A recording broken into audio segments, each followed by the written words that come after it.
Chapter 1. Mr. Sherlock Holmes. Mr. Sherlock Holmes, who was usually very late in the mornings, save upon those not infrequent occasions when he was up all night, was seated at the breakfast table. I stood upon the hearth-rug, and picked up the stick which our visitor had left behind him the night before. It was a fine, thick piece of wood, bulbous-headed, of the sort which is known as a Penang lawyer. Just under the head was a broad silver band nearly an inch across. To James Mortimer, M.R.C.S., from his friends of the C.C.H., was engraved upon it, with the date 1884. It was just such a stick as the old-fashioned family practitioner used to carry, dignified, solid, and reassuring. "Well, Watson, what do you make of it?" Holmes was sitting with his back to me, and I had given him no sign of my occupation. "How did you know what I was doing? I believe you have eyes in the back of your head." "I have at least a well-polished, silver-plated coffee-pot in front of me," said he. "But tell me, Watson, what do you make of our visitor's stick? Since we have been so unfortunate as to miss him and have no notion of his errand, this accidental souvenir becomes of importance. Let me hear you reconstruct the man by an examination of it." "I think," said I, following as far as I could the methods of my companion, "that Dr. Mortimer is a successful, elderly medical man, well esteemed, since those who know him give him this mark of their appreciation." "Good!" said Holmes. "Excellent!" "I think also that the probability is in favor of his being a country practitioner who does a great deal of his visiting on foot." "Why so?" "Because this stick, though originally a very handsome one, has been so knocked about that I can hardly imagine a town practitioner carrying it. The thick iron ferrule is worn down, so it is evident that he has done a great amount of walking with it." "Perfectly sound," said Holmes. "And then again there is the Friends of the C.C.H. I should guess that to be the something hunt, the local hunt to whose members he has possibly given some surgical assistance, and which has made him a small presentation in return." "Really, Watson, you excel yourself," said Holmes, pushing back his chair and lighting a cigarette. "I am bound to say that in all the accounts which you have been so good as to give of my own small achievements, you have habitually underrated your own abilities. It may be that you are not yourself luminous, but you are a conductor of light. Some people, without possessing genius, have a remarkable power of stimulating it. I confess, my dear fellow, that I am very much in your debt." He had never said as much before, and I must admit that his words gave me keen pleasure, for I had often been piqued by his indifference to my admiration, and to the attempts which I had made to give publicity to his methods. I was proud, too, to think that I had so far mastered his system as to apply it in a way which earned his approval. He now took the stick from my hands and examined it for a few minutes with his naked eyes. Then, with an expression of interest, he laid down his cigarette and, carrying the cane to the window, he looked over it again with a convex lens. "Interesting, though elementary," said he as he returned to his favorite corner of the settee. "There are certainly one or two indications upon the stick. It gives us the basis for several deductions." "Has anything escaped me?" I asked with some self-importance. "I trust that there is nothing of consequence which I have overlooked?" "I am afraid, my dear Watson, that most of your conclusions were erroneous. When I said that you stimulated me, I meant, to be frank, that in noting your fallacies I was occasionally guided toward the truth. Not that you are entirely wrong in this instance. The man is certainly a country practitioner, and he walks a good deal." "Then I was right." "To that extent." But that was all. "No, no, my dear Watson, not all. By no means all. I would suggest, for example, that a presentation to a doctor is more likely to come from a hospital than from a hunt, and that when the initials C.C. are placed before that hospital, the words Charing Cross very naturally suggest themselves." "You may be right." "The probability lies in that direction. And if we take this as a working hypothesis, we have a fresh basis from which to start our construction of this unknown visitor." "Well, then, supposing that C.C.H. does stand for Charing Cross Hospital, what further inferences may we draw?" Do none suggest themselves? You know my methods. Apply them. I can only think of the obvious conclusion that the man has practiced in town before going to the country. I think that we might venture a little farther than this. Look at it in this light. On what occasion would it be most probable that such a presentation would be made? When would his friends unite to give him a pledge of their goodwill? Obviously, at the moment when Dr. Mortimer withdrew from the service of the hospital in order to start in practice for himself. We know there has been a presentation. We believe there has been a change from a town hospital to a country practice. Is it then stretching our inference too far to say that the presentation was on the occasion of the change? It certainly seems probable. Now, you will observe that he could not have been on the staff of the hospital, since only a man well established in a London practice could hold such a position, and such a one would not drift into the country. What was he then? If he was in the hospital and yet not on the staff, he could only have been a house surgeon or a house physician, little more than a senior student. And he left 5 years ago. The date is on the stick.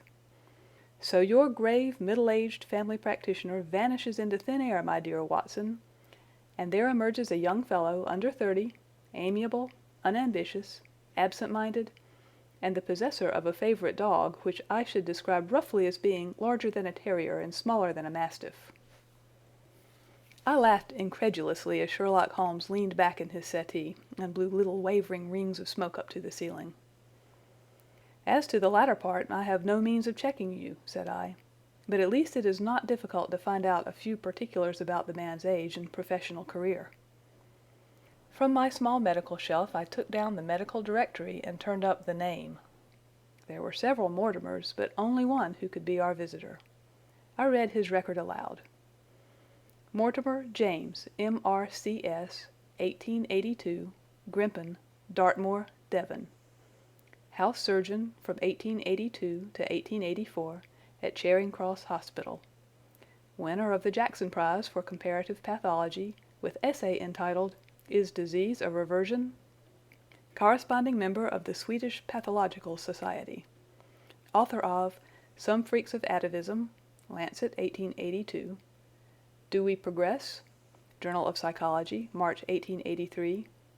Medical officer for the parishes of Grimpen, Thorsley, and High Barrow. No mention of that local hunt, Watson, said Holmes with a mischievous smile, but a country doctor, as you very astutely observed. I think that I am fairly justified in my inferences.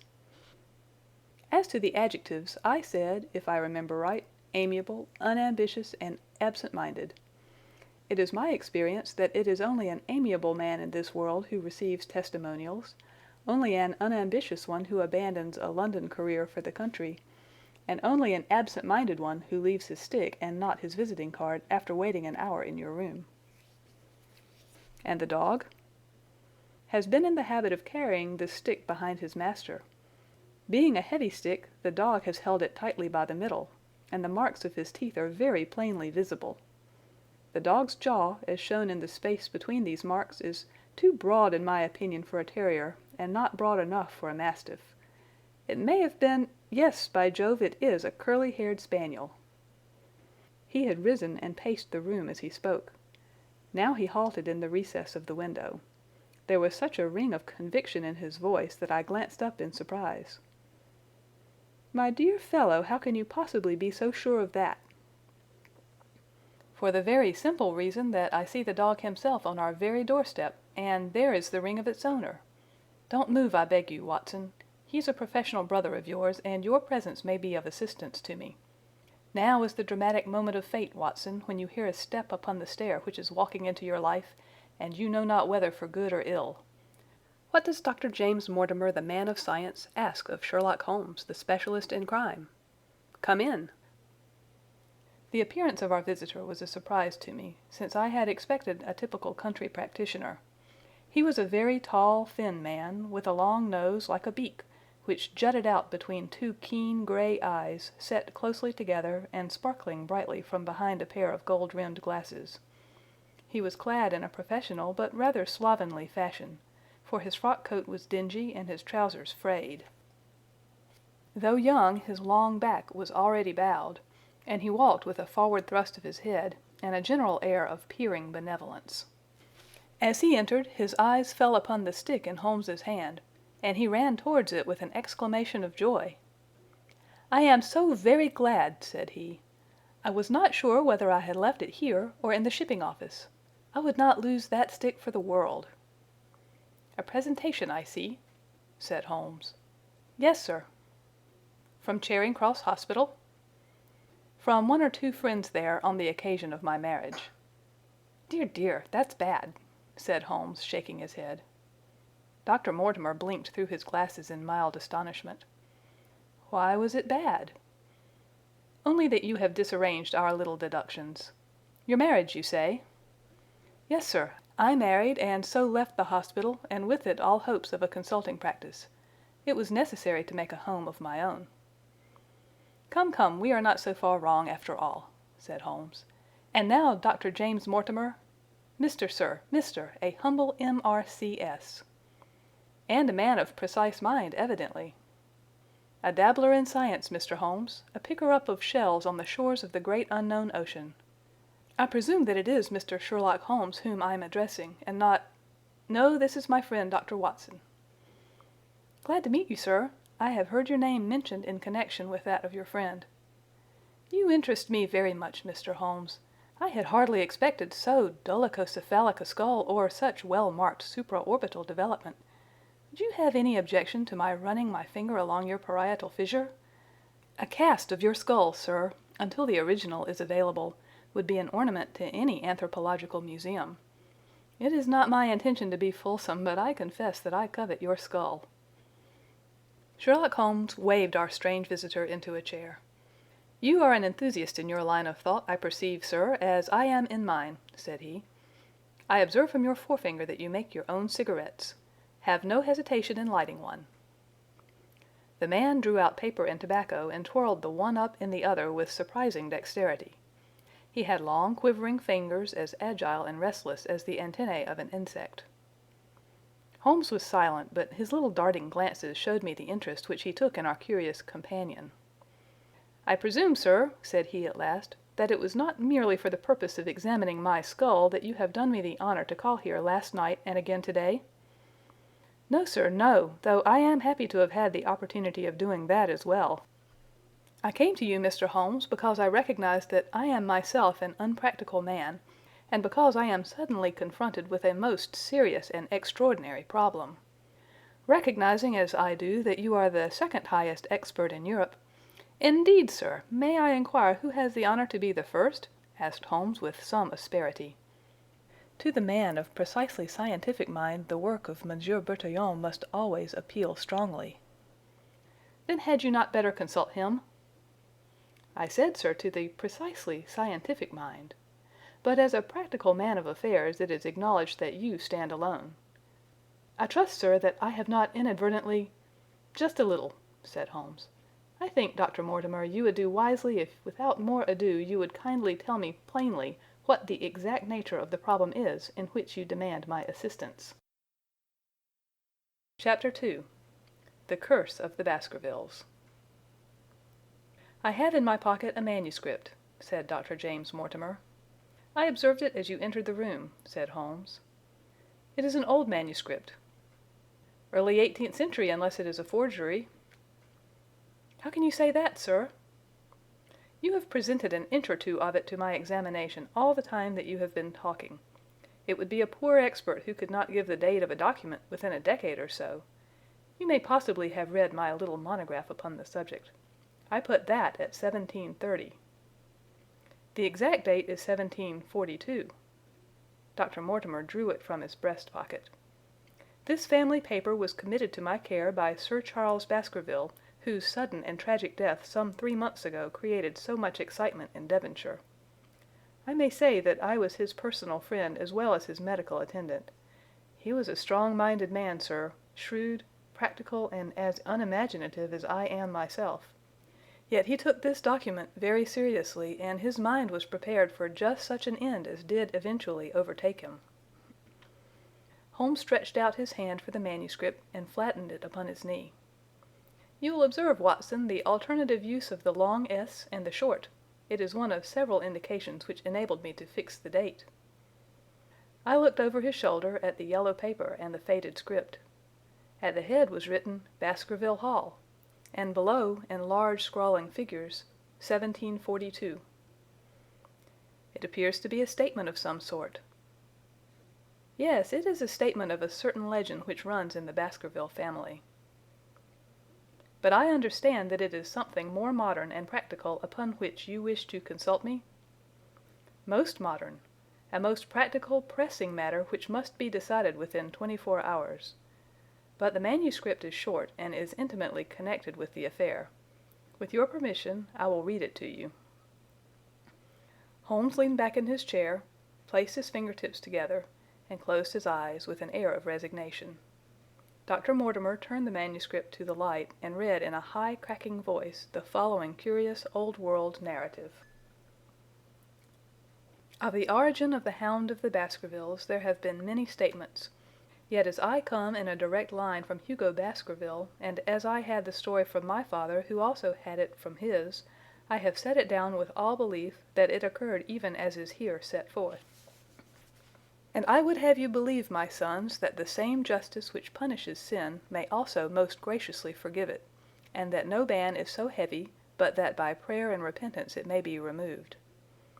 Learn then from this story not to fear the fruits of the past, but rather to be circumspect in the future, that those foul passions whereby our family has suffered so grievously may not again be loosed to our undoing. Know then that in the time of the great rebellion, the history of which by the learned Lord Clarendon I most earnestly commend to your attention, this manor of Baskerville was held by Hugo of that name, nor can it be gainsaid that he was a most wild, profane, and godless man. This, in truth, his neighbors might have pardoned, seeing that saints have never flourished in these parts, but there was in him a certain wanton and cruel humor which made his name a byword through the West. It chanced that this Hugo came to love, if indeed so dark a passion may be known under so bright a name, the daughter of a yeoman who held lands near the Baskerville estate. But the young maiden, being discreet and of good repute, would ever avoid him, for she feared his evil name.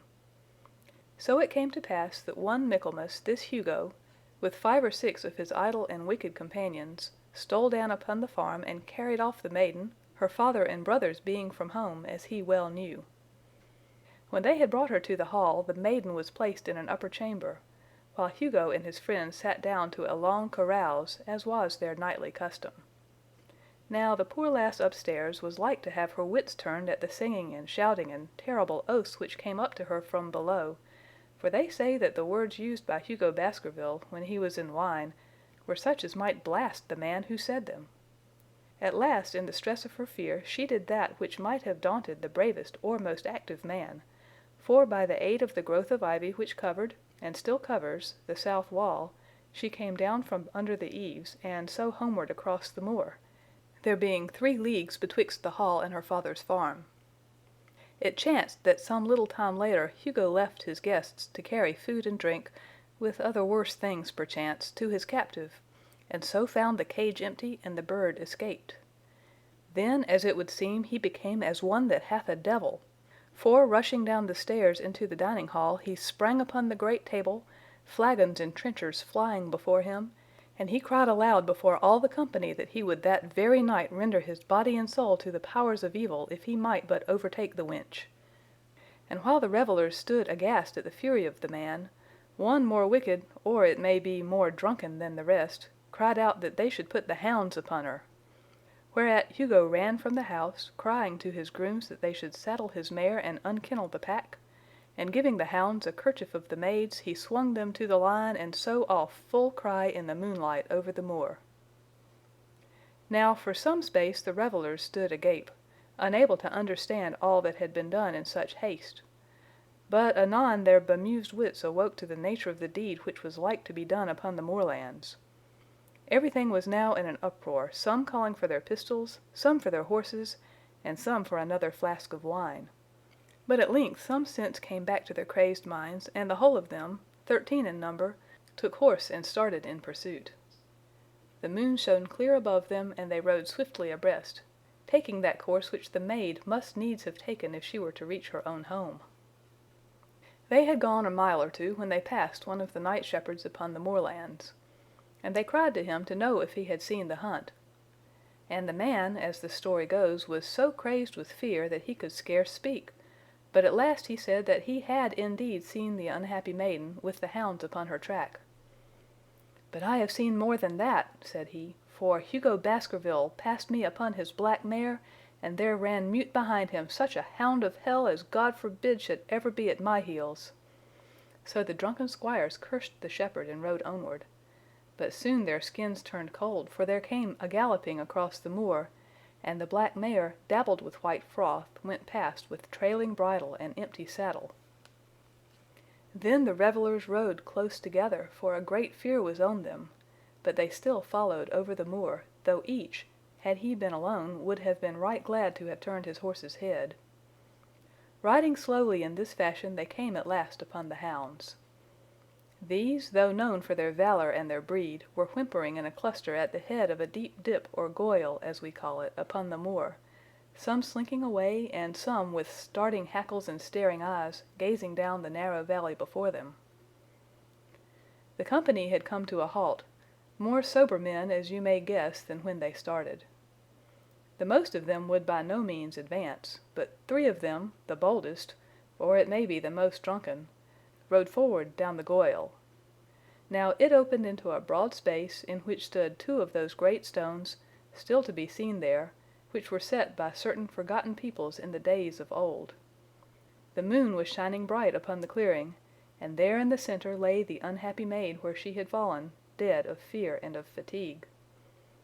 But it was not the sight of her body, nor yet was it that of the body of Hugo Baskerville lying near her, which raised the hair upon the heads of these 3 dare-devil roisterers, but it was that, standing over Hugo and plucking at his throat, there stood a foul thing, a great black beast, shaped like a hound, yet larger than any hound that ever mortal eye has rested upon.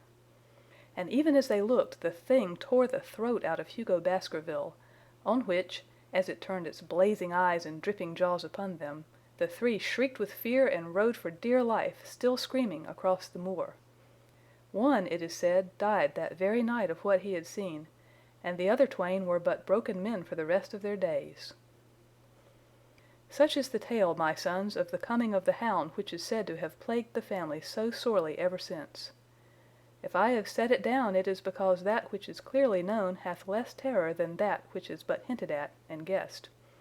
Nor can it be denied that many of the family have been unhappy in their deaths, which have been sudden, bloody, and mysterious.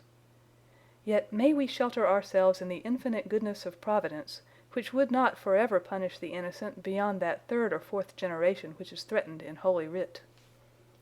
To that Providence, my sons, I hereby commend you, and I counsel you by way of caution to forbear from crossing the moor in those dark hours when the powers of evil are exalted. This from Hugo Baskerville to his sons Roger and John, with instructions that they say nothing thereof to their sister Elizabeth. When Dr. Mortimer had finished reading this singular narrative, he pushed his spectacles up on his forehead and stared across at Mr. Sherlock Holmes. The latter yawned and tossed the end of his cigarette into the fire. "Well," said he, "do you not find it interesting?" "To a collector of fairy tales." Dr. Mortimer drew a folded newspaper out of his pocket. "Now, Mr. Holmes, we will give you something a little more recent. This is the Devon County Chronicle of May 14th of this year.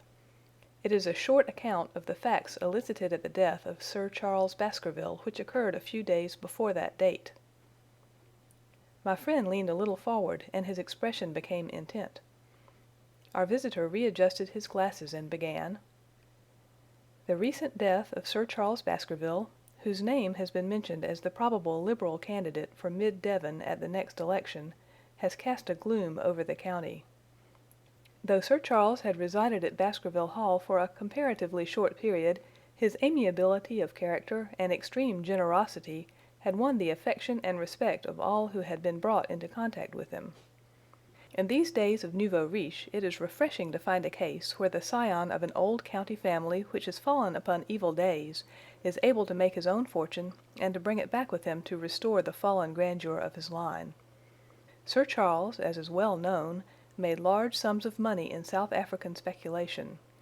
More wise than those who go on until the wheel turns against them, he realized his gains and returned to England with them.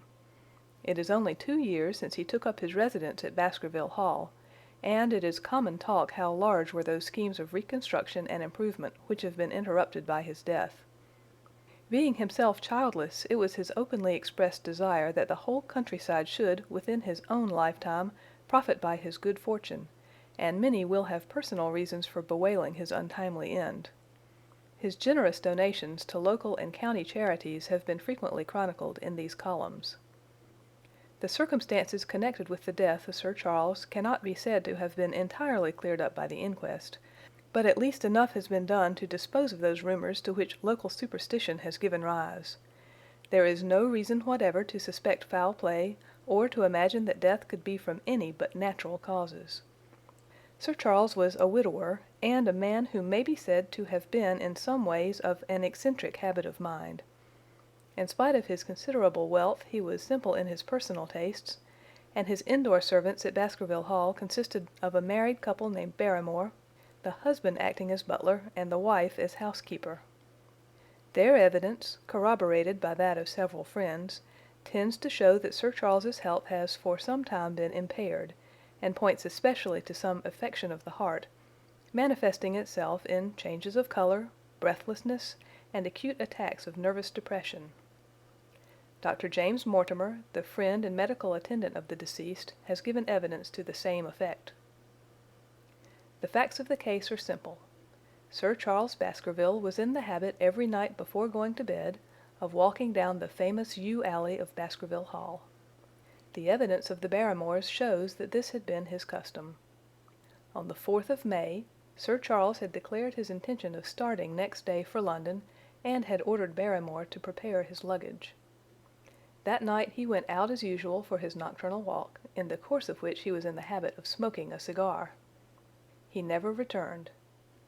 At 12 o'clock Barrymore, finding the hall door still open, became alarmed, and, lighting a lantern, went in search of his master. The day had been wet, and Sir Charles's footmarks were easily traced down the alley.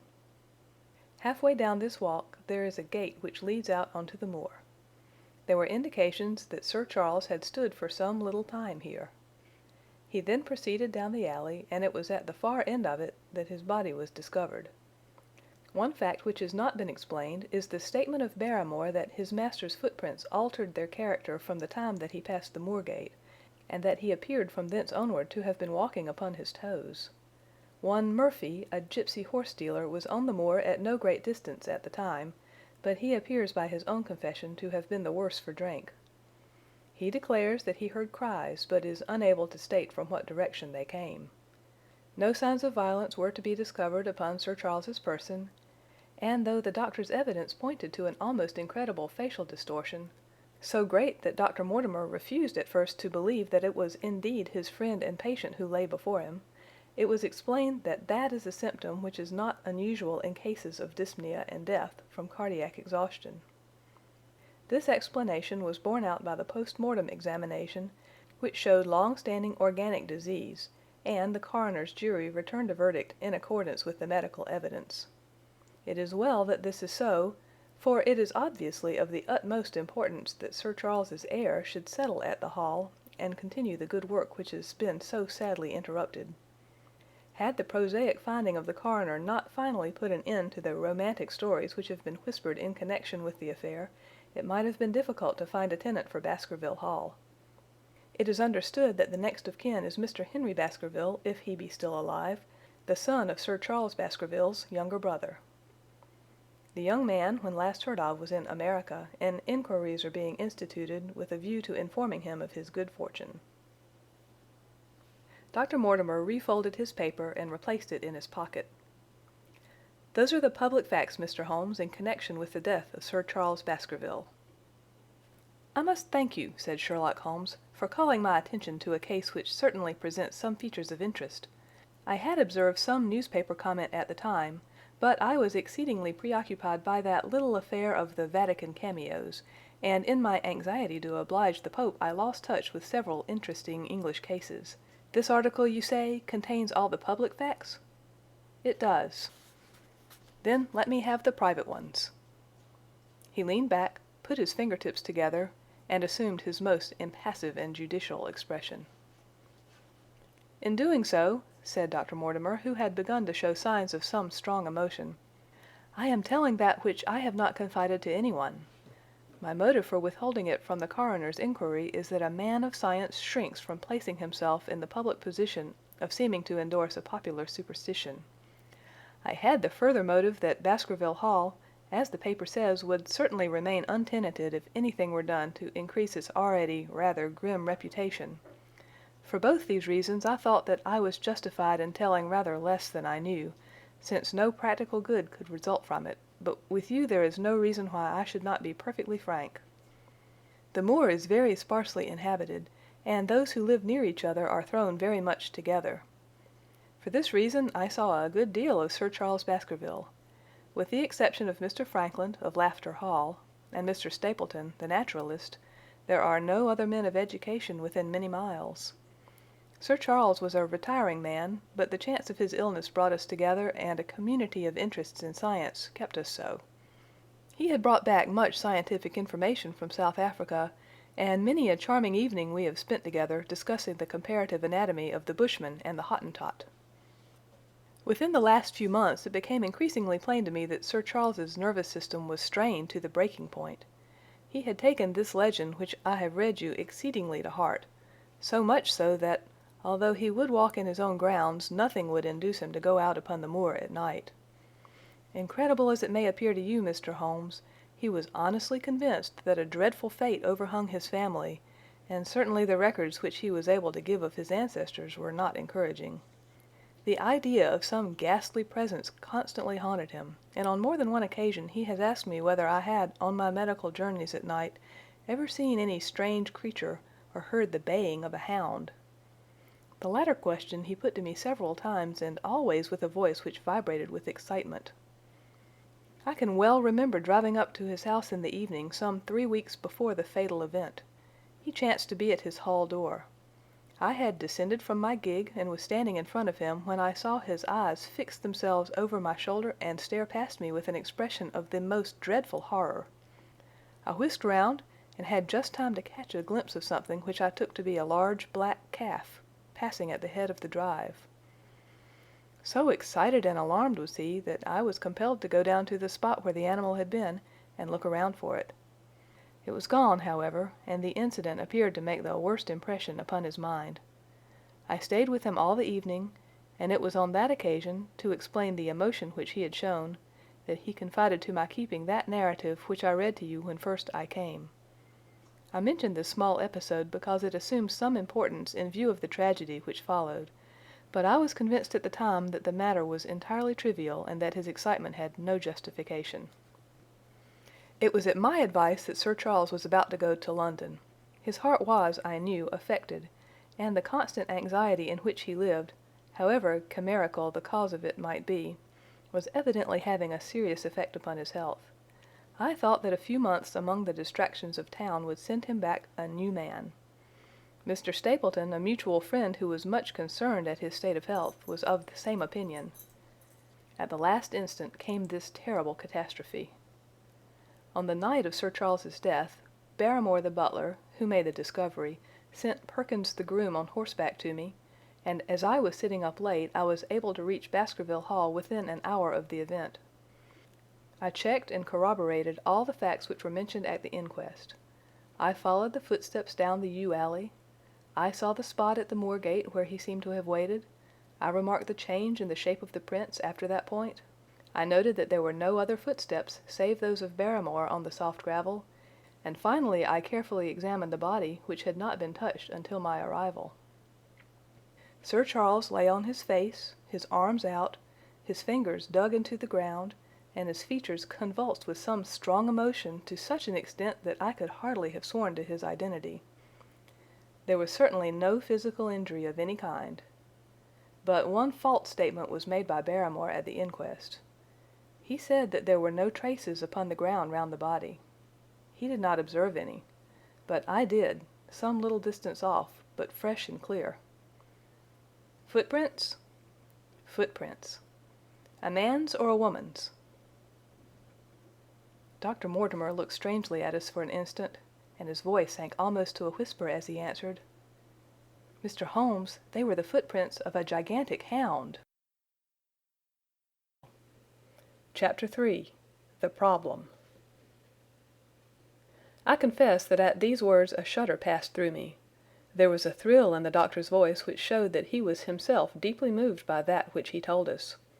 Holmes leaned forward in his excitement, and his eyes had the hard, dry glitter which shot from them when he was keenly interested. "You saw this?" "As clearly as I see you." "And you said nothing?" "What was the use?" "How was it that no one else saw it?" "The marks were some 20 yards from the body, and no one gave them a thought. I don't suppose I should have done so had I not known this legend." "There are many sheepdogs on the moor?" "No doubt, but this was no sheepdog." "You say it was large?" "Enormous." "But it had not approached the body?" "No." "What sort of night was it?" "Damp and raw." "But not actually raining?" "No." "What is the alley like?" "There are 2 lines of old yew hedge, 12 feet high and impenetrable. The walk in the centre is about 8 feet across." "Is there anything between the hedges and the walk?" "Yes, there is a strip of grass about 6 feet broad on either side." "I understand that the yew hedge is penetrated at one point by a gate." "Yes, the wicket gate which leads on to the moor." "Is there any other opening?" "None." "So that to reach the yew alley one either has to come down it from the house or else to enter it by the moor gate?" "There is an exit through a summer house at the far end." "Had Sir Charles reached this?" "No, he lay about 50 yards from it." "Now tell me, Dr. Mortimer, and this is important, the marks which you saw were on the path and not on the grass?" "No marks could show on the grass." "Were they on the same side of the path as the moor gate?" "Yes, they were on the edge of the path on the same side as the moor gate." "You interest me exceedingly. Another point. Was the wicket gate closed?" "Closed and padlocked." "How high was it?" "About 4 feet high." "Then anyone could have got over it?" "Yes." "And what marks did you see by the wicket gate?" "None in particular." "Good heaven! Did no one examine?" "Yes, I examined myself." "And found nothing?" "It was all very confused. Sir Charles had evidently stood there for 5 or 10 minutes." "How do you know that?" "Because the ash had twice dropped from his cigar." "Excellent! This is a colleague, Watson, after our own heart. But the marks?" "He had left his own marks all over that small patch of gravel. I could discern no others." Sherlock Holmes struck his hand against his knee with an impatient gesture. "If I had only been there!" he cried. "It is evidently a case of extraordinary interest and one which presented immense opportunities to the scientific expert. That gravel page upon which I might have read so much has been long ere this smudged by the rain and defaced by the clogs of curious peasants. Oh, Dr. Mortimer, Dr. Mortimer, to think that you should not have called me in! You have indeed much to answer for." "I could not call you in, Mr. Holmes, without disclosing these facts to the world, and I have already given my reasons for not wishing to do so. Besides, why do you hesitate?" "There is a realm in which the most acute and most experienced of detectives is helpless." "You mean that the thing is supernatural?" "I did not positively say so." "No, but you evidently think it." "Since the tragedy, Mr. Holmes, there have come to my ears several incidents which are hard to reconcile with the settled order of nature." "For example?"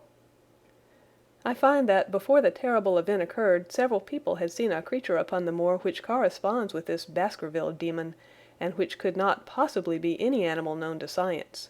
They all agreed that it was a huge creature, luminous, ghastly, and spectral.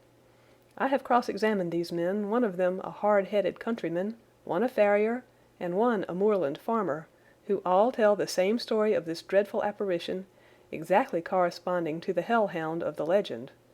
I assure you that there is a reign of terror in the district, and that it is a hardy man who will cross the moor at night." "And you, a trained man of science, believe it to be supernatural?" "I do not know what to believe." Holmes shrugged his shoulders.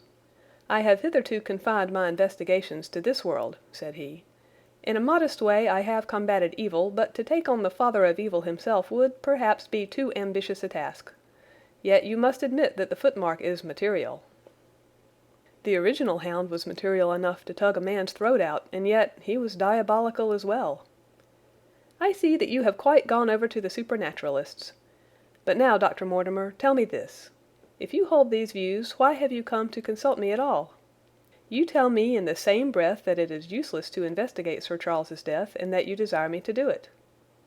"I did not say that I desired you to do it." "Then how can I assist you?" "By advising me as to what I should do with Sir Henry Baskerville, who arrives at Waterloo Station," Dr. Mortimer looked at his watch, "in exactly 1 hour and a quarter." "He being the heir?" "Yes. On the death of Sir Charles we inquired for this young gentleman and found that he had been farming in Canada. From the accounts which have reached us he is an excellent fellow in every way. I speak now not as a medical man, but as a trustee and executor of Sir Charles's will. There is no other claimant, I presume?" "None. The only other kinsman whom we have been able to trace was Roger Baskerville, the youngest of 3 brothers, of whom poor Sir Charles was the elder. The second brother, who died young, is the father of this lad, Henry. The third, Roger, was the black sheep of the family. He came of the old masterful Baskerville strain and was the very image, they tell me, of the family picture of old Hugo. He made England too hot to hold him, fled to Central America, and died there in 1876 of yellow fever. Henry is the last of the Baskervilles. In 1 hour and 5 minutes I meet him at Waterloo Station. I have had a wire that he arrived at Southampton this morning. Now, Mr. Holmes, what would you advise me to do with him?" "Why should he not go to the home of his fathers?" "It seems natural, does it not? And yet consider that every Baskerville who goes there meets with an evil fate. I feel sure that if Sir Charles could have spoken with me before his death, he would have warned me against bringing this, the last of the old race, and the heir to great wealth, to that deadly place. And yet it cannot be denied that the prosperity of the whole poor, bleak countryside depends upon his presence. All the good work which has been done by Sir Charles will crash to the ground if there is no tenant of the hall. I fear lest I should be swayed too much by my own obvious interest in the matter, and that is why I bring the case before you and ask for your advice." Holmes considered for a little time. "Put into plain words, the matter is this," said he. "In your opinion, there is a diabolical agency which makes Dartmoor an unsafe abode for a Baskerville. That is your opinion?" "At least I might go the length of saying that there is some evidence that this may be so." "Exactly. But surely if your supernatural theory be correct, it could work the young man evil in London as easily as in Devonshire. A devil with merely local powers like a parish vestry would be too inconceivable a thing." "You put the matter more flippantly, Mr. Holmes, than you would probably do if you were brought into personal contact with these things. Your advice, then, as I understand it, is that the young man will be as safe in Devonshire as in London. He comes in 50 minutes. What would you recommend?" "I recommend, sir, that you take a cab, call off your spaniel who is scratching at my front door, and proceed to Waterloo to meet Sir Henry Baskerville." "And then?" "And then you will say nothing to him at all until I have made up my mind about the matter." "How long will it take you to make up your mind?" 24 hours. At 10 o'clock tomorrow, Dr. Mortimer, I will be much obliged to you if you will call upon me here, and it will be of help to me in my plans for the future if you will bring Sir Henry Baskerville with you." "I will do so, Mr. Holmes." He scribbled the appointment on his shirt cuff and hurried off in his strange, peering, absent-minded fashion. Holmes stopped him at the head of the stair. "Only one more question, Dr. Mortimer. You say that before Sir Charles Baskerville's death several people saw this apparition upon the moor?" "3 people did." "Did any see it after?" "I have not heard of any." "Thank you. Good morning." Holmes returned to his seat with that quiet look of inward satisfaction which meant that he had a congenial task before him. "Going out, Watson?" "Unless I can help you." No, my dear fellow, it is at the hour of action that I turn to you for aid. But this is splendid, really unique from some points of view. When you pass Bradley's, would you ask him to send up a pound of the strongest shag tobacco? Thank you. It would be as well if you could make it convenient not to return before evening. Then I should be very glad to compare impressions as to this most interesting problem which has been submitted to us this morning. I knew that seclusion and solitude were very necessary for my friend, in those hours of intense mental concentration during which he weighed every particle of evidence, constructed alternative theories, balanced one against the other, and made up his mind as to which points were essential and which immaterial. I therefore spent the day at my club and did not return to Baker Street until evening. It was nearly 9 o'clock when I found myself in the sitting-room once more. My first impression as I opened the door was that a fire had broken out, for the room was so filled with smoke that the light of the lamp upon the table was blurred by it. As I entered, however, my fears were set at rest, for it was the acrid fumes of strong, coarse tobacco which took me by the throat and set me coughing. Through the haze I had a vague vision of Holmes in his dressing gown, coiled up in an armchair with his black clay pipe between his lips. Several rolls of paper lay around him. "Caught cold, Watson?" said he. "No, it's this poisonous atmosphere." "I suppose it is pretty thick now that you mention it." "Thick! It's intolerable." "Open the window, then. You have been at your club all day, I perceive." "My dear Holmes." "Am I right?" "Certainly, but how—" He laughed at my bewildered expression. "There is a delightful freshness about you, Watson, which makes it a pleasure to exercise any small powers which I possess at your expense. A gentleman goes forth on a showery and miry day. He returns immaculate in the evening, with the gloss still on his hat and his boots. He has been a fixture, therefore, all day. He is not a man with intimate friends. Where, then, could he have been? Is it not obvious?" "Well, it is rather obvious. The world is full of obvious things which nobody by any chance ever observes. Where do you think that I have been?" "A fixture also." "On the contrary, I have been to Devonshire." "In spirit?" "Exactly. My body has remained in this armchair and has, I regret to observe, consumed in my absence 2 large pots of coffee and an incredible amount of tobacco. After you left I sent down to Stamford's for the ordnance map of this portion of the moor, and my spirit has hovered over it all day. I flatter myself that I could find my way about." "A large-scale map, I presume?" "Very large." He unrolled one section and held it over his knee. "Here you have the particular district which concerns us. That is Baskerville Hall in the middle." "With a wood round it?" "Exactly. I fancy the yew alley, though not marked under that name, must stretch along this line, with the moor, as you perceive, upon the right of it. This small clump of buildings here is the hamlet of Grimpen, where our friend Dr. Mortimer has his headquarters. Within a radius of 5 miles there are, as you see, only a very few scattered dwellings. Here is Laughter Hall, which was mentioned in the narrative. There is a house indicated here which may be the residence of the naturalist. Stapleton, if I remember right, was his name. Here are 2 moorland farmhouses, High Tor and Foulmire. Then 14 miles away the great convict prison of Princetown. Between and around these scattered points extends the desolate, lifeless moor.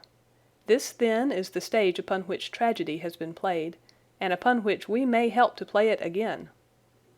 "It must be a wild place." "Yes, the setting is a worthy one. If the devil did desire to have a hand in the affairs of men—" "Then you are yourself inclining to the supernatural explanation." "The devil's agents may be of flesh and blood, may they not? There are 2 questions waiting for us at the outset.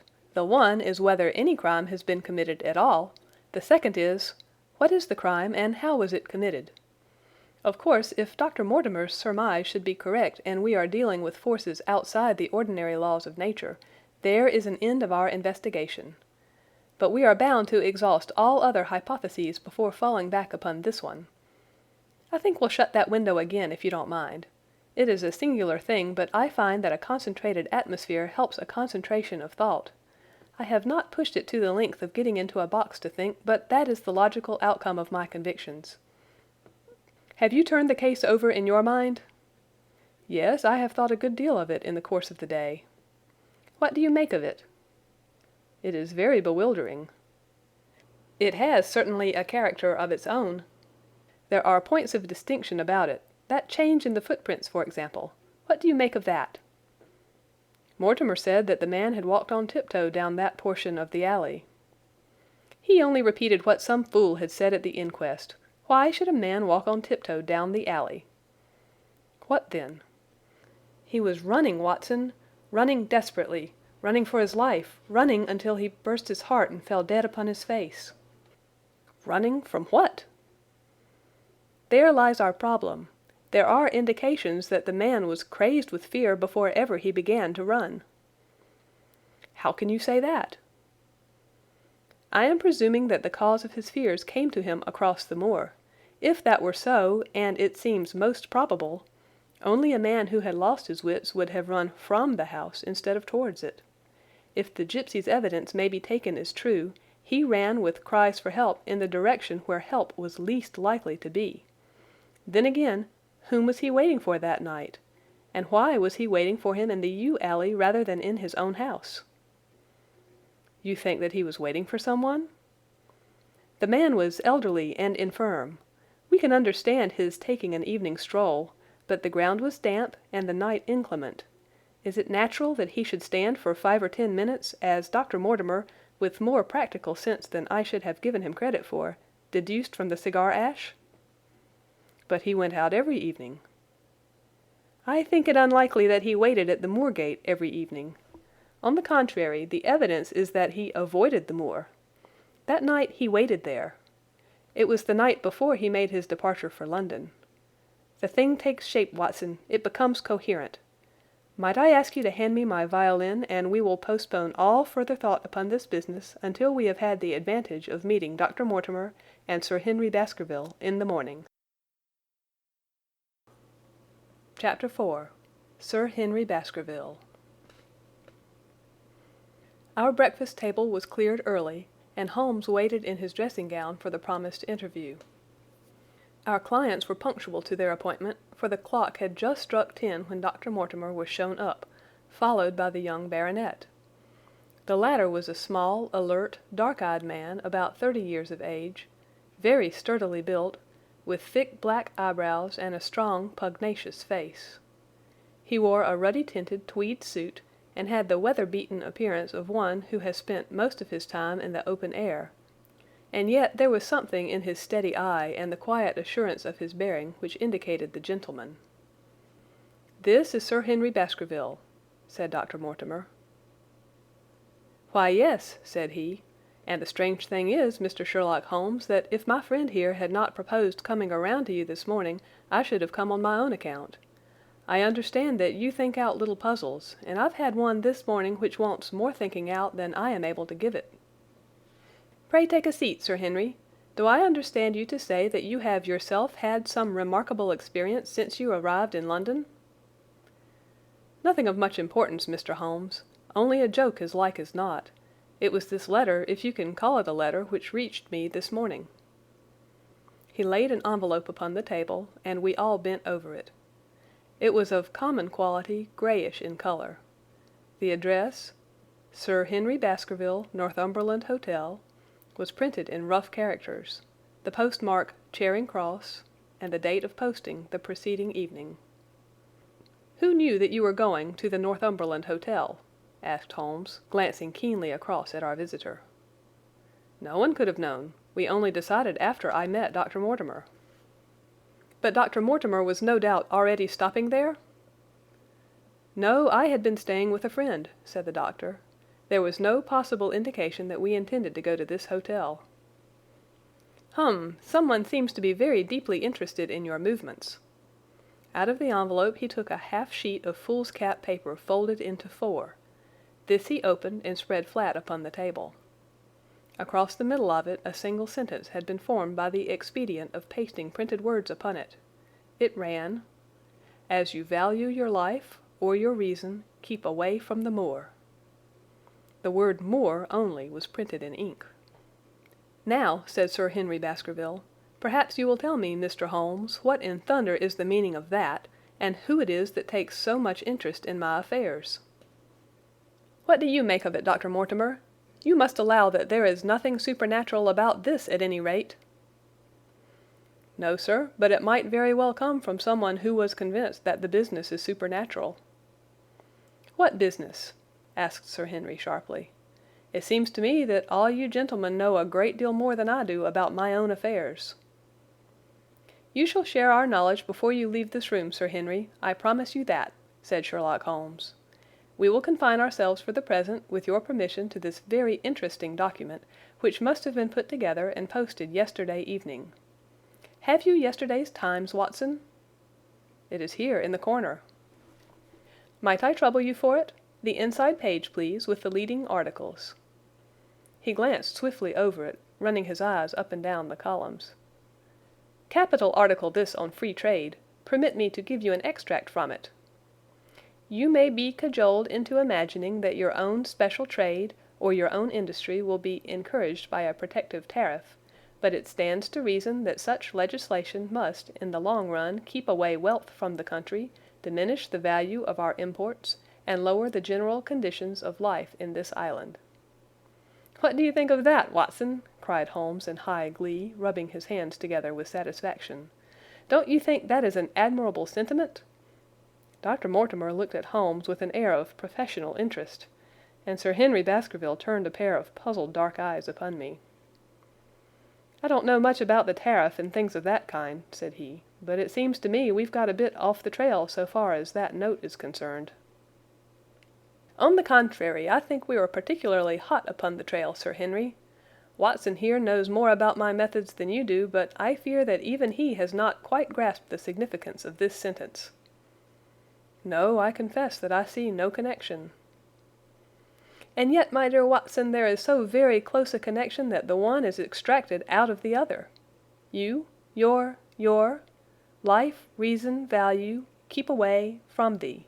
Don't you see now whence these words have been taken?" "By thunder, you're right. Well, if that isn't smart!" cried Sir Henry. "If any possible doubt remained, it is settled by the fact that 'keep away' and 'from thee' are cut out in one piece." "Well now, so it is." "Really, Mr. Holmes, this exceeds anything which I could have imagined," said Dr. Mortimer, gazing at my friend in amazement. "I could understand anyone saying that the words were from a newspaper, but that you should name which, and add that it came from the leading article, is really one of the most remarkable things which I have ever known. How did you do it?" "I presume, Doctor, that you could tell the skull of a Negro from that of an Eskimo?" "Most certainly." "But how?" "Because that is my special hobby. The differences are obvious. The supraorbital crest, the facial angle, the maxillary curve, But this is my special hobby, and the differences are equally obvious. There is as much difference to my eyes between the leaded bourgeois type of a Times article and the slovenly print of an evening halfpenny paper as there could be between your Negro and your Eskimo. The detection of types is one of the most elementary branches of knowledge to the special expert in crime, though I confess that once, when I was very young, I confused the Leeds Mercury with the Western Morning News. But a Times leader is entirely distinctive, and these words could have been taken from nothing else. As it was done yesterday, the strong probability was that we should find the words in yesterday's issue." "So far as I can follow you, then, Mr. Holmes," said Sir Henry Baskerville, "someone cut out this message with a scissors—" "Nail scissors," said Holmes. "You can see that it was a very short-bladed scissors, since the cutter had to take 2 snips over 'keep away.'" "That is so. Someone then cut out the message with a pair of short-bladed scissors, pasted it with paste—" "Gum," said Holmes, "with gum onto the paper. But I want to know why the word 'Moor' should have been written." "Because he could not find it in print. The other words were all simple and might be found in any issue, but 'Moor' would be less common." "Why, of course, that would explain it. Have you read anything else in this message, Mr. Holmes?" "There are 1 or 2 indications, and yet the utmost pains have been taken to remove all clues. The address, you observe, is printed in rough characters. But the Times is a paper which is seldom found in any hands but those of the highly educated. We may take it, therefore, that the letter was composed by an educated man, who wished to pose as an uneducated one, and his effort to conceal his own writing suggests that that writing might be known, or come to be known, by you. Again, you will observe that the words are not gummed on in an accurate line, but that some are much higher than others. Life, for example, is quite out of its proper place. That may point to carelessness, or it may point to agitation and hurry upon the part of the cutter. On the whole, I incline to the latter view, since the matter was evidently important, and it is unlikely that the composer of such a letter would be careless. If he were in a hurry, it opens up the interesting question why he should be in a hurry, since any letter posted up to early morning would reach Sir Henry before he would leave his hotel. Did the composer fear an interruption, and from whom? "We are coming now rather into the region of guesswork," said Dr. Mortimer. "Say rather into the region where we balance probabilities and choose the most likely. It is the scientific use of the imagination, but we have always some material basis on which to start our speculation. Now you would call it a guess, no doubt, but I am almost certain that this address has been written in a hotel." "How in the world can you say that?" "If you examine it carefully, you will see that both the pen and the ink have given the writer trouble. The pen has spluttered twice in a single word and has run dry 3 times in a short address, showing that there was very little ink in the bottle. Now a private pen or ink bottle is seldom allowed to be in such a state, and the combination of the two must be quite rare. But you know the hotel ink and the hotel pen where it is rare to get anything else. Yes, I have very little hesitation in saying that could we examine the waste paper baskets of the hotels around Charing Cross until we found the remains of the mutilated Times leader, we could lay our hands straight upon the person who sent the singular message. Hello, hello! What's this?" He was carefully examining the foolscap upon which the words were pasted, holding it only an inch or two from his eyes. "Well?" "Nothing," said he, throwing it down. "It is a blank half-sheet of paper without even a watermark upon it. I think we have drawn as much as we can from this curious letter, and now, Sir Henry, has anything else of interest happened to you since you have been in London?" "Why no, Mr. Holmes, I think not."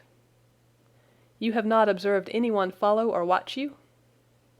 "I seem to have walked right into the thick of a dime novel," said our visitor. "Why in thunder should anyone follow or watch me?" "We are coming to that. You have nothing else to report to us before we go into this matter?" "Well, it depends on what you think worth reporting." "I think anything out of the ordinary routine of life well worth reporting." Sir Henry smiled. "I don't know much of British life yet, for I have spent nearly all my time in the States and in Canada, but I hope that to lose one of your boots is not part of the ordinary routine of life over here." "You have lost one of your boots?" "My dear sir," cried Dr. Mortimer, "it is only mislaid. You will find it when you return to the hotel. What is the use of troubling Mr. Holmes with trifles of this kind?" "Well, he asked me for anything outside the ordinary routine." "Exactly," said Holmes, "however foolish the incident may seem. You have lost one of your boots, you say?" "Well, mislaid it anyhow. I put them both outside my door last night, and there was only one in the morning. I could get no sense out of the chap who cleans them. The worst of it is that I only bought the pair last night in the Strand, and I have never had them on." "If you have never worn them, why did you put them out to be cleaned?" "They were tan boots and had never been varnished. That was why I put them out." "Then I understand that on your arrival in London yesterday you went out at once and bought a pair of boots?" "I did a good deal of shopping. Dr. Mortimer here went round with me. You see, if I am to be squire down there, I must dress the part, and it may be that I have got a little careless in my ways out west. Among other things, I bought these brown boots, gave $6 for them, and had one stolen before ever I had them on my feet." "It seems a singularly useless thing to steal," said Sherlock Holmes. "I confess that I share Dr. Mortimer's belief that it will not be long before the missing boot is found." "And now, gentlemen," said the baronet with decision, "it seems to me that I have spoken quite enough about the little that I know. It is time that you kept your promise and gave me a full account of what we are all driving at." "Your request is a very reasonable one," Holmes answered. Dr. Mortimer, I think you could not do better than to tell your story as you told it to us." Thus encouraged, our scientific friend drew his papers from his pocket and presented the whole case as he had done upon the morning before. Sir Henry Baskerville listened with the deepest attention and with an occasional exclamation of surprise. "Well, I seem to have come into an inheritance with a vengeance," said he, when the long narrative was finished. "Of course I've heard of the Hound ever since I was in the nursery. It's the pet story of the family, though I never thought of taking it seriously before. But as to my uncle's death, well, it all seems boiling up in my head, and I can't get it clear yet. You don't seem quite to have made up your mind whether it's a case for a policeman or a clergyman." "Precisely." "And now there's this affair of the letter to me at the hotel. I suppose that fits into its place." "It seems to show that someone knows more than we do about what goes on upon the moor," said Dr. Mortimer.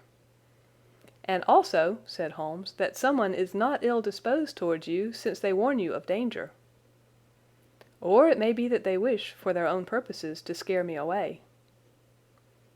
"Well, of course, that is possible also. I am very much indebted to you, Dr. Mortimer, for introducing me to a problem which presents several interesting alternatives. But the practical point which we now have to decide, Sir Henry, is whether it is or is not advisable for you to go to Baskerville Hall." "Why should I not go?" "There seems to be danger." "Do you mean danger from this family fiend, or do you mean danger from human beings?" "Well, that is what we have to find out." "Whichever it is, my answer is fixed. There is no devil in hell, Mr. Holmes, and there is no man upon earth who can prevent me from going to the home of my own people, and you may take that to be my final answer." His dark brows knitted and his face flushed to a dusky red as he spoke. It was evident that the fiery temper of the Baskervilles was not extinct in this their last representative. "Meanwhile," said he, "I have hardly had time to think over all that you have told me. It's a big thing for a man to have to understand and to decide at one sitting. I should like to have a quiet hour by myself to make up my mind. Now look here, Mr. Holmes, it's 11:30 now, and I am going back right away to my hotel. Suppose you and your friend Dr. Watson come round and lunch with us at 2. I'll be able to tell you more clearly then how this thing strikes me. Is that convenient to you, Watson?" "Perfectly." "Then you may expect us. Shall I have a cab called?" "I'd prefer to walk, for this affair has flurried me rather." "I'll join you in a walk with pleasure," said his companion. "Then we meet again at 2 o'clock. Au revoir, and good morning." We heard the steps of our visitors descend the stair and the bang of the front door. In an instant Holmes had changed from the languid dreamer to the man of action. "Your hat and boots, Watson, quick! Not a moment to lose!" He rushed into his room in his dressing gown and was back again in a few seconds in a frock coat. We hurried together down the stairs and into the street. Dr. Mortimer and Baskerville were still visible about 200 yards ahead of us in the direction of Oxford Street. "Shall I run on and stop them?" "Not for the world, my dear Watson. I am perfectly satisfied with your company if you will tolerate mine. Our friends are wise, for it is certainly a very fine morning for a walk." He quickened his pace until we had decreased the distance which divided us by about half. Then, still keeping 100 yards behind, we followed into Oxford Street and so down Regent Street. Once our friend stopped and stared into a shop window, upon which Holmes did the same. An instant afterwards he gave a little cry of satisfaction, and following the direction of his eager eyes, I saw that a hansom cab with a man inside, which had halted on the other side of the street, was now proceeding slowly onward again. "There's our man, Watson. Come along. We'll have a good look at him if we can do no more." At that instant I was aware of a bushy black beard and a pair of piercing eyes turned upon us through the side window of the cab. Instantly the trap door at the top flew up, something was screamed to the driver, and the cab flew madly off down Regent Street. Holmes looked eagerly around for another, but no empty one was in sight. Then he dashed in wild pursuit amid the stream of the traffic, but the start was too great, and already the cab was out of sight. "There now," said Holmes bitterly as he emerged panting and white with vexation from the tide of vehicles. "Was ever such bad luck and such bad management too? Watson, Watson, if you are an honest man, you will record this also and set it against my successes." "Who was the man?" "I have not an idea." "A spy?" "Well, it was evident from what we have heard that Baskerville has been very closely shadowed by someone since he has been in town. How else could it be known so quickly that it was the Northumberland Hotel which he had chosen? If they had followed him the first day, I argued that they would follow him also the second. You may have observed that I twice strolled over to the window while Dr. Mortimer was reading his legend." "Yes, I remember." "I was looking out for loiterers in the street, but I saw none. We are dealing with a clever man, Watson. This matter cuts very deep, and though I have not finally made up my mind whether it is a benevolent or a malevolent agency which is in touch with us, I am conscious always of power and design. When our friends left, I at once followed them in the hopes of marking down their invisible attendant. So wily was he that he had not trusted himself upon foot, but he had availed himself of a cab so that he could loiter behind or dash past them, and so escape their notice. His method had the additional advantage that if they were to take a cab, he was all ready to follow them. It has, however, one obvious disadvantage." "It puts him in the power of the cabman." "Exactly." "What a pity we did not get the number." "My dear Watson, clumsy as I have been, you surely do not seriously imagine that I neglected to get the number. Number 2704 is our man, but that is no use to us for the moment." "I fail to see how you could have done more." "On observing the cab, I should have instantly turned and walked in the other direction. I should then, at my leisure, have hired a second cab and followed the first at a respectful distance, or, better still, have driven to the Northumberland Hotel and waited there. When our unknown had followed Baskerville home, we should have had the opportunity of playing his own game upon himself and seeing where he made for.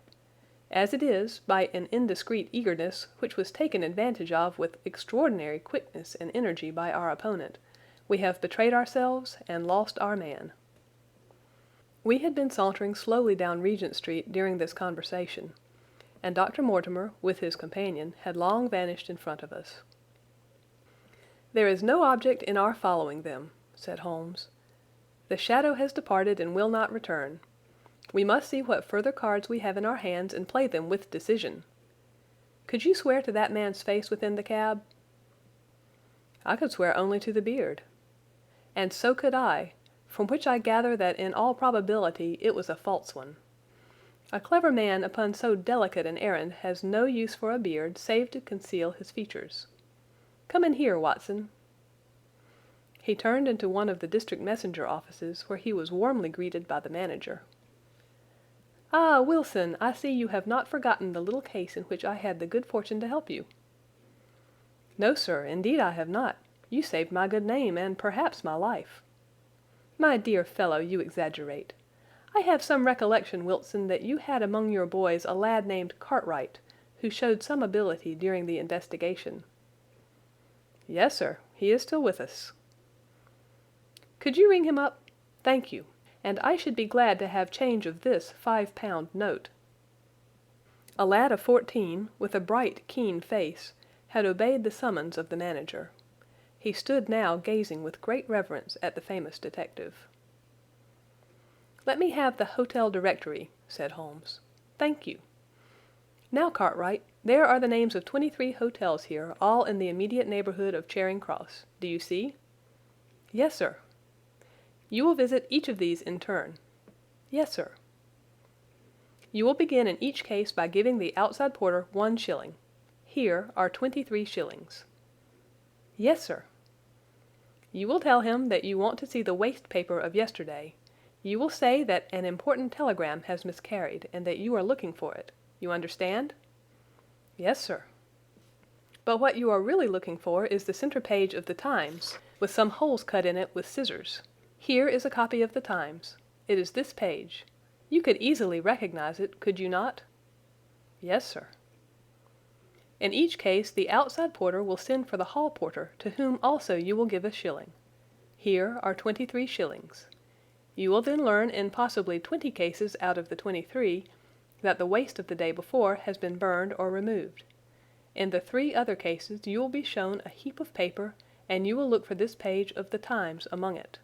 The odds are enormously against your finding it. There are 10 shillings over in case of emergencies. Let me have a report by wire at Baker Street before evening.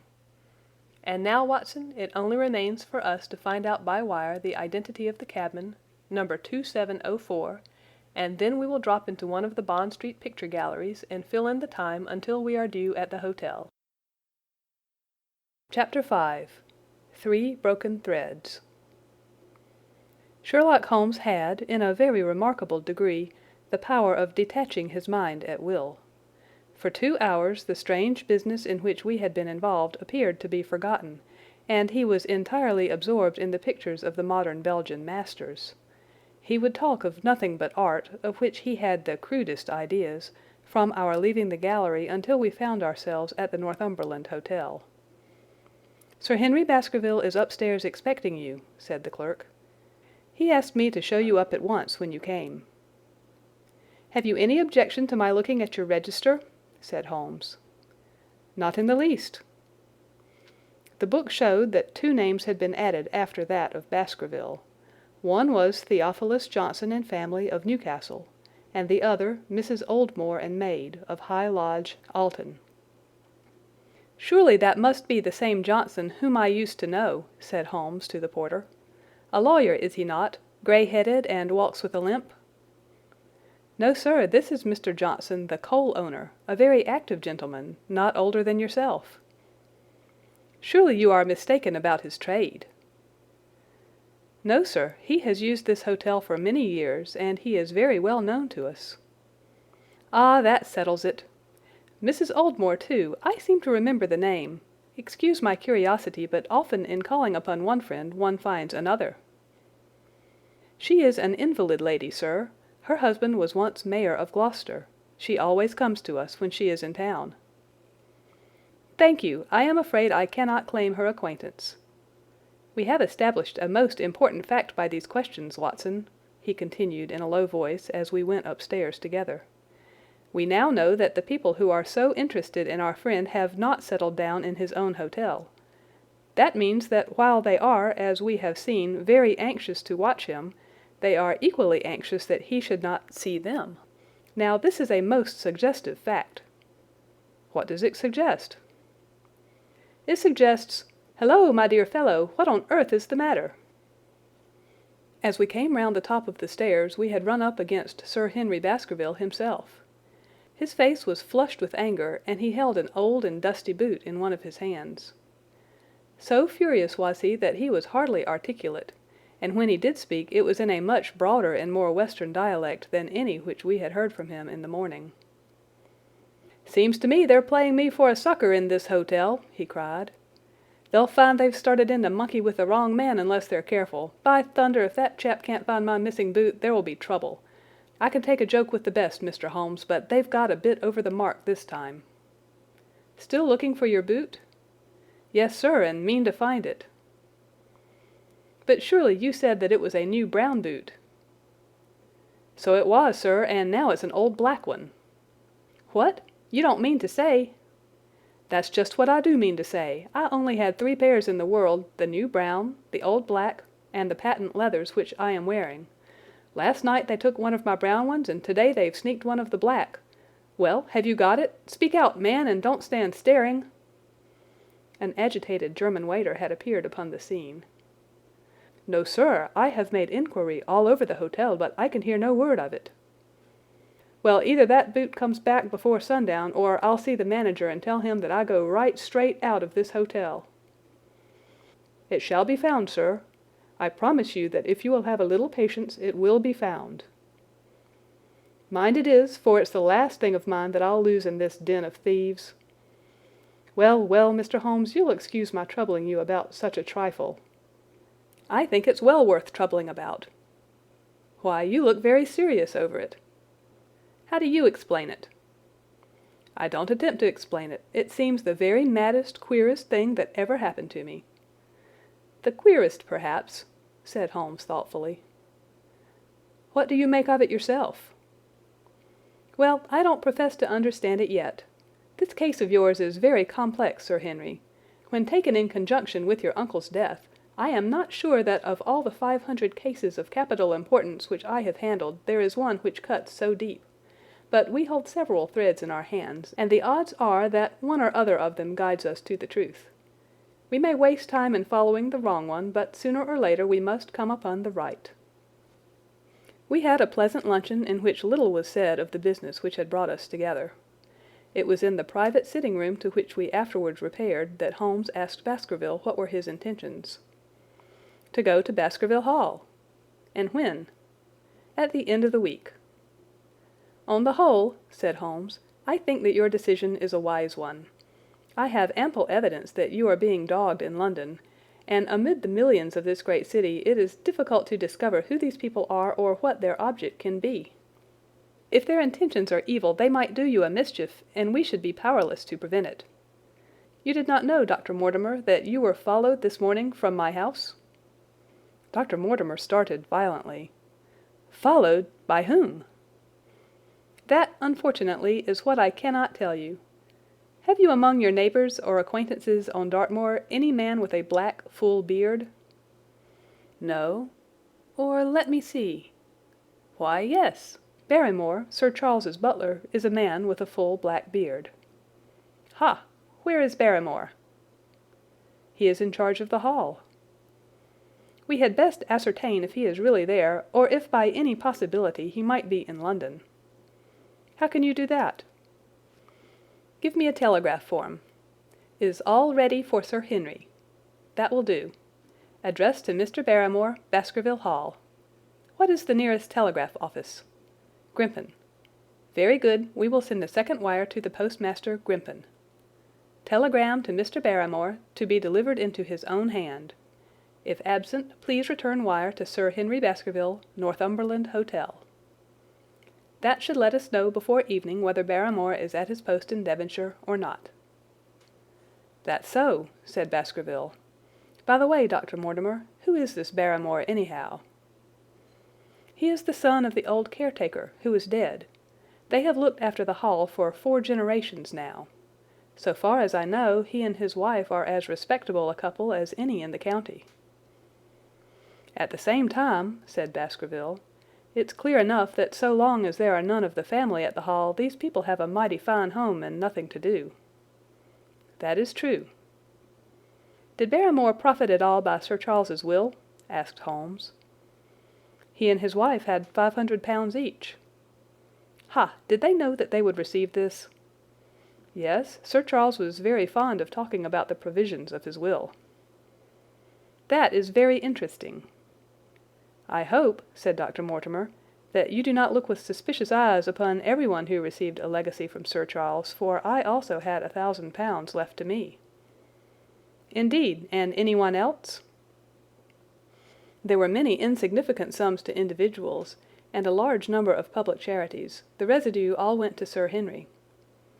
And how much was the residue? £740,000. Holmes raised his eyebrows in surprise. I had no idea that so gigantic a sum was involved, said he. Sir Charles had the reputation of being rich, but we did not know how very rich he was until we came to examine his securities. The total value of the estate was close on to £1 million. Dear me, it is a stake for which a man might well play a desperate game. And one more question, Dr. Mortimer. Supposing that anything happened to our young friend here, you will forgive the unpleasant hypothesis, who would inherit the estate? Since Roger Baskerville, Sir Charles's younger brother, died unmarried, the estate would descend to the Desmonds, who are distant cousins. James Desmond is an elderly clergyman in Westmoreland. Thank you. These details are all of great interest. Have you met Mr. James Desmond? Yes, he once came down to visit Sir Charles. He is a man of venerable appearance and of saintly life. I remember that he refused to accept any settlement from Sir Charles, though he pressed it upon him. And this man of simple tastes would be the heir to Sir Charles's thousands. He would be the heir to the estate because that is entailed. He would also be the heir to the money unless it were willed otherwise by the present owner, who can, of course, do what he likes with it." "And have you made your will, Sir Henry?" "No, Mr. Holmes, I have not. I've had no time, for it was only yesterday that I learned how matters stood. But in any case I feel that the money should go with the title and estate. That was my poor uncle's idea. How is the owner going to restore the glories of the Baskervilles if he has not money enough to keep up the property? House, land, and dollars must go together." "Quite so. Well, Sir Henry, I am of one mind with you as to the advisability of your going down to Devonshire without delay. There is only one provision which I must make. You certainly must not go alone." "Dr. Mortimer returns with me." "But Dr. Mortimer has his practice to attend to, and his house is miles away from yours. With all the good will in the world, he may be unable to help you. No, Sir Henry, you must take with you someone, a trusty man, who will be always by your side." "Is it possible that you could come yourself, Mr. Holmes?"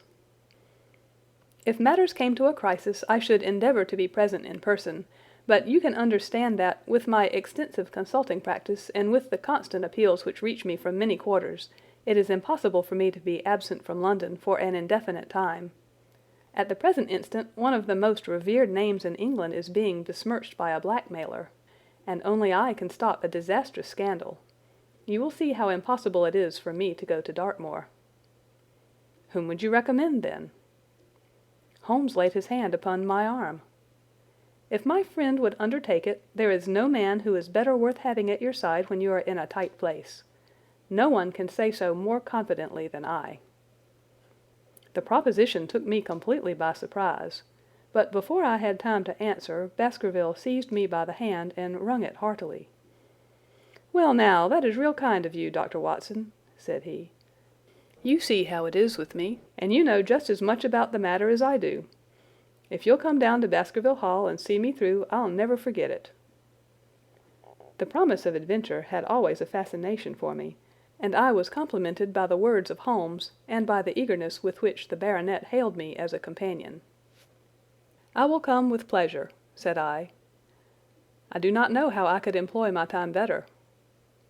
"And you will report very carefully to me," said Holmes. "When a crisis comes, as it will do, I will direct how you shall act. I suppose that by Saturday all might be ready?" "Would that suit Dr. Watson?" "Perfectly." "Then on Saturday, unless you hear to the contrary, we shall meet at the 10:30 train from Paddington." We had risen to depart when Baskerville gave a cry of triumph, and diving into one of the corners of the room he drew a brown boot from under a cabinet. "My missing boot!" he cried. "May all our difficulties vanish as easily," said Sherlock Holmes.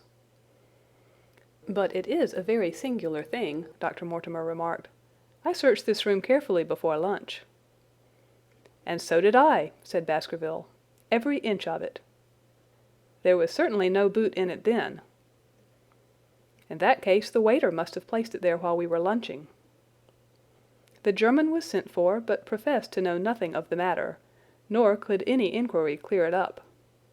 Another item had been added to that constant and apparently purposeless series of small mysteries which had succeeded each other so rapidly. Setting aside the whole grim story of Sir Charles's death, we had a line of inexplicable incidents all within the limits of 2 days, which included the receipt of the printed letter, the black-bearded spy in the hansom, the loss of the new brown boot, the loss of the old black boot, and now the return of the new brown boot. Holmes sat in silence in the cab as we drove back to Baker Street, and I knew from his drawn brows and keen face that his mind, like my own, was busy in endeavouring to frame some scheme into which all these strange and apparently disconnected episodes could be fitted. All afternoon and late into the evening he sat lost in tobacco and thought. Just before dinner 2 telegrams were handed in. The first ran, "Have just heard that Barrymore is at the Hall. Baskerville." The second, "Visited 23 hotels as directed, but sorry to report unable to trace cut sheet of Times. Cartwright." "There go 2 of my threads, Watson. There is nothing more stimulating than a case where everything goes against you. We must cast round for another scent. We still have the cabman who drove the spy. Exactly. I have wired to get his name and address from the official registry. I should not be surprised if this were an answer to my question. The ring at the bell proved to be something even more satisfactory than an answer, however, for the door opened and a rough-looking fellow entered who was evidently the man himself. "I got a message from the head office that a gent at this address had been inquiring for number 2704, said he. "I've driven my cab this 7 years, and never a word of complaint. I came here straight from the yard to ask you to your face what you had against me." "I have nothing in the world against you, my good man," said Holmes. "On the contrary, I have half a sovereign for you if you will give me a clear answer to my questions." "Well, I've had a good day, and no mistake," said the cabman with a grin. "What was it you wanted to ask, sir?" "First of all, your name and address, in case I want you again." "John Clayton, 3 Turpey Street, the Borough. My cab is out of Shipley's Yard, near Waterloo Station." Sherlock Holmes made a note of it. "Now, Clayton, tell me all about the fare who came and watched this house at 10 o'clock this morning, and afterwards followed the two gentlemen down Regent Street." The man looked surprised and a little embarrassed. "Why, there's no good my telling you things, for you seem to know as much as I do already," said he. "The truth is that the gentleman told me that he was a detective, and that I was to say nothing about him to anyone."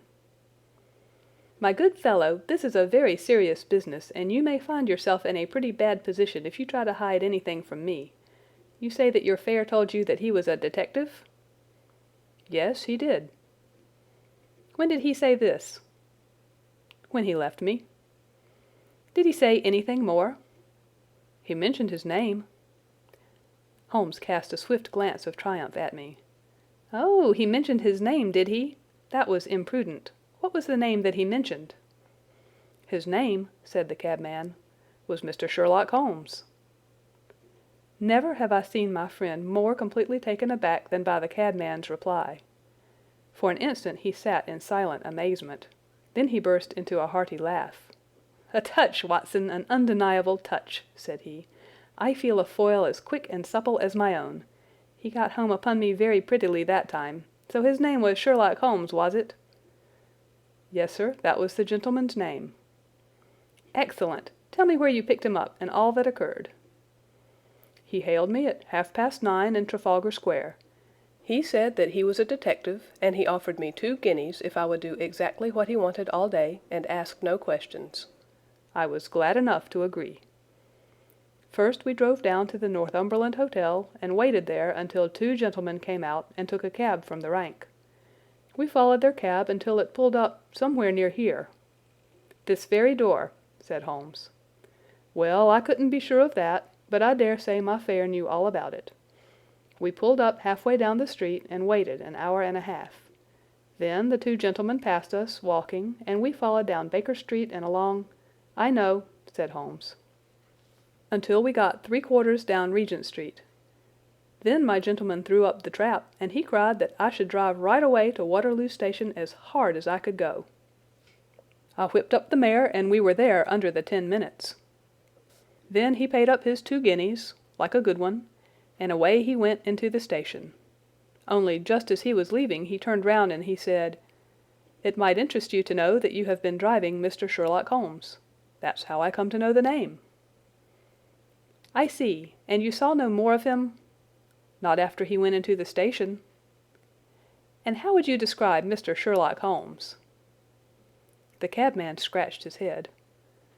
"Well, he wasn't altogether such an easy gentleman to describe. I'd put him at 40 years of age, and he was of a middle height, 2 or 3 inches shorter than you, sir.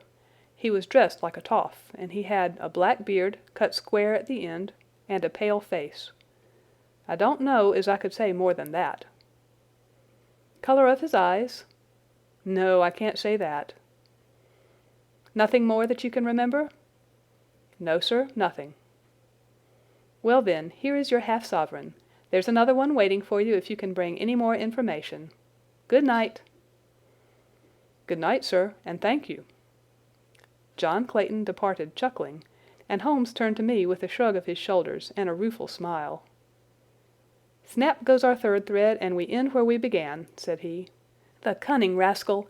He knew our number, knew that Sir Henry Baskerville had consulted me, spotted who I was in Regent Street, conjectured that I had got the number of the cab and would lay my hands on the driver, and so sent back this audacious message. I tell you, Watson, this time we have got a foeman who is worthy of our steel. I've been checkmated in London. I can only wish you better luck in Devonshire, but I'm not easy in my mind about it." "About what?" "About sending you. It's an ugly business, Watson, an ugly, dangerous business, and the more I see of it, the less I like it. Yes, my dear fellow, you may laugh, but I give you my word that I shall be very glad to have you back safe and sound in Baker Street once more." Chapter 6. Baskerville Hall. Sir Henry Baskerville and Dr. Mortimer were ready upon the appointed day, and we started as arranged for Devonshire. Mr. Sherlock Holmes drove with me to the station and gave me his last parting injunctions and advice. "I will not bias your mind by suggesting theories or suspicions, Watson," said he. "I wish you simply to report facts in the fullest possible manner to me, and you can leave me to do the theorizing." "What sort of facts?" I asked. "Anything which may seem to have a bearing, however indirect, upon the case, and especially the relations between young Baskerville and his neighbours, or any fresh particulars concerning the death of Sir Charles. I have made some inquiries myself in the last few days, but the results have, I fear, been negative. One thing only appears to be certain, and that is that Mr. James Desmond, who is the next heir, is an elderly gentleman of a very amiable disposition, so that this persecution does not arise from him. I really think that we may eliminate him entirely from our calculations. There remain the people who will actually surround Sir Henry Baskerville upon the moor." "Would it not be well in the first place to get rid of this Barrymore couple?" "By no means. You could not make a greater mistake. If they are innocent it would be a cruel injustice, and if they are guilty we should be giving up all chance of bringing it home to them.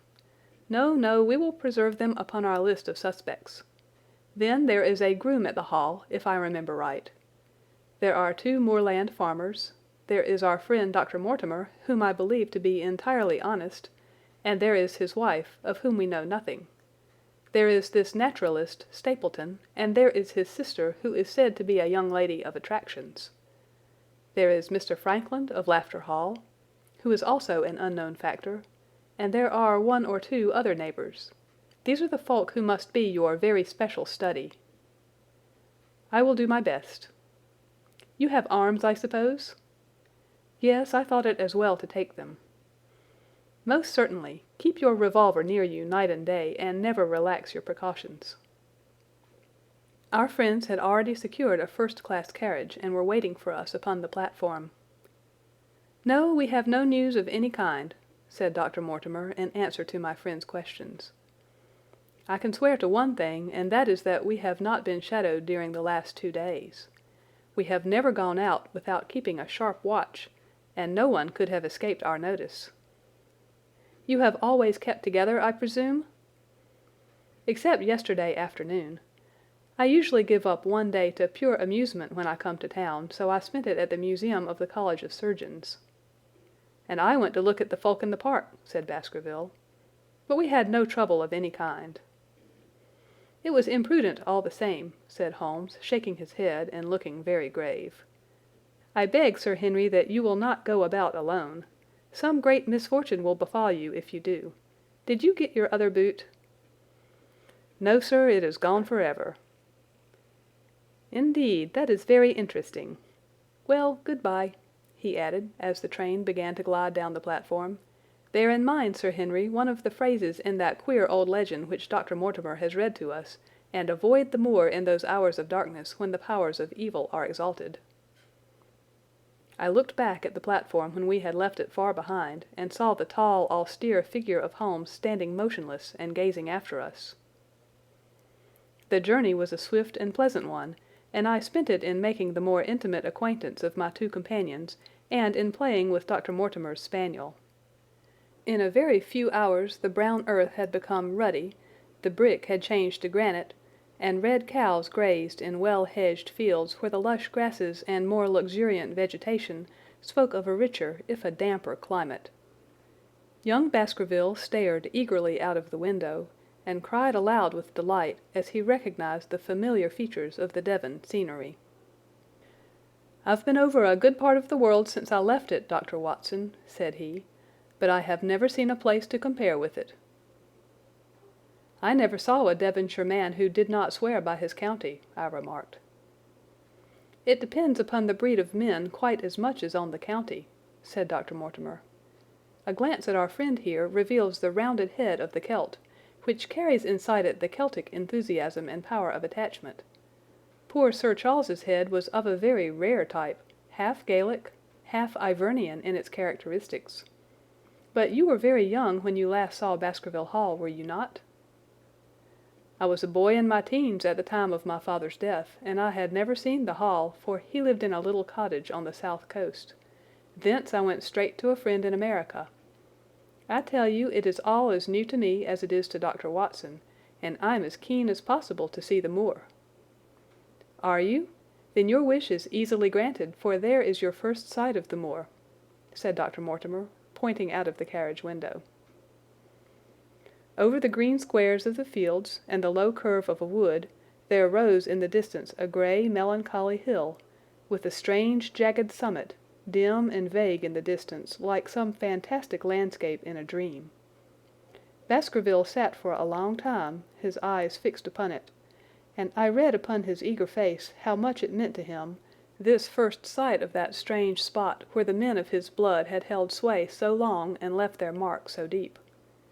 There he sat, with his tweed suit and his American accent, in the corner of a prosaic railway carriage, and yet as I looked at his dark and expressive face I felt more than ever how true a descendant he was of that long line of high-blooded, fiery, and masterful men. There were pride, valor, and strength in his thick brows, his sensitive nostrils, and his large hazel eyes.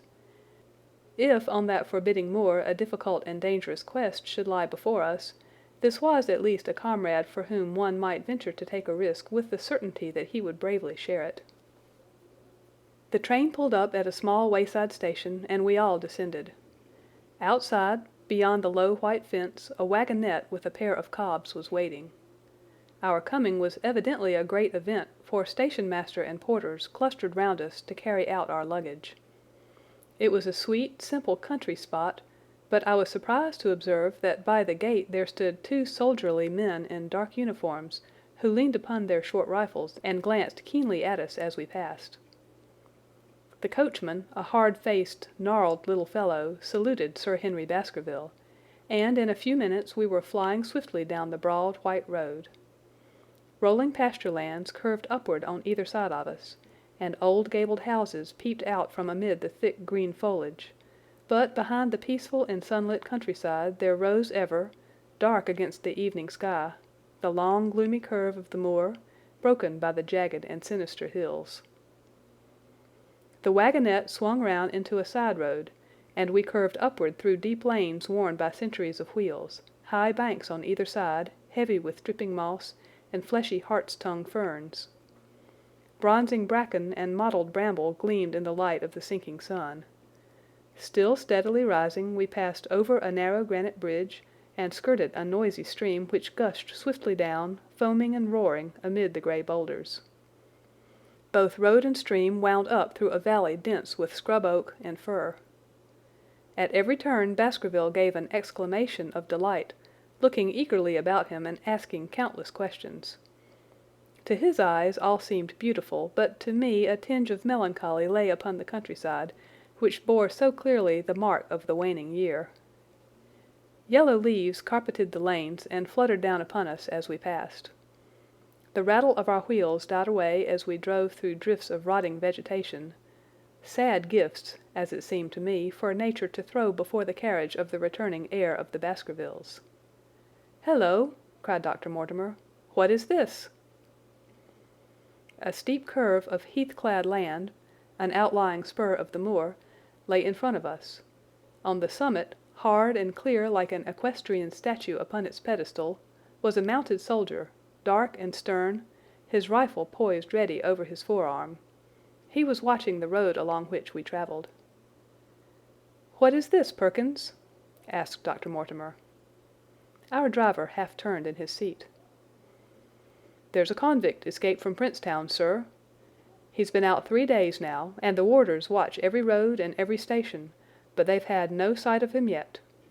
The farmers about here don't like it, sir, and that's a fact." "Well, I understand that they get £5 if they can give information."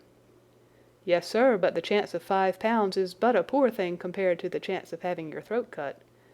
You see, it isn't like any ordinary convict. This is a man who would stick at nothing." "Who is he, then?" "It is Selden, the Notting Hill murderer." I remembered the case well, for it was one in which Holmes had taken an interest on account of the peculiar ferocity of the crime and the wanton brutality which had marked all the actions of the assassin. The commutation of his death sentence had been due to some doubts as to his complete sanity, so atrocious was his conduct. Our wagonette had topped a rise, and in front of us rose the huge expanse of the moor, mottled with gnarled and craggy cairns and tors. A cold wind swept down from it and set us shivering. Somewhere there on that desolate plain was lurking this fiendish man, hiding in a burrow like a wild beast, his heart full of malignancy against the whole race which had cast him out. It needed but this to complete the grim suggestiveness of the barren waste, the chilling wind, and the darkling sky. Even Baskerville fell silent and pulled his overcoat more closely around him. We had left the fertile country behind and beneath us. We looked back on it now, the slanting rays of a low sun turning the streams to threads of gold, and glowing on the red earth new turned by the plough and the broad tangle of the woodlands. The road in front of us grew bleaker and wilder over huge russet and olive slopes, sprinkled with giant boulders. Now and then we passed a moorland cottage, walled and roofed with stone, with no creeper to break its harsh outline. Suddenly we looked down into a cup-like depression, patched with stunted oaks and firs which had been twisted and bent by the fury of years of storm. 2 high, narrow towers rose over the trees. The driver pointed with his whip. "Baskerville Hall," said he. Its master had risen and was staring with flushed cheeks and shining eyes. A few minutes later we had reached the lodge gates, a maze of fantastic tracery in wrought iron, with weather-bitten pillars on each side, blotched with lichens and surmounted by the boar's heads of the Baskervilles. The lodge was a ruin of black granite and bared ribs of rafters, but facing it was a new building, half constructed, the first fruit of Sir Charles's South African gold. Through the gateway we passed into the avenue, where the wheels were again hushed amid the leaves, and the old trees shot their branches in a sombre tunnel over our heads. Baskerville shuddered as he looked up the long, dark drive to where the house glimmered like a ghost at the farther end. "Was it here?" he asked in a low voice. "No, no, the yew alley is on the other side." The young heir glanced round with a gloomy face. "It's no wonder my uncle felt as if trouble were coming on him in such a place as this," said he. "It's enough to scare any man. I'll have a row of electric lamps up here inside of 6 months, and you won't know it again, with 1,000 candle-power Swan and Edison right here in front of the hall door." The avenue opened into a broad expanse of turf, and the house lay before us. In the fading light I could see that the centre was a heavy block of building from which a porch projected. The whole front was draped in ivy, with a patch clipped bare here and there where a window or a coat of arms broke through the dark veil. From this central block rose the twin towers, ancient, crenellated, and pierced with many loopholes. To the right and left of the turrets were more modern wings of black granite. A dull light shone through heavy mullioned windows, and from the high chimneys which rose from the steep, high-angled roof there sprang a single black column of smoke. "Welcome, Sir Henry! Welcome to Baskerville Hall!" A tall man had stepped from the shadow of the porch to open the door of the wagonette. The figure of a woman was silhouetted against the yellow light of the hall. She came out and helped the man to hand down our bags. "You don't mind my driving straight home, Sir Henry?" said Dr. Mortimer. "My wife is expecting me." "Surely you will stay and have some dinner?" "No, I must go. I shall probably find some work awaiting me. I would stay to show you over the house, but Barrymore will be a better guide than I. Good-bye, and never hesitate night or day to send for me if I can be of service." The wheels died away down the drive, while Sir Henry and I turned into the hall, and the door clanged heavily behind us. It was a fine apartment in which we found ourselves, large, lofty, and heavily raftered with huge baulks of age-blackened oak. In the great old-fashioned fireplace behind the high iron dogs a log fire crackled and snapped. Sir Henry and I held out our hands to it, for we were numb from our long drive. Then we gazed round us at the high, thin window of old stained glass, the oak panelling, the stags' heads, the coats of arms upon the wall, all dim and sombre in the subdued light of the central lamp. "It's just as I imagined it," said Sir Henry. "Is it not the very picture of an old family home? To think that this should be the same hall in which for 500 years my people have lived. It strikes me solemn to think of it." I saw his dark face lit up with a boyish enthusiasm as he gazed about him. The light beat down upon him where he stood, but long shadows trailed down the walls and hung like a black canopy above him. Barrymore had returned from taking our luggage to our rooms. He stood in front of us now with the subdued manner of a well-trained servant. He was a remarkable-looking man, tall, handsome, with a square black beard and pale, distinguished features. "Would you wish dinner to be served at once, sir?" "Is it ready?" "In a very few minutes, sir. You will find hot water in your rooms. My wife and I will be happy, Sir Henry, to stay with you until you have made your fresh arrangements, but you will understand that under the new conditions this house will require a considerable staff." "What new conditions?" "I only meant, sir, that Sir Charles led a very retired life, and we were able to look after his wants. You would, naturally, wish to have more company, and so you will need changes in your household." "Do you mean that your wife and you wish to leave?" "Only when it is quite convenient to you, sir." "But your family have been with us for several generations, have they not? I should be sorry to begin my life here by breaking an old family connection." I seemed to discern some signs of emotion upon the butler's white face. "I feel that also, sir, and so does my wife. But to tell the truth, sir, we were both very much attached to Sir Charles, and his death gave us a shock and made these surroundings very painful to us. I fear that we shall never again be easy in our minds at Baskerville Hall." "But what do you intend to do?" "I have no doubt, sir, that we shall succeed in establishing ourselves in some business. Sir Charles's generosity has given us the means to do so. And now, sir, perhaps I had best show you to your rooms." A square balustraded gallery ran round the top of the old hall, approached by a double stair. From this central point 2 long corridors extended the whole length of the building, from which all the bedrooms opened. My own was in the same wing as Baskerville's, and almost next door to it. These rooms appeared to be much more modern than the central part of the house, and the bright paper and numerous candles did something to remove the sombre impression which our arrival had left upon my mind. But the dining room which opened out of the hall was a place of shadow and gloom. It was a long chamber with a step separating the dais where the family sat from the lower portion reserved for their dependents. At one end a minstrel's gallery overlooked it. Black beams shot across above our heads, with a smoke-darkened ceiling beyond them. With rows of flaring torches to light it up, and the color and rude hilarity of an old-time banquet, it might have softened, but now, when 2 black-clothed gentlemen sat in the little circle of light thrown by a shaded lamp, one's voice became hushed and one's spirit subdued. A dim line of ancestors in every variety of dress, from the Elizabethan knight to the buck of the Regency, stared down upon us and daunted us by their silent company. We talked little, and I, for one, was glad when the meal was over and we were able to retire into the modern billiard room and smoke a cigarette. "My word, it isn't a very cheerful place," said Sir Henry.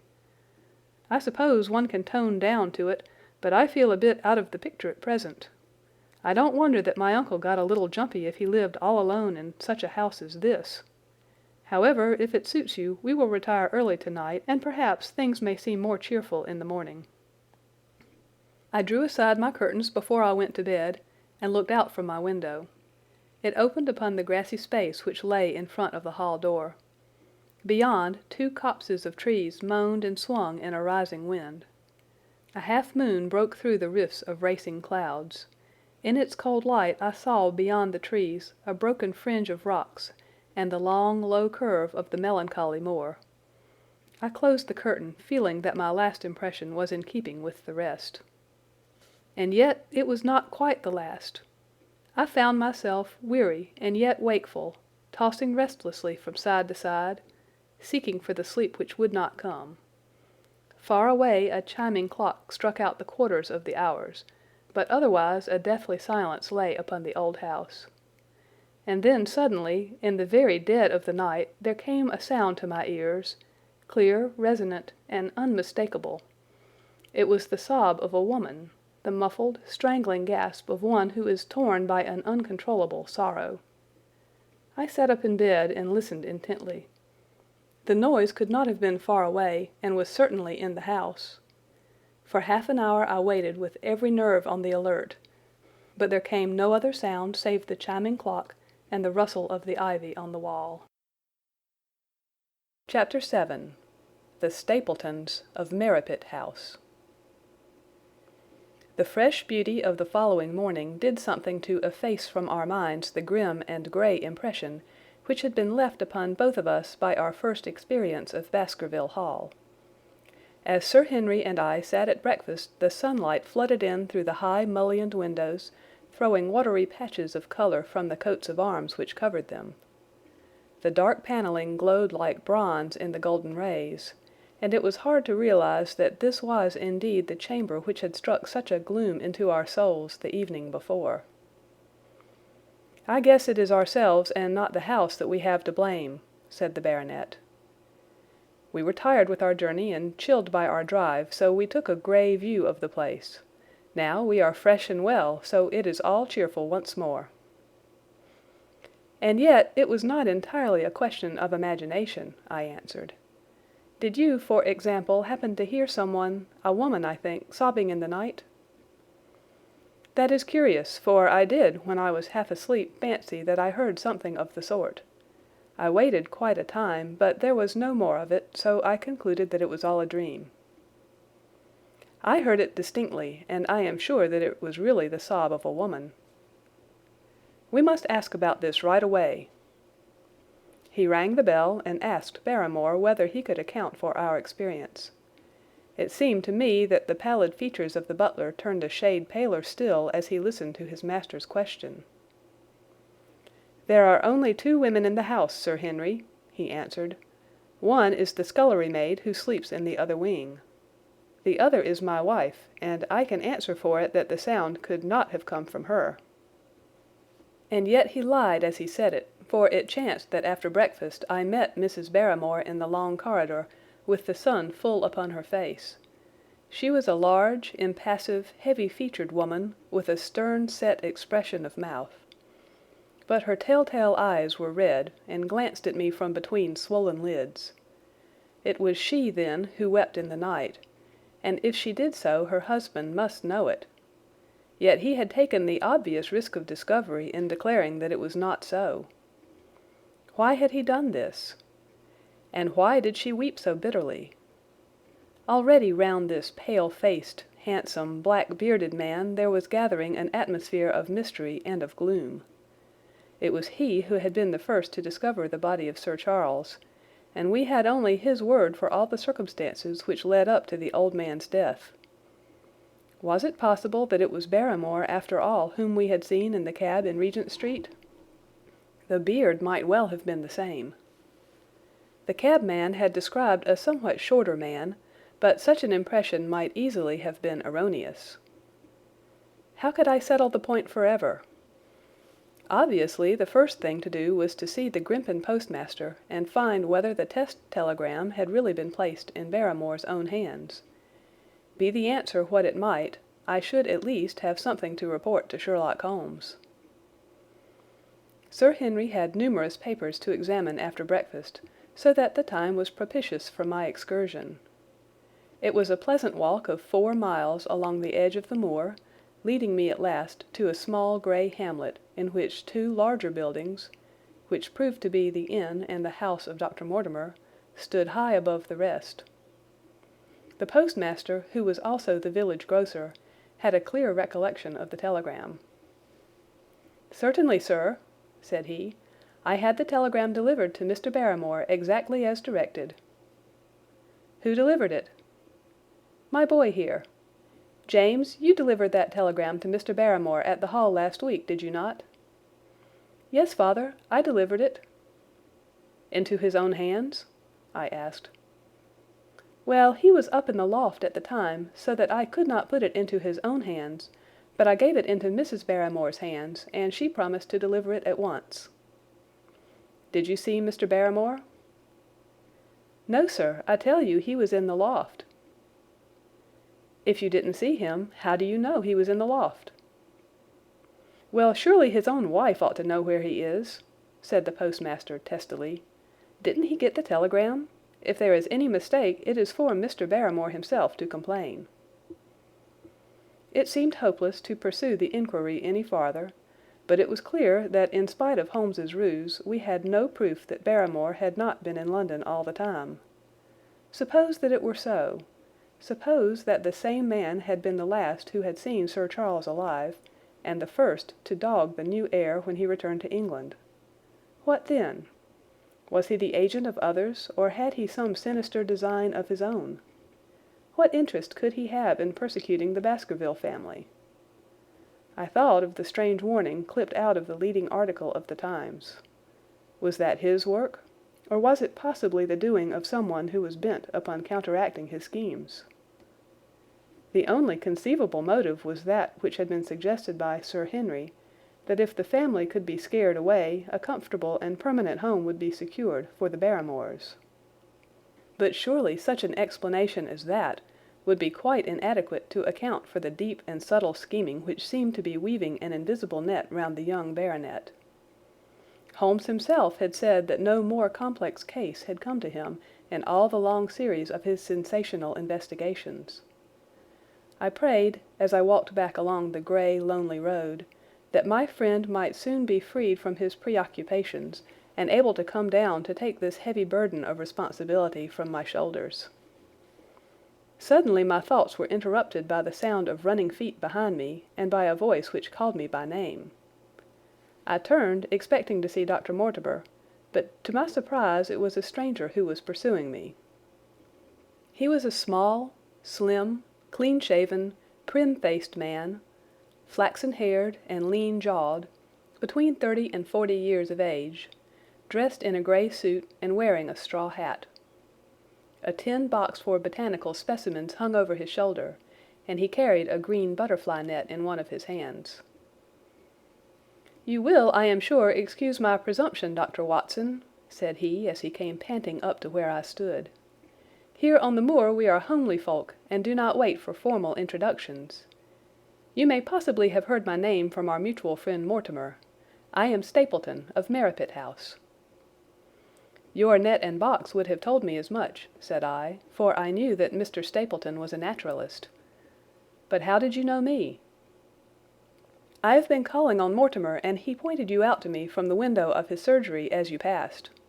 As our road lay the same way, I thought that I would overtake you and introduce myself. I trust that Sir Henry is none the worse for his journey?" "He is very well, thank you." "We were all rather afraid that after the sad death of Sir Charles the new baronet might refuse to live here. It is asking much of a wealthy man to come down and bury himself in a place of this kind, but I need not tell you that it means a very great deal to the countryside. Sir Henry has, I suppose, no superstitious fears in the matter?" "I do not think that it is likely." "Of course you know the legend of the fiend dog which haunts the family?" "I have heard it."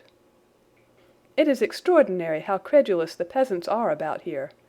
Any number of them are ready to swear that they have seen such a creature upon the moor." He spoke with a smile, but I seemed to read in his eyes that he took the matter more seriously. "The story took a great hold upon the imagination of Sir Charles, and I have no doubt that it led to his tragic end." "But how?" "His nerves were so worked up that the appearance of any dog might have had a fatal effect upon his diseased heart. I fancy that he really did see something of the kind upon that last night in the yew alley. I feared that some disaster might occur, for I was very fond of the old man, and I knew that his heart was weak." "How did you know that?" "My friend Mortimer told me." "You think, then, that some dog pursued Sir Charles, and that he died of fright in consequence?" "Have you any better explanation?" "I have not come to any conclusion." "Has Mr. Sherlock Holmes—" The words took away my breath for an instant, but a glance at the placid face and steadfast eyes of my companion showed that no surprise was intended. "It is useless for us to pretend that we do not know you, Dr. Watson," said he. "The records of your detective have reached us here, and you could not celebrate him without being known yourself. When Mortimer told me your name he could not deny your identity. If you are here, then it follows that Mr. Sherlock Holmes is interesting himself in the matter, and I am naturally curious to know what view he may take." "I am afraid that I cannot answer that question." "May I ask if he is going to honor us with a visit himself?" "He cannot leave town at present. He has other cases which engage his attention." "What a pity! He might throw some light on that which is so dark to us. But as to your own researches, if there is any possible way in which I can be of service to you, I trust that you will command me. If I had any indication of the nature of your suspicions or how you propose to investigate the case, I might, perhaps, even now give you some aid or advice." "I assure you that I am simply here upon a visit to my friend Sir Henry, and that I need no help of any kind." "Excellent!" said Stapleton. "You are perfectly right to be wary and discreet. I am justly reproved for what I feel was an unjustifiable intrusion, and I promise you that I will not mention the matter again." We had come to a point where a narrow grassy path struck off from the road and wound away across the moor. A steep, boulder-sprinkled hill lay upon the right, which had in bygone days been cut into a granite quarry. The face which was turned toward us formed a dark cliff, with ferns and brambles growing in its niches. From over a distant rise there floated a grey plume of smoke. "A moderate walk along this moor-path brings us to Merripit House," said he. "Perhaps you will spare an hour that I may have the pleasure of introducing you to my sister." My first thought was that I should be by Sir Henry's side, but then I remembered the pile of papers and bills with which his study table was littered. It was certain that I could not help with those, and Holmes had expressly said that I should study the neighbours upon the moor. I accepted Stapleton's invitation, and we turned together down the path. "It is a wonderful place, the moor," said he, looking round over the undulating downs, long green rollers with crests of jagged granite foaming up into fantastic surges. "You never tire of the moor. You cannot think the wonderful secrets which it contains. It is so vast, and so barren, and so mysterious." "You know it well, then?" "I have only been here 2 years. The residents would call me a newcomer.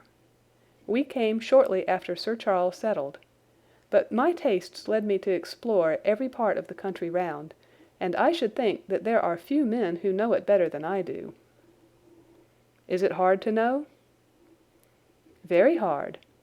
You see, for example, this great plain to the north here with the queer hills breaking out of it. Do you observe anything remarkable about that?" "It would be a rare place for a gallop." "You would naturally think so, and the thought has cost several their lives before now. You notice those bright green spots scattered thickly over it?" "Yes, they seem more fertile than the rest." Stapleton laughed. "That is the great Grimpen Mire," said he. "A false step yonder means death to man or beast. Only yesterday I saw one of the moor ponies wander into it. He never came out. I saw his head for quite a long time craning out of the bog hole, but it sucked him down at last. Even in dry seasons it is a danger to cross it, but after these autumn rains it is an awful place. And yet I can find my way to the very heart of it and return alive. By George, there is another of those miserable ponies." Something brown was rolling and tossing among the green sedges. Then a long, agonized, writhing neck shot upward, and a dreadful cry echoed over the moor. It turned me cold with horror, but my companion's nerve seemed to be stronger than mine. "It's gone," said he. "The mire has him. 2 in 2 days, and many more perhaps, for they get in the way of going there in the dry weather, and never know the difference until the mire has them in its clutches. It's a bad place, the great Grimpen Mire." "And you say you can penetrate it?" "Yes, there are 1 or 2 paths which a very active man can take. I have found them out." "But why should you wish to go into so horrible a place?" "Well, you see the hills beyond? They are really islands cut off on all sides by the impassable mire which has crawled round them in the course of years. That is where the rare plants and the butterflies are if you have the wit to reach them." "I shall try my luck some day." He looked at me with a surprised face. "For God's sake, put such an idea out of your mind," said he. "Your blood would be upon my head. I assure you that there would not be the least chance of your coming back alive. It is only by remembering certain complex landmarks that I am able to do it." "Hello!" I cried. "What is that?" A long, low moan, indescribably sad, swept over the moor. It filled the whole air, and yet it was impossible to say whence it came. From a dull murmur it swelled into a deep roar, and then sank back into a melancholy, throbbing murmur once again.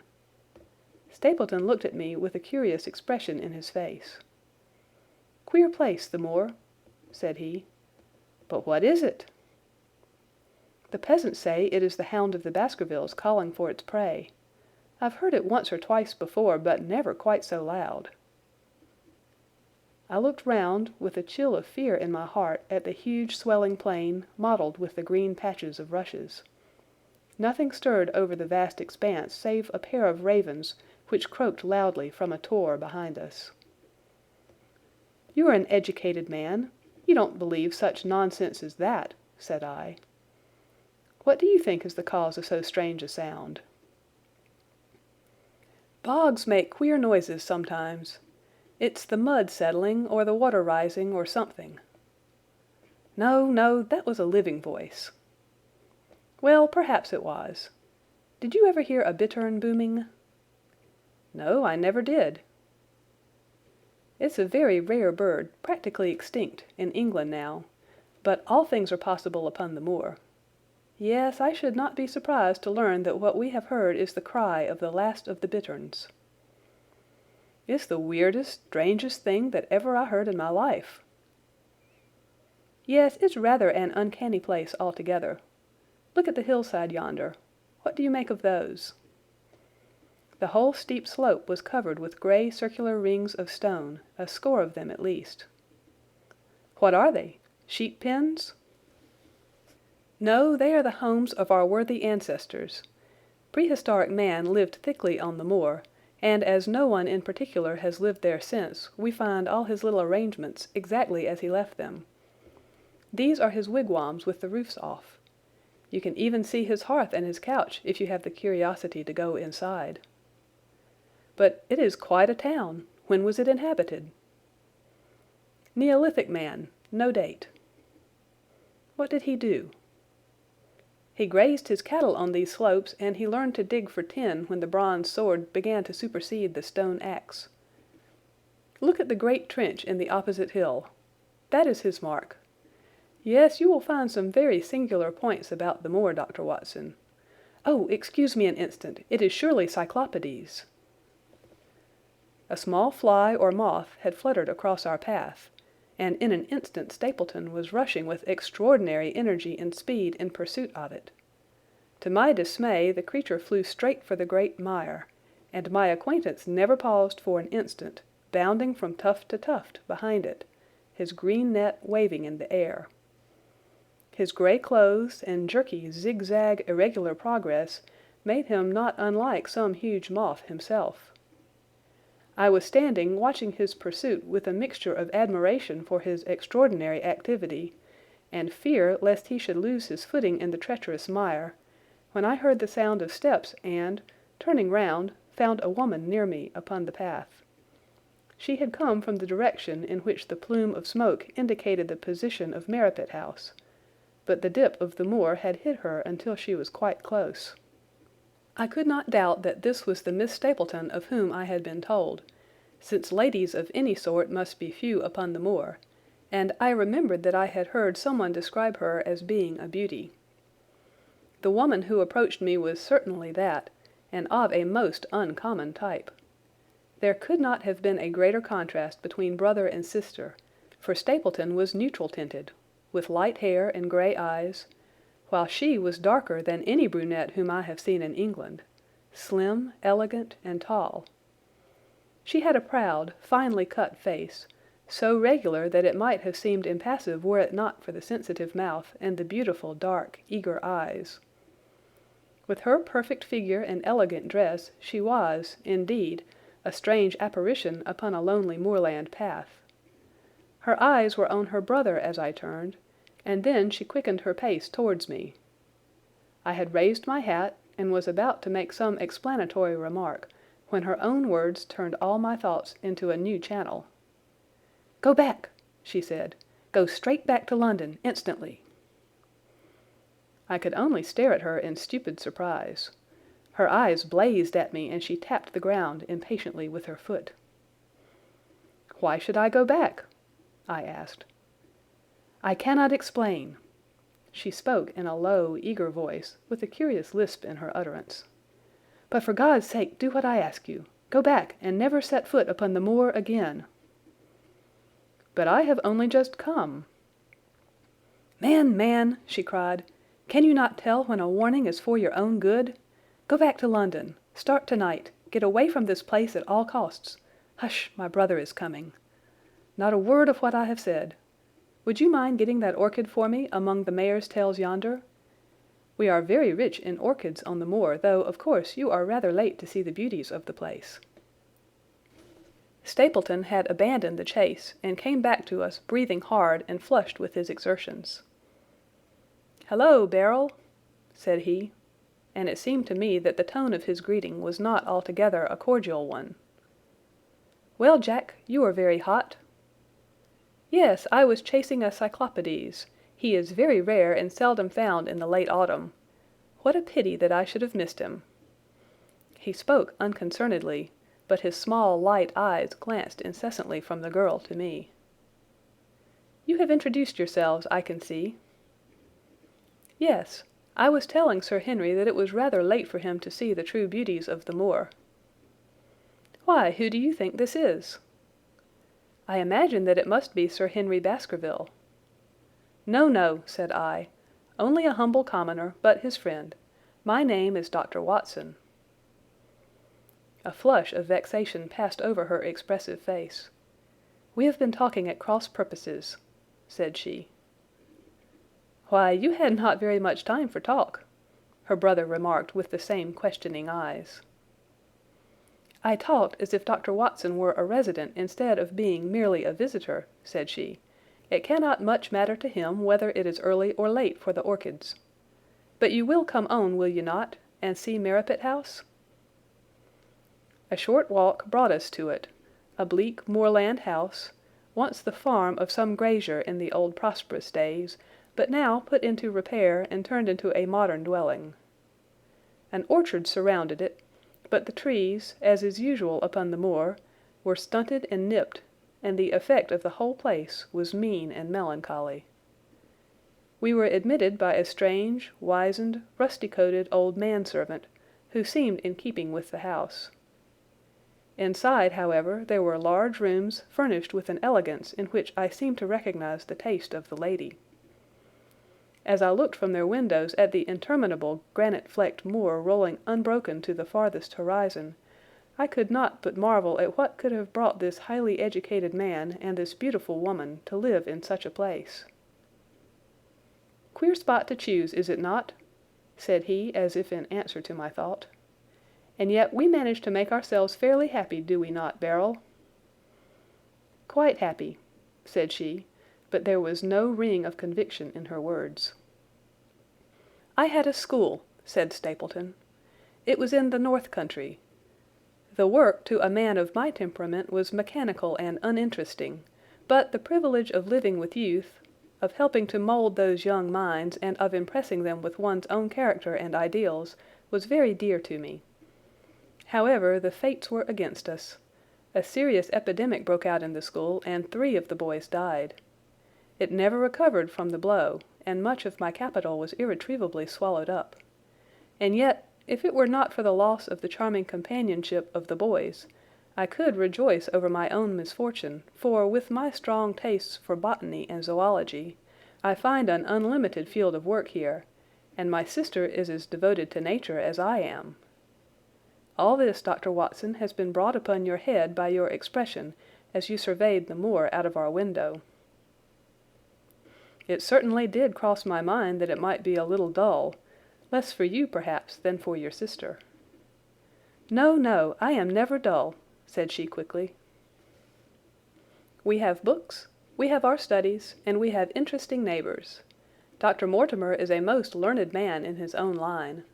Poor Sir Charles was also an admirable companion. We knew him well and miss him more than I can tell. Do you think that I should intrude if I were to call this afternoon and make the acquaintance of Sir Henry?" "I am sure that he would be delighted." "Then perhaps you would mention that I propose to do so. We may, in our humble way, do something to make things more easy for him until he becomes accustomed to his new surroundings. Will you come upstairs, Dr. Watson, and inspect my collection of Lepidoptera? I think it is the most complete one in the southwest of England. By the time that you have looked through them, lunch will be almost ready." But I was eager to get back to my charge. The melancholy of the moor, the death of the unfortunate pony, the weird sound which had been associated with the grim legend of the Baskervilles, all these things tinged my thoughts with sadness. Then on the top of these more or less vague impressions there had come the definite and distinct warning of Miss Stapleton, delivered with such intense earnestness that I could not doubt that some grave and deep reason lay behind it. I resisted all pressure to stay for lunch, and I set off at once upon my return journey, taking the grass-grown path by which we had come. It seems, however, that there must have been some short-cut for those who knew it, for before I had reached the road I was astounded to see Miss Stapleton sitting upon a rock by the side of the track. Her face was beautifully flushed with her exertions, and she held her hand to her side. "I have run all the way in order to cut you off, Dr. Watson," said she. "I had not even time to put on my hat. I must not stop or my brother may miss me. I wanted to say to you how sorry I am about the stupid mistake I made in thinking that you were Sir Henry. Please forget the words I said, which have no application whatever to you." "But I can't forget them, Miss Stapleton," said I. "I am Sir Henry's friend, and his welfare is a very close concern of mine. Tell me why it was that you were so eager that Sir Henry should return to London." "A woman's whim, Dr. Watson. When you know me better, you will understand that I cannot always give reasons for what I say or do." "No, no, I remember the thrill in your voice. I remember the look in your eyes. Please, please be frank with me, Miss Stapleton. For ever since I have been here I have been conscious of shadows all round me. Life has become like that great Grimpen mire, with little green patches everywhere, into which one may sink and with no guide to point the track. Tell me then what it was that you meant, and I will promise to convey your warning to Sir Henry." An expression of irresolution passed for an instant over her face, but her eyes had hardened again when she answered me. "You make too much of it, Dr. Watson," said she. "My brother and I were very much shocked by the death of Sir Charles. We knew him very intimately, for his favourite walk was over the moor to our house. He was deeply impressed with the curse which hung over his family, and when this tragedy came I naturally felt that there must be some grounds for the fears which he had expressed. I was distressed, therefore, when another member of the family came down to live here, and I felt that he should be warned of the danger which he will run. That was all which I intended to convey." "But what is the danger?" "You know the story of the Hound?" "I do not believe in such nonsense." "But I do. If you have any influence with Sir Henry, take him away from a place which has always been fatal to his family. The world is wide. Why should he wish to live at the place of danger?" "Because it is the place of danger. That is Sir Henry's nature. I fear that unless you can give me some more definite information than this, it would be impossible to get him to move." "I cannot say anything definite, for I do not know anything definite." "I would ask you one more question, Miss Stapleton. If you meant no more than this when you first spoke to me, why should you not wish your brother to overhear what you said? There is nothing to which he or anyone else could object." "My brother is very anxious to have the Hall inhabited, for he thinks that it is for the good of the poor folk upon the moor.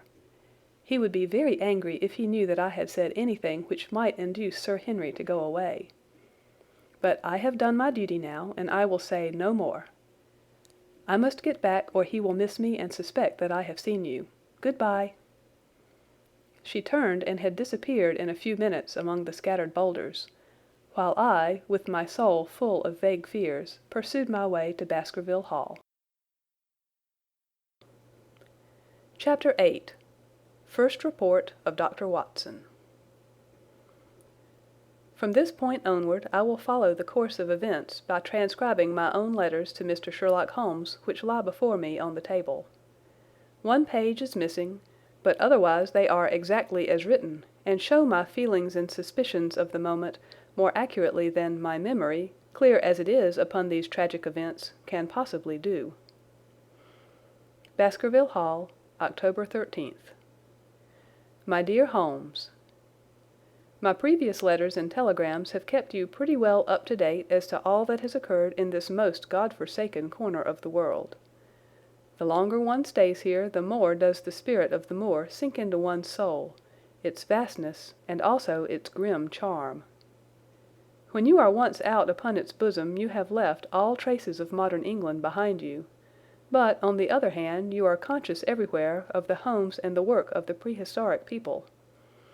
On all sides of you, as you walk, are the houses of these forgotten folk, with their graves and the huge monoliths which are supposed to have marked their temples.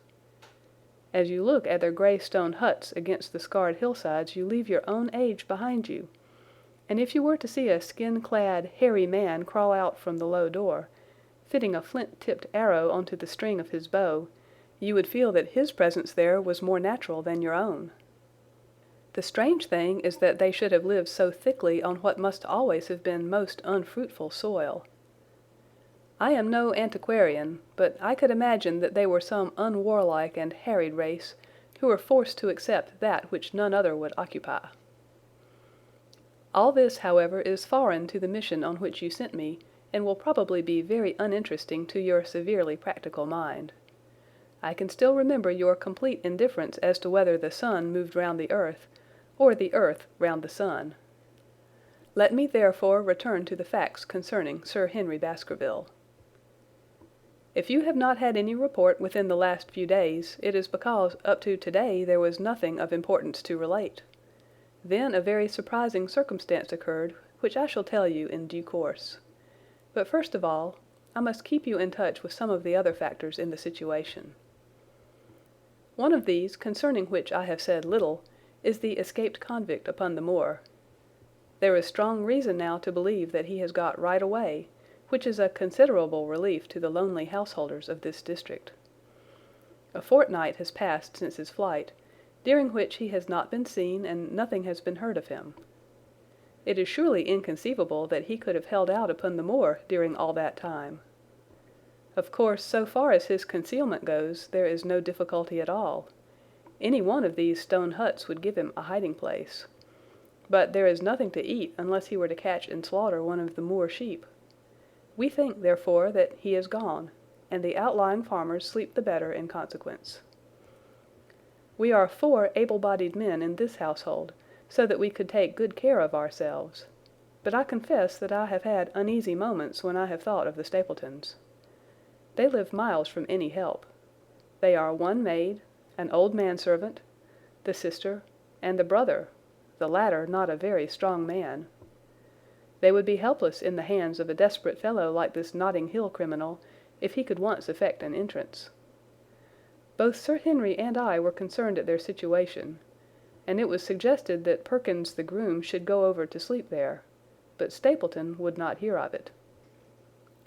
The fact is that our friend, the baronet, begins to display a considerable interest in our fair neighbour. It is not to be wondered at, for time hangs heavily in this lonely spot to an active man like him, and she is a very fascinating and beautiful woman. There is something tropical and exotic about her which forms a singular contrast to her cool and unemotional brother. Yet he also gives the idea of hidden fires.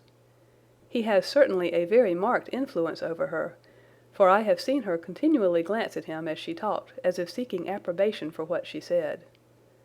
I trust that he is kind to her. There is a dry glitter in his eyes and a firm set of his thin lips, which goes with a positive and possibly a harsh nature. You would find him an interesting study. He came over to call upon Baskerville on that first day, and the very next morning he took us both to show us the spot where the legend of the wicked Hugo is supposed to have had its origin. It was an excursion of some miles across the moor to a place which is so dismal that it might have suggested the story. We found a short valley between rugged tors which led to an open, grassy space flecked over with the white cotton grass. In the middle of it rose 2 great stones, worn and sharpened at the upper end until they looked like the huge corroding fangs of some monstrous beast. In every way it corresponded with the scene of the old tragedy.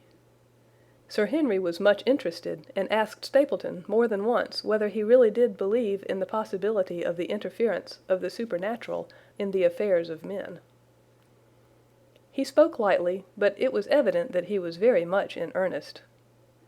Stapleton was guarded in his replies, but it was easy to see that he said less than he might, and that he would not express his whole opinion out of consideration for the feelings of the baronet. He told us of similar cases, where families had suffered from some evil influence, and he left us with the impression that he shared the popular view upon the matter.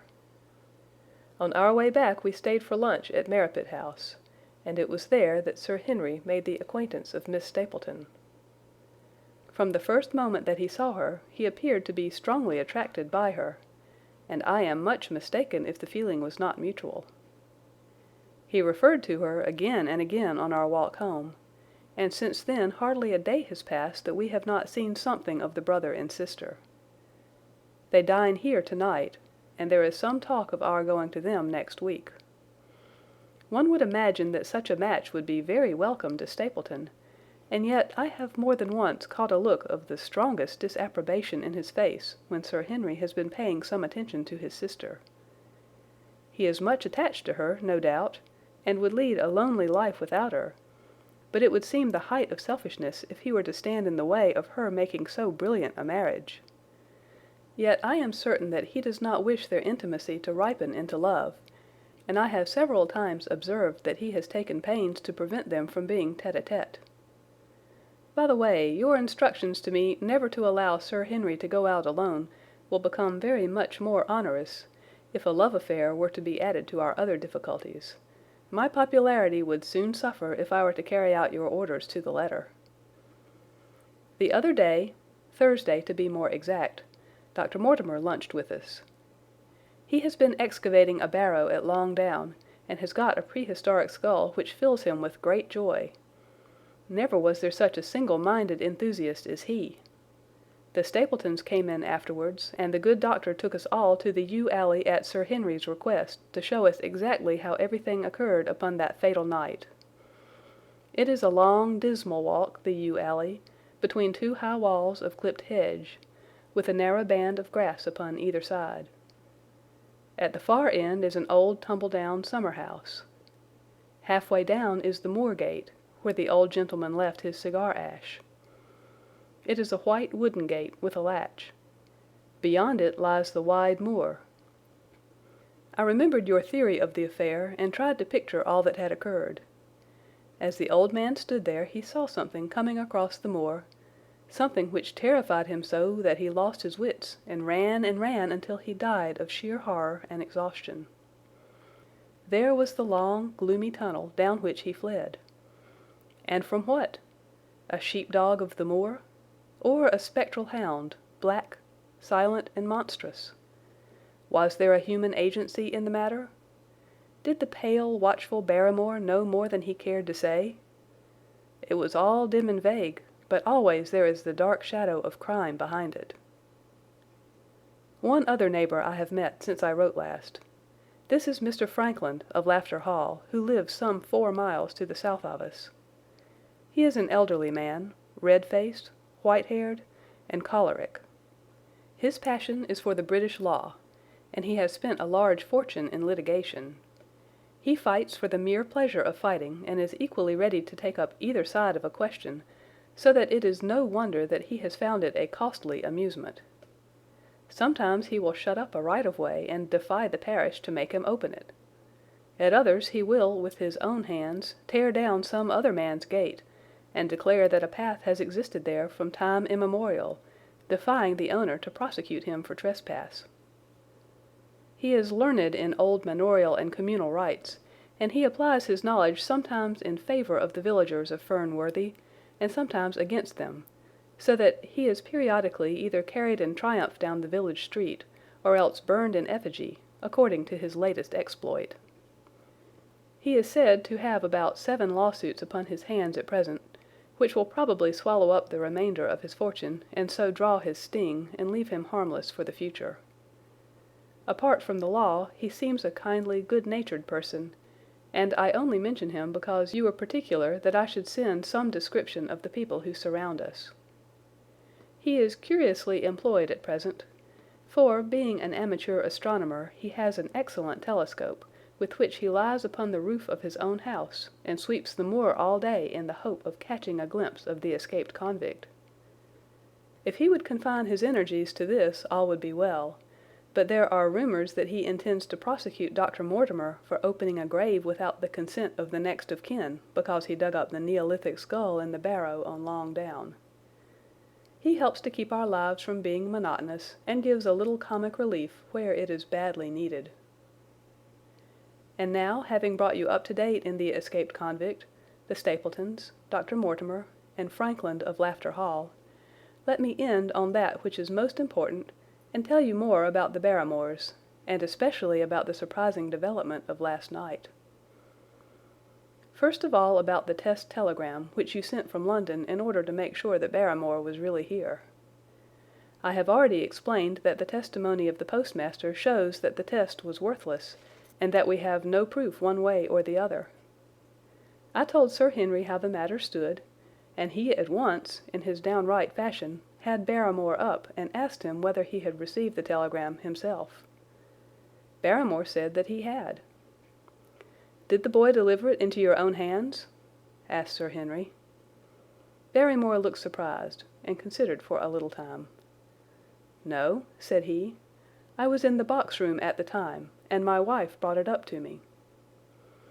"Did you answer it yourself?" "No, I told my wife what to answer, and she went down to write it." In the evening he recurred to the subject of his own accord.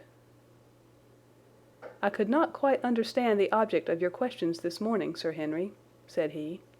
"I trust that they do not mean that I have done anything to forfeit your confidence?" Sir Henry had to assure him that it was not so, and pacify him by giving him a considerable part of his old wardrobe, the London outfit having now all arrived. "Mrs. Barrymore is of interest to me. She is a heavy, solid person, very limited, intensely respectable, and inclined to be puritanical. You could hardly conceive a less emotional subject. Yet I have told you how, on the first night here, I heard her sobbing bitterly, and since then I have more than once observed traces of tears upon her face. Some deep sorrow gnaws ever at her heart. Sometimes I wonder if she has a guilty memory which haunts her, and sometimes I suspect Barrymore of being a domestic tyrant. I have always felt that there was something singular and questionable in this man's character, but the adventure of last night brings all my suspicions to a head. And yet it may seem a small matter in itself. You are aware that I am not a very sound sleeper, and since I have been on my guard in this house, my slumbers have been lighter than ever. Last night, about 2 in the morning, I was aroused by a stealthy step passing my room. I rose, opened my door, and peeped out. A long black shadow was trailing down the corridor. It was thrown by a man who walked softly down the passage with a candle held in his hand. He was in shirt and trousers, with no covering to his feet. I could merely see the outline, but his height told me that it was Barrymore. He walked very slowly and circumspectly, and there was something indescribably guilty and furtive in his whole appearance. I have told you that the corridor is broken by the balcony which runs round the hall, but that it is resumed upon the farther side. I waited until he had passed out of sight, and then I followed him. When I came round the balcony he had reached the end of the farther corridor, and I could see from the glimmer of light through an open door that he had entered one of the rooms. Now all these rooms are unfurnished and unoccupied, so that his expedition became more mysterious than ever. The light shone steadily as if he were standing motionless. I crept down the passage as noiselessly as I could, and peeped round the corner of the door. Barrymore was crouching at the window with the candle held against the glass. His profile was half turned towards me, and his face seemed to be rigid with expectation as he stared out into the blackness of the moor. For some minutes he stood watching intently. Then he gave a deep groan, and with an impatient gesture he put out the light. Instantly I made my way back to my room, and very shortly came the stealthy steps passing once more upon their return journey. Long afterwards, when I had fallen into a light sleep, I heard a key turn somewhere in a lock, but I could not tell whence the sound came. What it all means I cannot guess, but there is some secret business going on in this house of gloom which sooner or later we shall get to the bottom of. I do not trouble you with my theories, for you ask me to furnish you only with facts. I have had a long talk with Sir Henry this morning, and we have made a plan of campaign founded upon my observations of last night. I will not speak about it just now, but it should make my next report interesting reading. Chapter 9. Second Report of Dr. Watson. The Light upon the Moor. Baskerville Hall, October 15th. My dear Holmes, if I was compelled to leave you without much news during the early days of my mission, you must acknowledge that I am making up for lost time, and that events are now crowding thick and fast upon us. In my last report, I ended upon my top note with Barrymore at the window, and now I have quite a budget already which will, unless I am much mistaken, considerably surprise you. Things have taken a turn which I could not have anticipated. In some ways they have, within the last 48 hours, become much clearer, and in some ways they have become more complicated. But I will tell you all, and you shall judge for yourself. Before breakfast on the morning following my adventure, I went down the corridor and examined the room in which Barrymore had been on the night before.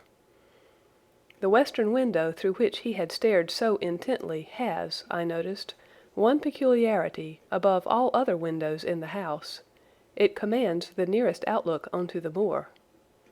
There is an opening between two trees, which enables one from this point of view to look right down upon it, while from all the other windows it is only a distant glimpse which can be obtained. It follows, therefore, that Barrymore, since only this window would serve the purpose, must have been looking out for something or somebody upon the moor. The night was very dark, so that I can hardly imagine how he could have hoped to see anyone. It had struck me that it was possible that some love intrigue was on foot. That would have accounted for his stealthy movements, and also for the uneasiness of his wife. The man is a striking-looking fellow, very well equipped to steal the heart of a country girl, so that this theory seemed to have something to support it. That opening of the door which I had heard after I had returned to my room might mean that he had gone out to keep some clandestine appointment. So I reasoned with myself in the morning, and I tell you the direction of my suspicions, however much the result may have shown that they were unfounded. But whatever the true explanation of Barrymore's movements might be, I felt that the responsibility of keeping them to myself until I could explain them was more than I could bear. I had an interview with the baronet in his study after breakfast, and I told him all that I had seen. He was less surprised than I had expected. "I knew that Barrymore walked about nights, and I had a mind to speak to him about it," said he. "2 or 3 times I have heard his steps in the passage, coming and going, just about the hour you name." "Perhaps then he pays a visit every night to that particular window," I suggested. "Perhaps he does. If so, we should be able to shadow him and see what it is that he is after. I wonder what your friend Holmes would do if he were here." "I believe that he would do exactly what you now suggest," said I. "He would follow Barrymore and see what he did." "Then we shall do it together." "But surely he would hear us." "The man is rather deaf, and in any case we must take our chance of that. We'll sit up in my room tonight and wait until he passes." Sir Henry rubbed his hands with pleasure, and it was evident that he hailed the adventure as a relief to his somewhat quiet life upon the moor. "The baronet has been in communication with the architect who prepared the plans for Sir Charles, and with a contractor from London, so that we may expect great changes to begin here soon. There have been decorators and furnishers up from Plymouth, and it is evident that our friend has large ideas, and means to spare no pains or expense to restore the grandeur of his family. When the house is renovated and refurnished, all that he will need will be a wife to make it complete. Between ourselves, there are pretty clear signs that this will not be wanting if the lady is willing, for I have seldom seen a man more infatuated with a woman than he is with our beautiful neighbour, Miss Stapleton. And yet the course of true love does not run quite as smoothly as one would under the circumstances expect. Today, for example, its surface was broken by a very unexpected ripple, which has caused our friend considerable perplexity and annoyance. After the conversation which I have quoted about Barrymore, Sir Henry put on his hat and prepared to go out. As a matter of course, I did the same. "What, are you coming, Watson?" he asked, looking at me in a curious way. "That depends on whether you are going out on the moor," said I. "Yes, I am." "Well, you know what my instructions are. I am sorry to intrude, but you heard how earnestly Holmes insisted that I should not leave you, and especially that you should not go alone upon the moor." Sir Henry put his hand upon my shoulder with a pleasant smile. "My dear fellow," said he, "Holmes, with all his wisdom, did not foresee some things which have happened since I have been on the moor. You understand me? I am sure that you are the last man in the world who would wish to be a spoil-sport. I must go out alone." It put me in a most awkward position. I was at a loss what to say or what to do, and before I had made up my mind he picked up his cane and was gone. But when I came to think the matter over, my conscience reproached me bitterly for having on any pretext allowed him to go out of my sight. I imagined what my feelings would be if I had to return to you and to confess that some misfortune had occurred through my disregard for your instructions. I assure you my cheeks flushed at the very thought. It might not even now be too late to overtake him, so I set off at once in the direction of Merripit House. I hurried along the road at the top of my speed without seeing anything of Sir Henry, until I came to the point where the moor path branches off. There, fearing that perhaps I had come in the wrong direction after all, I mounted a hill from which I could command a view, the same hill which is cut into the dark quarry. Thence I saw him at once. He was on the moor path, about a quarter of a mile off, and a lady was by his side, who could only be Miss Stapleton. It was clear that there was already an understanding between them, and that they had met by appointment. They were walking slowly along in deep conversation, and I saw her making quick little movements of her hands, as if she were very earnest in what she was saying, while he listened intently, and once or twice shook his head in strong dissent. I stood among the rocks watching them, very much puzzled as to what I should do next. To follow them and break into their intimate conversation seemed to be an outrage, and yet my clear duty was never for an instant to let him out of my sight. To act the spy upon a friend was a hateful task. Still, I could see no better course than to observe him from the hill, and to clear my conscience by confessing to him afterwards what I had done. It is true that if any sudden danger had threatened him, I was too far away to be of use, and yet I am sure that you will agree with me that the position was very difficult, and that there was nothing more which I could do.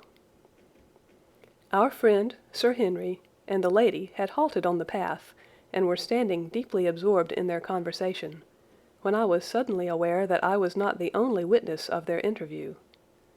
A wisp of green floating in the air caught my eye, and another glance showed me that it was carried on a stick by a man who was moving among the broken ground.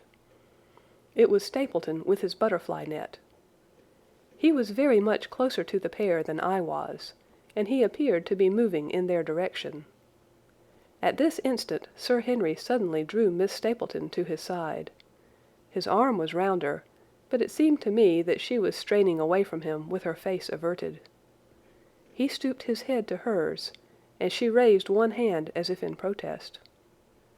Next moment I saw them spring apart and turn hurriedly round. Stapleton was the cause of the interruption. He was running wildly toward them, his absurd net dangling behind him. He gesticulated and almost danced with excitement in front of the lovers. What the scene meant I could not imagine, but it seemed to me that Stapleton was abusing Sir Henry, who offered explanations, which became more angry as the other refused to accept them. The lady stood by in haughty silence. Finally Stapleton turned upon his heel and beckoned in a peremptory way to his sister, who, after an irresolute glance at Sir Henry, walked off by the side of her brother. The naturalist's angry gestures showed that the lady was included in his displeasure. The baronet stood for a minute looking after them, and then he walked slowly back the way that he had come, his head hanging, the very picture of dejection. What all this meant I could not imagine, but I was deeply ashamed to have witnessed so intimate a scene without my friend's knowledge. I ran down the hill, therefore, and met the baronet at the bottom. His face was flushed with anger, and his brows were wrinkled, like one who is at his wits' end what to do. "Hello, Watson, where have you dropped from?" said he. "You don't mean to say that you came after me in spite of all?" I explained everything to him, how I had found it impossible to remain behind, how I had followed him, and how I had witnessed all that had occurred.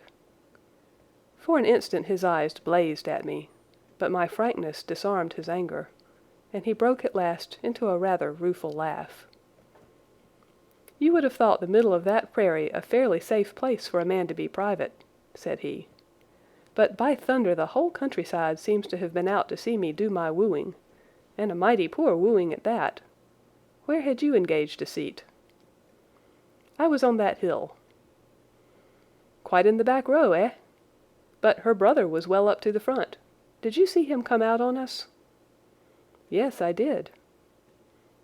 "Did he ever strike you as being crazy, this brother of hers?" "I can't say that he ever did." "I dare say not. I always thought him sane enough until today, but you can take it from me that either he or I ought to be in a straitjacket. What's the matter with me, anyhow? You've lived near me for some weeks, Watson. Tell me straight now. Is there anything that would prevent me from making a good husband to a woman that I loved?" "I should say not." "He can't object to my worldly position, so it must be myself that he has this down on. What has he against me? I never hurt man or woman in my life that I know of. And yet he would not so much as let me touch the tips of her fingers." "Did he say so?" "That, and a deal more. I tell you, Watson, I've only known her these few weeks, but from the first I just felt that she was made for me, and she, too, she was happy when she was with me, and that I'll swear. There's a light in a woman's eyes that speaks louder than words. But he has never let us get together, and it was only today for the first time that I saw a chance of having a few words with her alone. She was glad to meet me, but when she did it was not love that she would talk about, and she wouldn't have let me talk about it either if she could have stopped it. She kept coming back to it that this was a place of danger, and that she would never be happy until I had left it. I told her that since I had seen her I was in no hurry to leave it, and that if she really wanted me to go, the only way to work it was for her to arrange to go with me. With that, I offered in as many words to marry her, but before she could answer, down came this brother of hers, running at us with a face on him like a madman. He was just white with rage, and those light eyes of his were blazing with fury. What was I doing with the lady? How dared I offer her attentions which were distasteful to her? Did I think that because I was a baronet I could do what I liked? If he had not been her brother I should have known better how to answer him. As it was, I told him that my feelings towards his sister were such as I was not ashamed of, and that I hoped that she might honor me by becoming my wife. That seemed to make the matter no better, so then I lost my temper too, and I answered him rather more hotly than I should perhaps, considering that she was standing by. So it ended by his going off with her, as you saw, and here I am, as badly puzzled a man as any in this county. Just tell me what it all means, Watson, and I'll owe you more than ever I can hope to pay." I tried one or two explanations, but indeed I was completely puzzled myself. Our friend's title, his fortune, his age, his character, and his appearance are all in his favor, and I know nothing against him unless it be this dark fate which runs in his family. That his advances should be rejected so brusquely without any reference to the lady's own wishes, and that the lady should accept the situation without protest, is very amazing. However, our conjectures were set at rest by a visit from Stapleton himself that very afternoon. He had come to offer apologies for his rudeness of the morning, and after a long private interview with Sir Henry in his study, the upshot of their conversation was that the breach is quite healed, and that we are to dine at Merripit House next Friday as a sign of it. "I don't say now that he isn't a crazy man," said Sir Henry. "I can't forget the look in his eyes when he ran at me this morning, but I must allow that no man could make a more handsome apology than he has done." "Did he give any explanation of his conduct?" "His sister is everything in his life, he says. That is natural enough, and I am glad that he should understand her value. They have always been together, and according to his account, he has been a very lonely man with only her as a companion, so that the thought of losing her was really terrible to him. He had not understood, he said, that I was becoming attached to her, but when he saw with his own eyes that it was really so, and that she might be taken away from him, it gave him such a shock that for a time he was not responsible for what he said or did. He was very sorry for all that had passed, and he recognized how foolish and how selfish it was that he should imagine that he could hold a beautiful woman like his sister to himself for her whole life. If she had to leave him, he had rather it was to a neighbor like myself than to anyone else. But in any case it was a blow to him, and it would take him some time before he could prepare himself to meet it. He would withdraw all opposition upon his part if I would promise for 3 months to let the matter rest, and to be content with cultivating the lady's friendship during that time without claiming her love. This I promised, and so the matter rests. So there is one of our small mysteries cleared up. It is something to have touched bottom anywhere in this bog in which we are floundering. We know now why Stapleton looked with disfavor upon his sister's suitor, even when that suitor was so eligible a one as Sir Henry. And now I pass on to another thread which I have extricated out of the tangled skein, the mystery of the sobs in the night, of the tear-stained face of Mrs. Barrymore, of the secret journey of the butler to the western lattice window. Congratulate me, my dear Holmes, and tell me that I have not disappointed you as an agent, that you do not regret the confidence which you showed in me when you sent me down. All these things have by one night's work been thoroughly cleared. I have said by one night's work, but in truth it was by 2 nights' work, for on the first we drew entirely blank.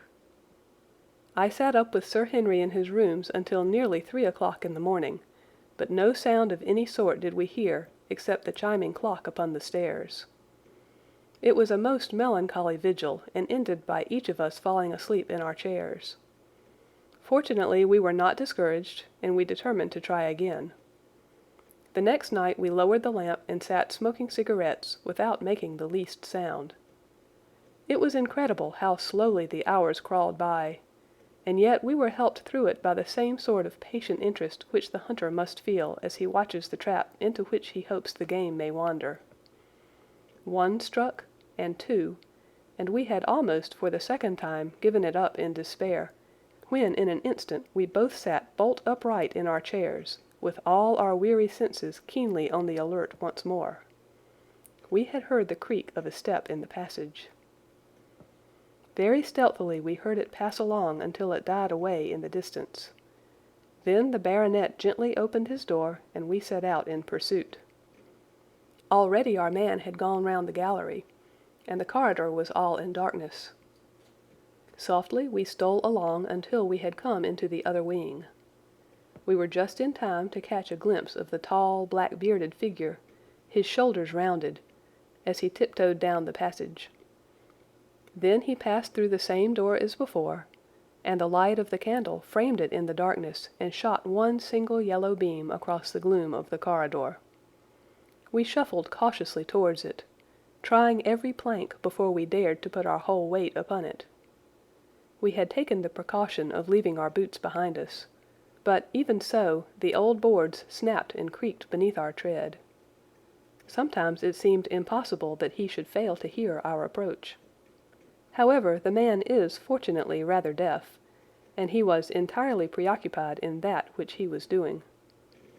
When at last we reached the door and peeped through, we found him crouching at the window, candle in hand, his white, intent face pressed against the pane, exactly as I had seen him 2 nights before. We had arranged no plan of campaign, but the baronet is a man to whom the most direct way is always the most natural. He walked into the room, and as he did so Barrymore sprang up from the window with a sharp hiss of his breath, and stood, livid and trembling, before us. His dark eyes, glaring out of the white mask of his face, were full of horror and astonishment as he gazed from Sir Henry to me. "What are you doing here, Barrymore?" "Nothing, sir." His agitation was so great that he could hardly speak, and the shadows sprang up and down from the shaking of his candle. "It was the window, sir. I go round at night to see that they are fastened." "On the 2nd floor?" "Yes, sir, all the windows." "Look here, Barrymore," said Sir Henry sternly. "We have made up our minds to have the truth out of you, so it will save you trouble to tell it sooner rather than later. Come now, no lies. What were you doing at that window?" The fellow looked at us in a helpless way, and he wrung his hands together like one who is in the last extremity of doubt and misery. "I was doing no harm, sir. I was holding a candle to the window." "And why were you holding a candle to the window?" "Don't ask me, Sir Henry. Don't ask me. I give you my word, sir, that it is not my secret, and that I cannot tell it. If it concerned no one but myself, I would not try to keep it from you." A sudden idea occurred to me, and I took the candle from the trembling hand of the butler. "He must have been holding it as a signal," said I. "Let us see if there is any answer." I held it as he had done, and stared out into the darkness of the night. Vaguely I could discern the black bank of the trees and the lighter expanse of the moor, for the moon was behind the clouds. and then I gave a cry of exultation, for a tiny pinpoint of yellow light had suddenly transfixed the dark veil, and glowed steadily in the center of the black square framed by the window. "There it is!" I cried. "No, no, sir, it is nothing, nothing at all," the butler broke in. "I assure you, sir—" "Move your light across the window, Watson," cried the baronet. "See, the other moves also. Now, you rascal, do you deny that it is a signal? Come, speak up. Who is your confederate out yonder, and what is this conspiracy that is going on?" The man's face became openly defiant. "It is my business and not yours. I will not tell." "Then you leave my employment right away." "Very good, sir. If I must, I must." "And you go in disgrace. By thunder, you may well be ashamed of yourself. Your family has lived with mine for over 100 years under this roof, and here I find you deep in some dark plot against me." "No, no, sir, no, not against you." It was a woman's voice, and Mrs. Barrymore, paler and more horror-struck than her husband, was standing at the door. Her bulky figure in a shawl and skirt might have been comic were it not for the intensity of feeling upon her face. "We have to go, Eliza. This is the end of it. You can pack our things," said the butler. "Oh, John, John, have I brought you to this? It is my doing, Sir Henry, all mine. He has done nothing except for my sake, and because I asked him." "Speak out, then. What does it mean?" "My unhappy brother is starving on the moor. We cannot let him perish at our very gates. The light is a signal to him that food is ready for him, and his light out yonder is to show the spot to which to bring it." "Then your brother is—" "The escaped convict, sir. Selden, the criminal." "That's the truth, sir," said Barrymore. "I said that it was not my secret and that I could not tell it to you. But now you have heard it, and you will see that if there was a plot, it was not against you." This, then, was the explanation of the stealthy expeditions at night and the light at the window. Sir Henry and I both stared at the woman in amazement. Was it possible that this stolidly respectable person was of the same blood as one of the most notorious criminals in the country?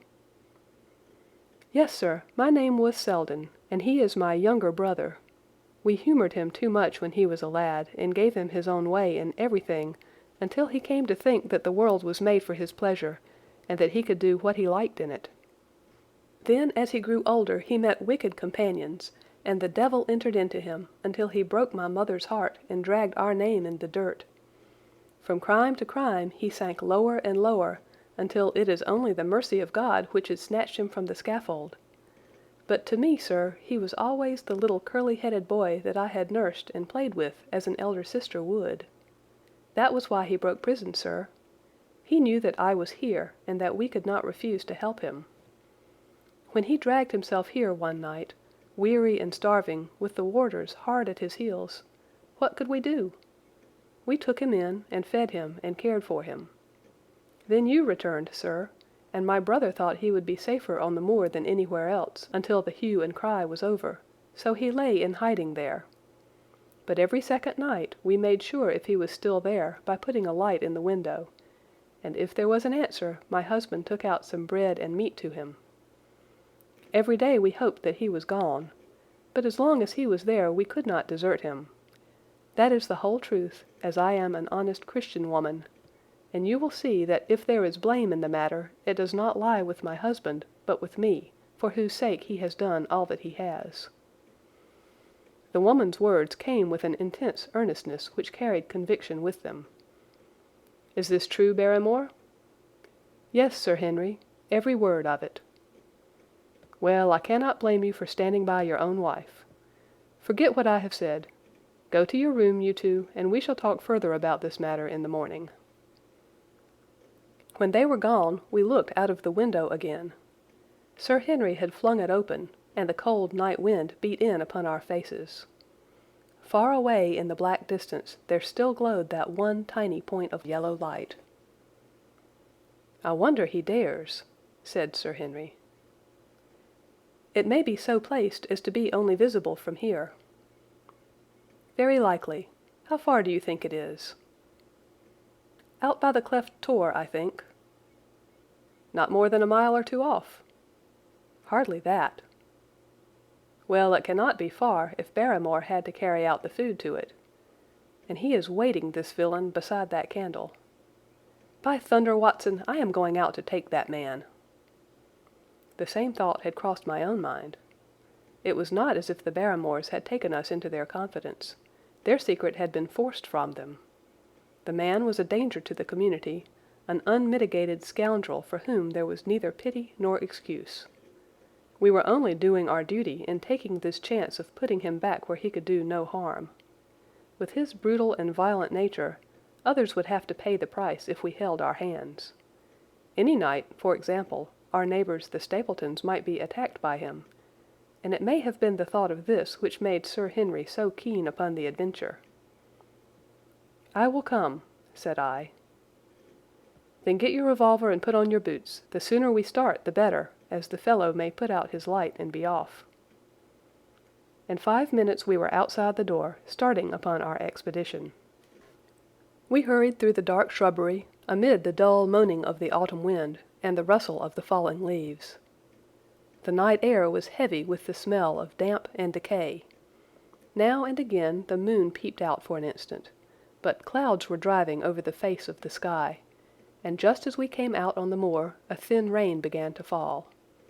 The light still burned steadily in front. "Are you armed?" I asked.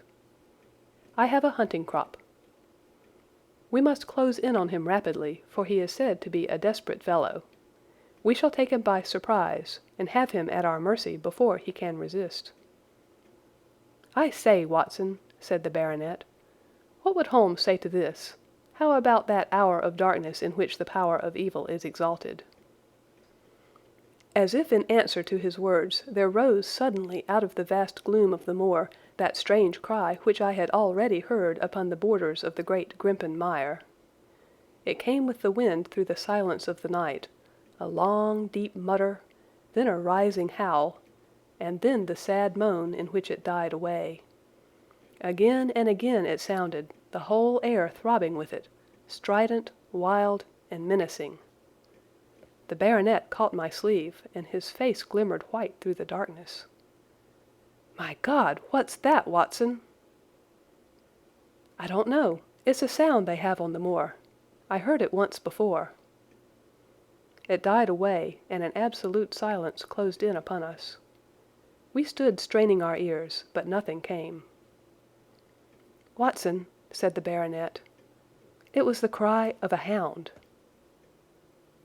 My blood ran cold in my veins, for there was a break in his voice which told of the sudden horror which had seized him. "What do they call this sound?" he asked. "Who?" "The folk on the countryside." "Oh, they are ignorant people. Why should you mind what they call it?" "Tell me, Watson, what do they say of it?" I hesitated, but could not escape the question. "They say it is the cry of the Hound of the Baskervilles." He groaned and was silent for a few moments. "A hound it was," he said at last, "but it seemed to come from miles away, over yonder, I think." "It was hard to say whence it came." "It rose and fell with the wind. Isn't that the direction of the great Grimpen Mire?" "Yes, it is." "Well, it was up there. Come now, Watson, didn't you think yourself that it was the cry of a hound? I am not a child. You need not fear to speak the truth." "Stapleton was with me when I heard it last. He said that it might be the calling of a strange bird." "No, no, it was a hound. My God, can there be some truth in all these stories? Is it possible that I am really in danger from so dark a cause? You don't believe in it, do you, Watson?" "No, no." "And yet it was one thing to laugh about it in London, and it is another to stand out here in the darkness of the moor and to hear such a cry as that." "And my uncle. There was the footprint of the hound beside him as he lay. It all fits together. I don't think that I am a coward, Watson, but but that sound seemed to freeze my very blood. Feel my hand. It was as cold as a block of marble. You'll be all right tomorrow. I don't think I'll get that cry out of my head. What do you advise that we do now? Shall we turn back? No, by thunder, we have come out to get our man, and we will do it. We after the convict, and a hell-hound as likely as not after us. Come on, we'll see it through if all the fiends of the pit were loose upon the moor. We stumbled slowly along in the darkness, with the black loom of the craggy hills around us, and the yellow speck of light burning steadily in front.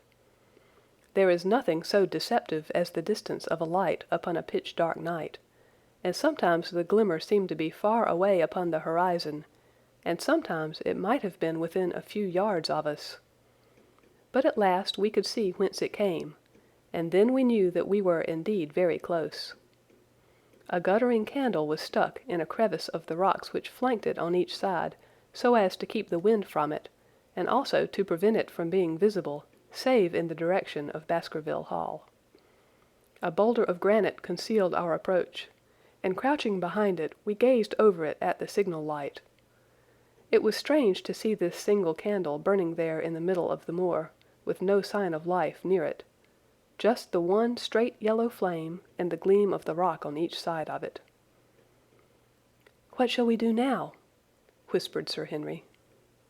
"Wait here. He must be near his light. Let us see if we can get a glimpse of him." The words were hardly out of my mouth when we both saw him.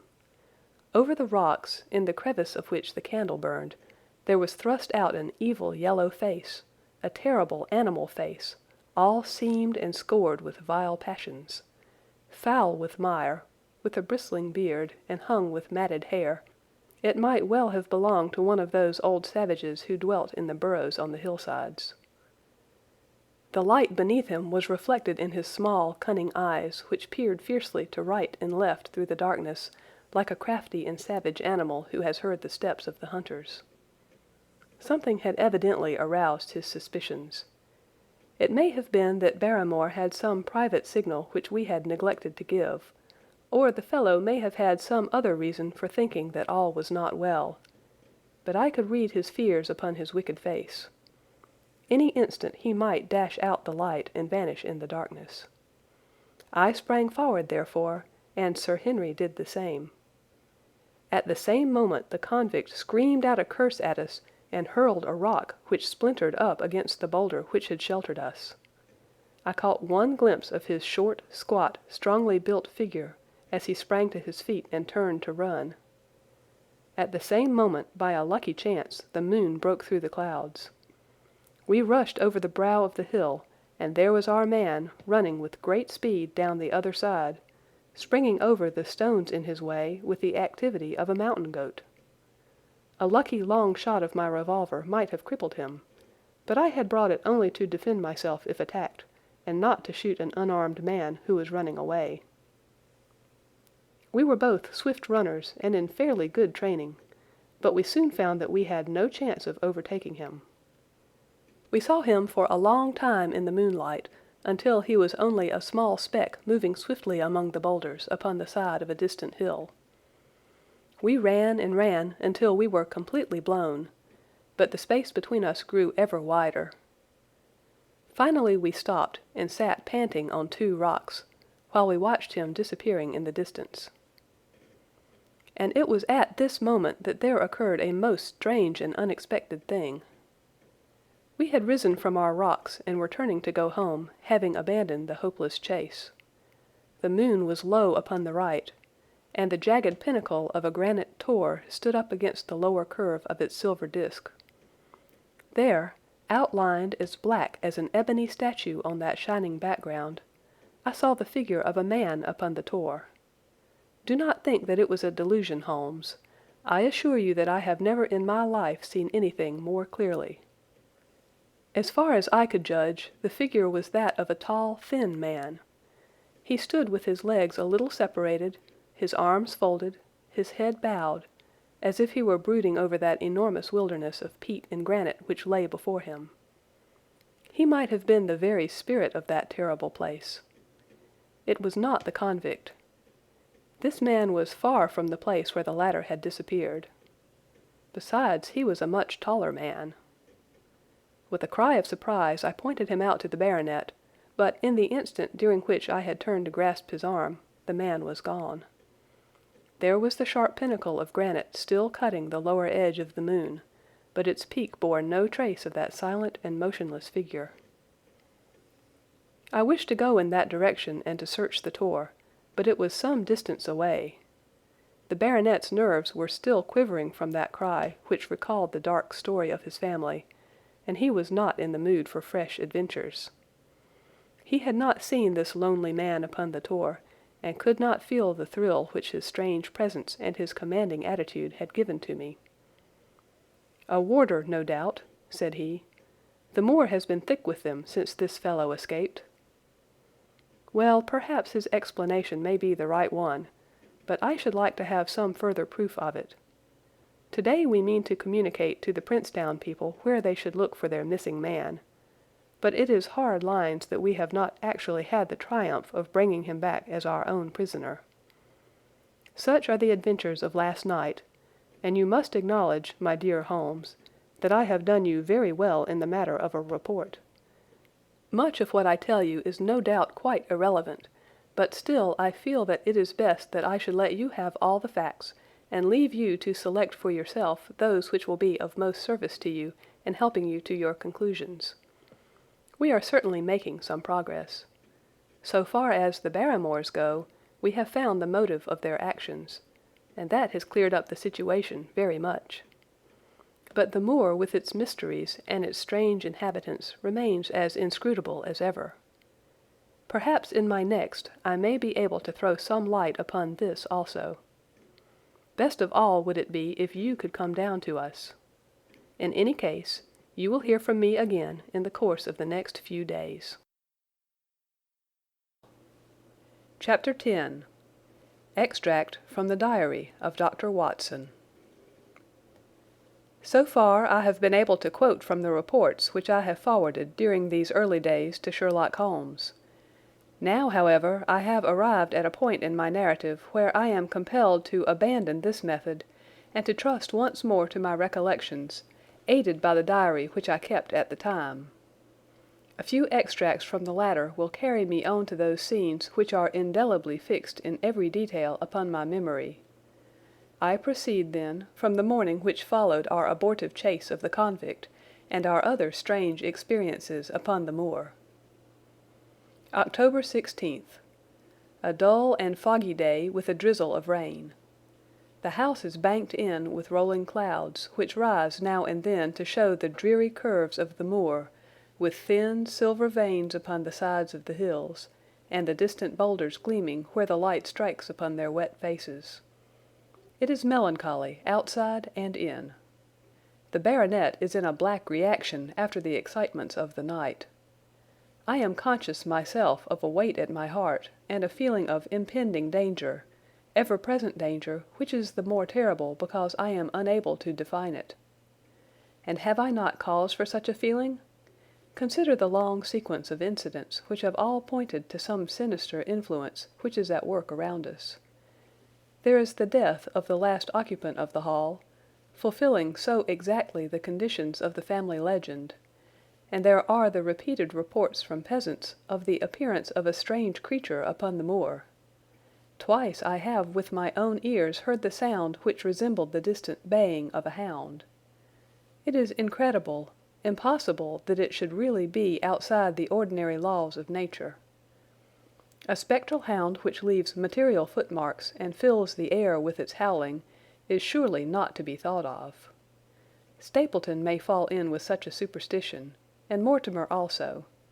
But if I have one quality upon earth, it is common sense, and nothing will persuade me to believe in such a thing. To do so would be to descend to the level of these poor peasants, who are not content with a mere fiend dog, but must needs describe him with hell-fire shooting from his mouth and eyes. Holmes would not listen to such fancies, and I am his agent. But facts are facts, and I have twice heard this crying upon the moor. Suppose that there were really some huge hound loose upon it, That would go far to explain everything.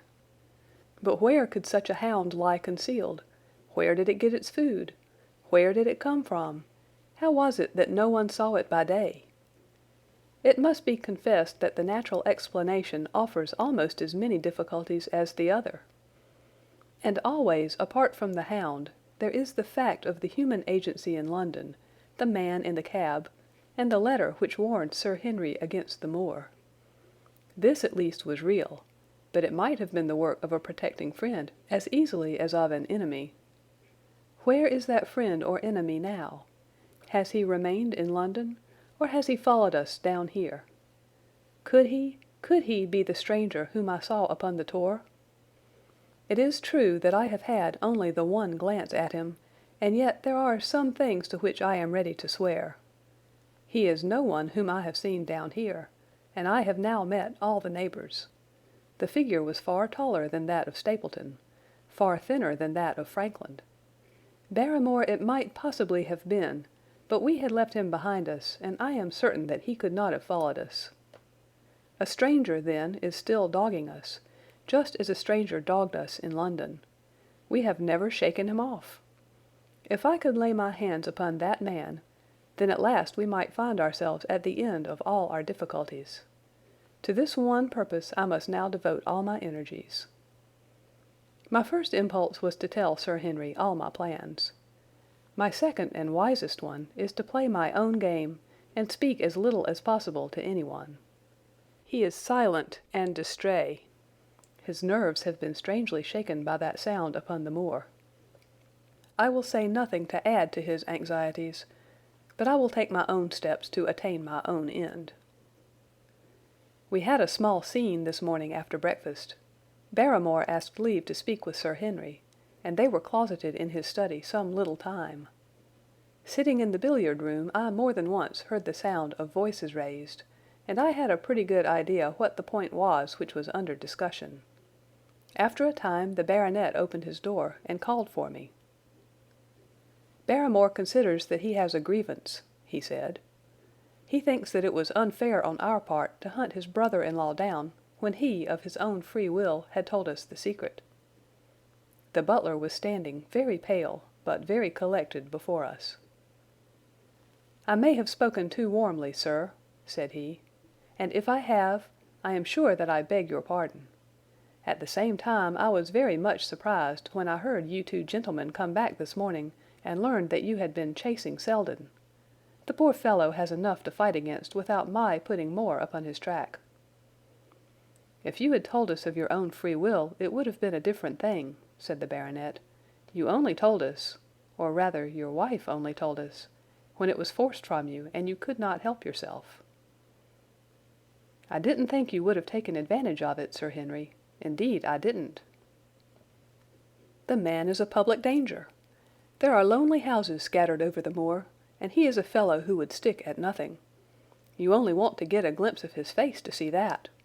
Look at Mr. Stapleton's house, for example, with no one but himself to defend it. There's no safety for anyone until he's under lock and key." "He'll break into no house, sir. I give you my solemn word upon that. But he will never trouble anyone in this country again. I assure you, Sir Henry, that in a very few days the necessary arrangements will have been made, and he will be on his way to South America. For God's sake, sir, I beg of you not to let the police know that he is still upon the moor. They have given up the chase there, and he can lie quiet until the ship is ready for him. You can't tell on him without getting my wife and me into trouble. I beg you, sir, to say nothing to the police." "What do you say, Watson?" I shrugged my shoulders. If he were safely out of the country, it would relieve the taxpayer of a burden. But how about the chance of his holding someone up before he goes? "He would not do anything so mad, sir. We have provided him with all that he can want.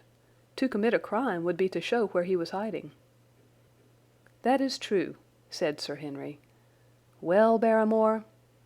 "God bless you, sir, and thank you from my heart.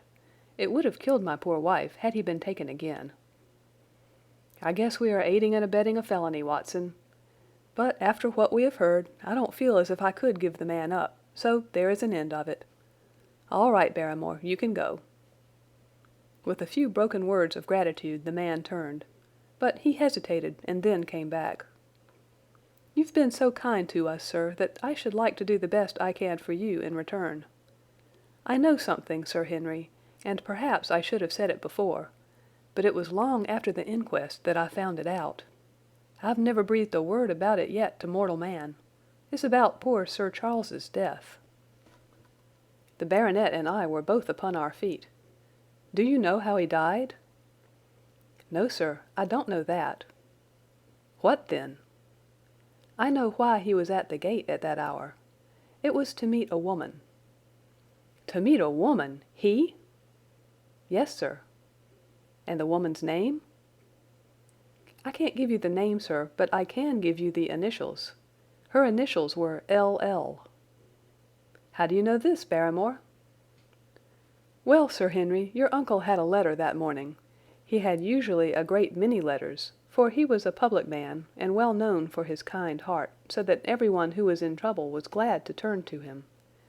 But that morning, as it chanced, there was only this one letter, so I took the more notice of it. It was from Coombe Tracey, and it was addressed in a woman's hand." "Well?" "Well, sir, I thought no more of the matter, and never would have done had it not been for my wife. Only a few weeks ago she was cleaning out Sir Charles's study. It had never been touched since his death, and she found the ashes of a burned letter in the back of the grate. The greater part of it was charred to pieces, but one little slip, the end of a page, hung together, and the writing could still be read, though it was grey on a black ground. It seemed to us to be a postscript at the end of the letter, and it said, 'Please, please, as you are a gentleman, burn this letter and be at the gate by 10 o'clock.' Beneath it were signed the initials L.L. Have you got that slip?" "No, sir, it crumbled all to bits after we moved it." "Had Sir Charles received any other letters in the same writing?" "Well, sir, I took no particular notice of his letters. I should not have noticed this one, only it happened to come alone."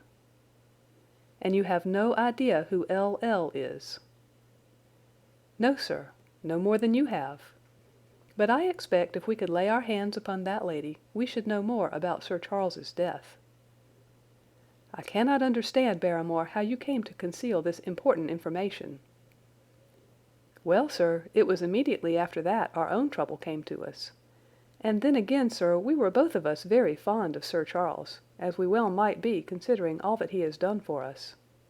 To rake this up couldn't help our poor master, and it's well to go carefully when there's a lady in the case. Even the best of us—" "You thought it might injure his reputation?" "Well, sir, I thought no good could come of it. But now you have been kind to us, and I feel as if it would be treating you unfairly not to tell you all that I know about the matter." "Very good, Barrymore, you can go." When the butler had left us, Sir Henry turned to me. "Well, Watson, what do you think of this new light?" "It seems to leave the darkness rather blacker than before." "So I think. But if we could only trace L.L., it should clear up the whole business. We have gained that much. We know that there is someone who has the facts, if we can only find her. What do you think we should do?" "Let Holmes know all about it at once. It will give him the clue for which he has been seeking. I am much mistaken if it does not bring him down." I went at once to my room and drew up my report of the morning's conversation for Holmes. It was evident to me that he had been very busy of late, for the notes which I had from Baker Street were few and short, with no comments upon the information which I had supplied and hardly any reference to my mission. No doubt his blackmailing case is absorbing all his faculties. And yet this new factor must surely arrest his attention and renew his interest. I wish that he were here. October 17th. All day today the rain poured down, rustling on the ivy and dripping from the eaves. I thought of the convict out upon the bleak, cold, shelterless moor. Poor devil! Whatever his crimes, he has suffered something to atone for them. And then I thought of that other one, the face in the cab, the figure against the moon. Was he also out in that deluge? The unseen watcher, the man of darkness? In the evening I put on my waterproof, and I walked far upon the sodden moor, full of dark imaginings, the rain beating upon my face and the wind whistling about my ears. God help those who wander into the great mire now, for even the firm uplands are becoming a morass. I found the black tor upon which I had seen the solitary watcher, and from its craggy summit I looked out myself across the melancholy downs. Rain squalls drifted across their russet face, and the heavy, slate-colored clouds hung low over the landscape, trailing in grey wreaths down the sides of the fantastic hills. In the distant hollow on the left, half hidden by the mist, the two thin towers of Baskerville Hall rose above the trees. They were the only signs of human life which I could see, save only those prehistoric huts which lay thickly upon the slopes of the hills. Nowhere was there any trace of that lonely man whom I had seen on the same spot 2 nights before. As I walked back, I was overtaken by Dr. Mortimer, driving in his dog-cart over a rough moorland track which led from the outlying farmhouse of Foulmire. He has been very attentive to us, and hardly a day has passed that he has not called at the Hall to see how we were getting on.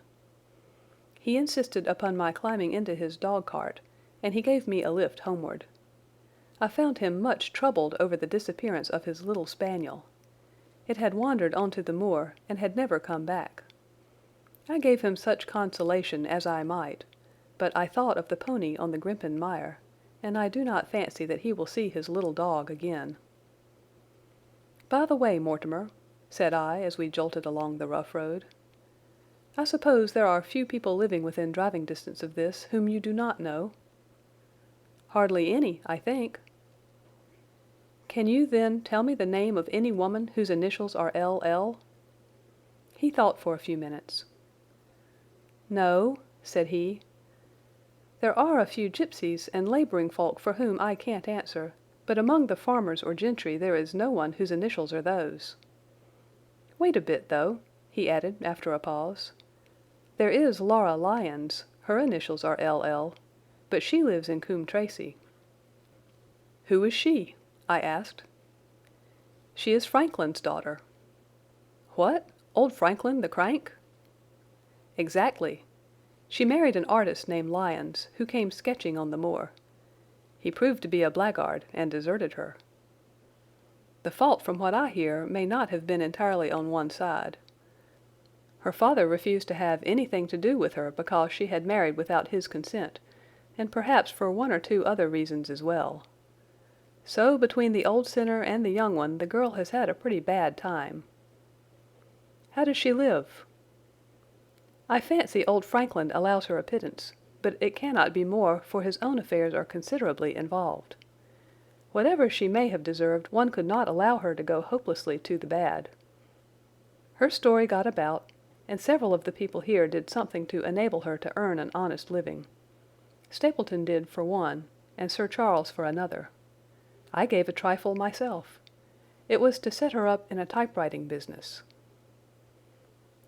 He wanted to know the object of my inquiries, but I managed to satisfy his curiosity without telling him too much, for there is no reason why we should take anyone into our confidence.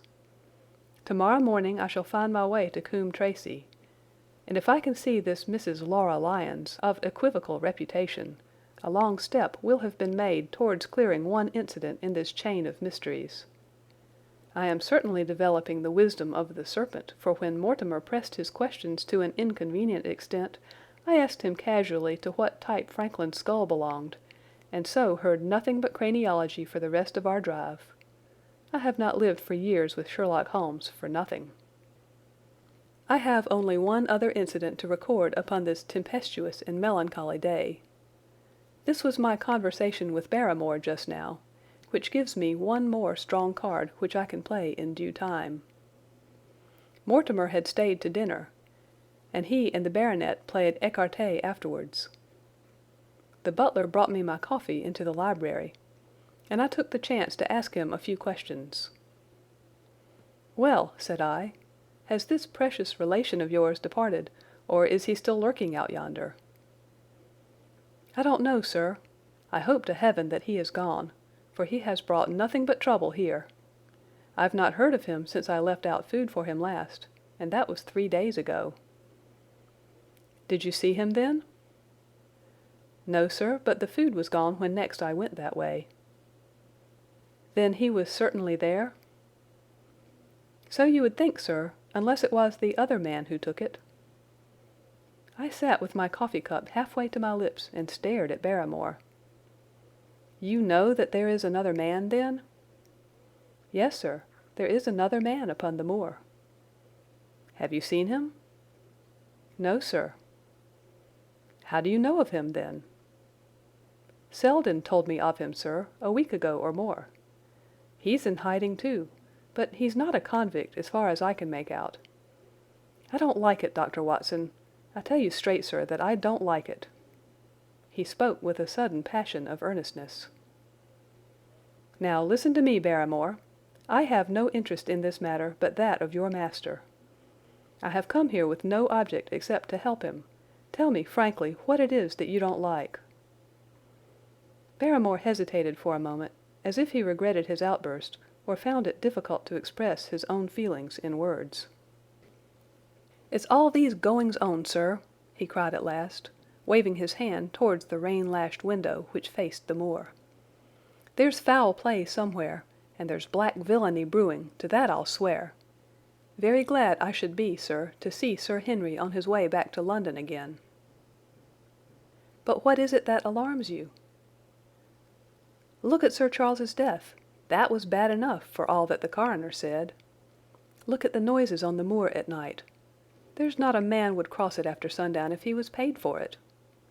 Look at this stranger hiding out yonder, and watching and waiting. What's he waiting for? What does it mean? It means no good to anyone of the name of Baskerville, and very glad I shall be to be quit of it all on the day that Sir Henry's new servants are ready to take over the hall." "But about this stranger," said I. "Can you tell me anything about him? What did Selden say? Did he find out where he hid, or what he was doing?" "He saw him once or twice, but he is a deep one and gives nothing away. At first he thought that he was the police, but soon he found that he had some lay of his own. A kind of gentleman he was, as far as he could see, but what he was doing he could not make out." "And where did he say that he lived?" "Among the old houses on the hillside, the stone huts where the old folk used to live." "But how about his food?" "Selden found out that he has got a lad who works for him and brings all he needs. I dare say he goes to Coombe Tracey for what he wants." "Very good, Barrymore. We may talk further of this some other time." When the butler had gone, I walked over to the black window, and I looked through a blurred pane at the driving clouds and at the tossing outline of the windswept trees. It is a wild night indoors, and what must it be in a stone hut upon the moor? What passion of hatred can it be which leads a man to lurk in such a place at such a time? And what deep and earnest purpose can he have which calls for such a trial? There in that hut upon the moor seems to lie the very centre of that problem which has vexed me so sorely. I swear that another day shall not have passed before I have done all that man can do to reach the heart of the mystery. Chapter 11. The Man on the Tor. The extract from my private diary which forms the last chapter has brought my narrative up to the 18th of October, a time when these strange events began to move swiftly towards their terrible conclusion. The incidents of the next few days are indelibly graven upon my recollection, and I can tell them without reference to the notes made at the time. I start them from the day which succeeded that upon which I had established two facts of great importance. The one, that Mrs. Laura Lyons of Coombe Tracey had written to Sir Charles Baskerville, and made an appointment with him at the very place and hour that he met his death. The other, that the lurking man upon the moor was to be found among the stone huts upon the hillside. With these two facts in my possession, I felt that either my intelligence or my courage must be deficient if I could not throw some further light upon these dark places. I had no opportunity to tell the baronet what I had learned about Mrs. Lyons upon the evening before, for Dr. Mortimer remained with him at cards until it was very late. At breakfast, however, I informed him about my discovery, and asked him whether he would care to accompany me to Coombe Tracey. At first he was very eager to come, but on second thoughts it seemed to both of us that if I went alone the results might be better. The more formal we made the visit, the less information we might obtain. I left Sir Henry behind, therefore, not without some prickings of conscience, and drove off upon my new quest. When I reached Coombe Tracey, I told Perkins to put up the horses, and I made inquiries for the lady whom I had come to interrogate. I had no difficulty in finding her rooms, which were central and well appointed. A maid showed me in without ceremony, and as I entered the sitting-room, a lady, who was sitting before a Remington typewriter, sprang up with a pleasant smile of welcome. Her face fell, however, when she saw that I was a stranger, and she sat down again and asked me the object of my visit. The first impression left by Mrs. Lyons was one of extreme beauty. Her eyes and hair were of the same rich hazel colour, and her cheeks, though considerably freckled, were flushed with the exquisite bloom of the brunette, the dainty pink which lurks at the heart of the sulphur rose. Admiration was, I repeat, the first impression. But the second was criticism. There was something subtly wrong with the face, some coarseness of expression, some hardness perhaps of eye, some looseness of lip which marred its perfect beauty. But these, of course, are afterthoughts. At the moment I was simply conscious that I was in the presence of a very handsome woman, and that she was asking me the reasons for my visit. I had not quite understood until that instant how delicate my mission was. "I have the pleasure," said I, "of knowing your father." It was a clumsy introduction, and the lady made me feel it. "There is nothing in common between my father and me," she said. "I owe him nothing, and his friends are not mine. If it were not for the late Sir Charles Baskerville and some other kind hearts, I might have starved for all that my father cared." "It was about the late Sir Charles Baskerville that I have come here to see you." The freckles started out on the lady's face. "What can I tell you about him?" she asked, and her fingers played nervously over the stops of her typewriter. "You knew him, did you not?" "I have already said that I owe a great deal to his kindness. If I am able to support myself, it is largely due to the interest which he took in my unhappy situation." "Did you correspond with him?" The lady looked quickly up with an angry gleam in her hazel eyes. "What is the object of these questions?" she asked sharply. "The object is to avoid a public scandal. It is better that I should ask them here than that the matter should pass outside our control." She was silent, and her face was still very pale. At last she looked up with something reckless and defiant in her manner. "Well, I'll answer," she said. "What are your questions?" "Did you correspond with Sir Charles?" "I certainly wrote to him once or twice to acknowledge his delicacy and his generosity." "Have you the dates of those letters?" "No." "Have you ever met him?" "Yes, once or twice, when he came into Coombe Tracey. He was a very retiring man, and he preferred to do good by stealth." "But if you saw him so seldom, and wrote so seldom, how did he know enough about your affairs to be able to help you, as you say that he has done?" She met my difficulty with the utmost readiness. "There were several gentlemen who knew my sad history and united to help me. One was Mr. Stapleton, a neighbour and intimate friend of Sir Charles's. He was exceedingly kind, and it was through him that Sir Charles learned about my affairs. I knew already that Sir Charles Baskerville had made Stapleton his almoner upon several occasions, so the lady's statement bore the impress of truth upon it. "Did you ever write to Sir Charles asking him to meet you?" I continued. Mrs. Lyon flushed with anger again. "Really, sir, this is a very extraordinary question." "I am sorry, madam, but I must repeat it." "Then I answer, certainly not." "Not on the very day of Sir Charles's death?" The flush had faded in an instant, and a deathly face was before me. Her dry lips could not speak the no which I saw rather than heard. "Surely your memory deceives you," said I. "I could even quote a passage of your letter. It ran, 'Please, please, as you are a gentleman, burn this letter and be at the gate by 10 o'clock.'" I thought that she had fainted, but she recovered herself by a supreme effort. "Is there no such thing as a gentleman?" she gasped. "You do Sir Charles an injustice. He did burn the letter. But sometimes a letter may be legible even when burned. You acknowledge now that you wrote it?"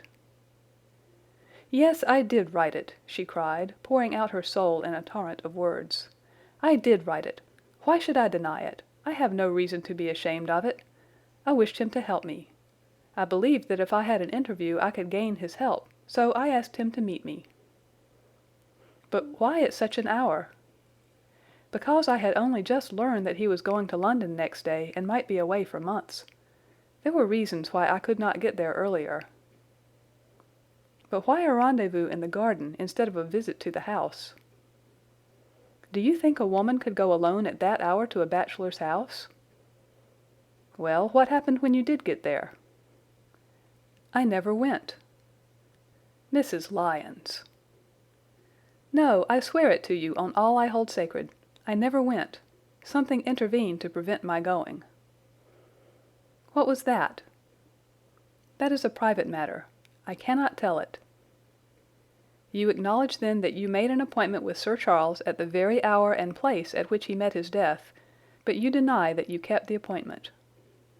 "That is the truth." Again and again I cross-questioned her, but I could never get past that point. "Mrs. Lyons," said I as I rose from this long and inconclusive interview, "you are taking a very great responsibility and putting yourself in a very false position by not making an absolutely clean breast of all that you know. If I have to call in the aid of the police, you will find how seriously you are compromised.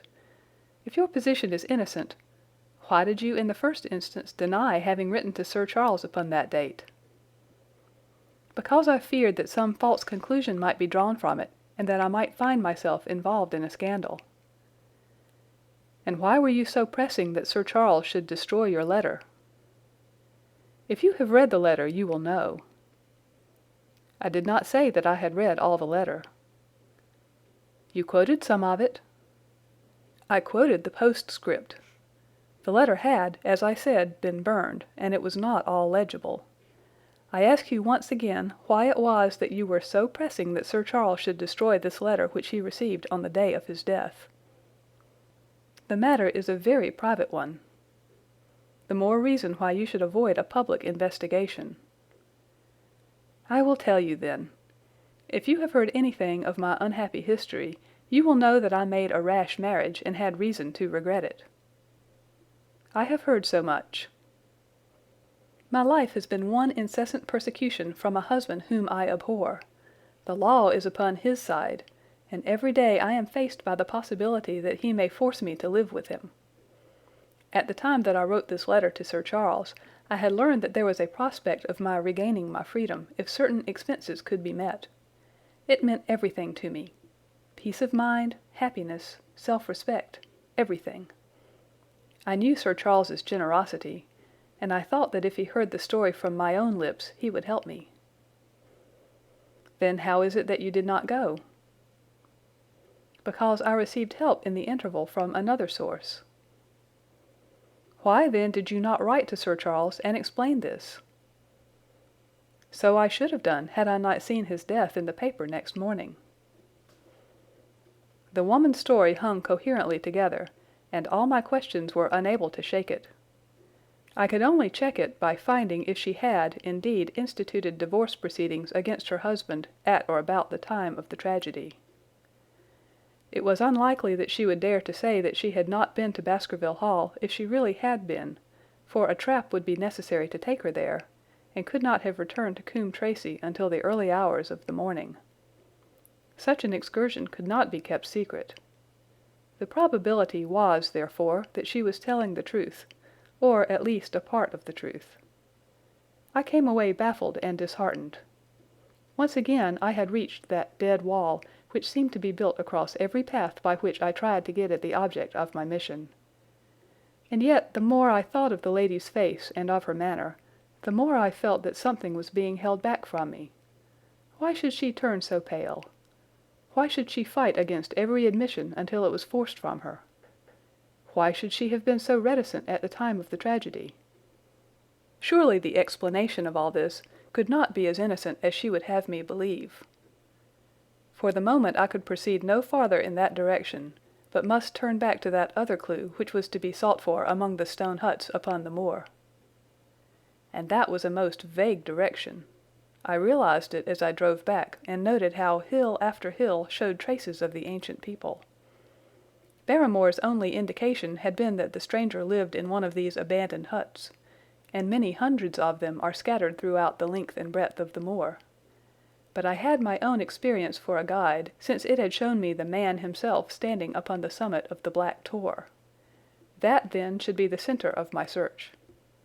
From there I should explore every hut upon the moor until I lighted upon the right one.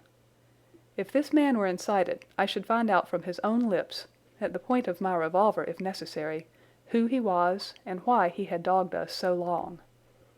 He might slip away from us in the crowd of Regent Street, but it would puzzle him to do so upon the lonely moor. On the other hand, if I should find the hut, and its tenant should not be within it, I must remain there, however long the vigil, until he returned. Holmes had missed him in London.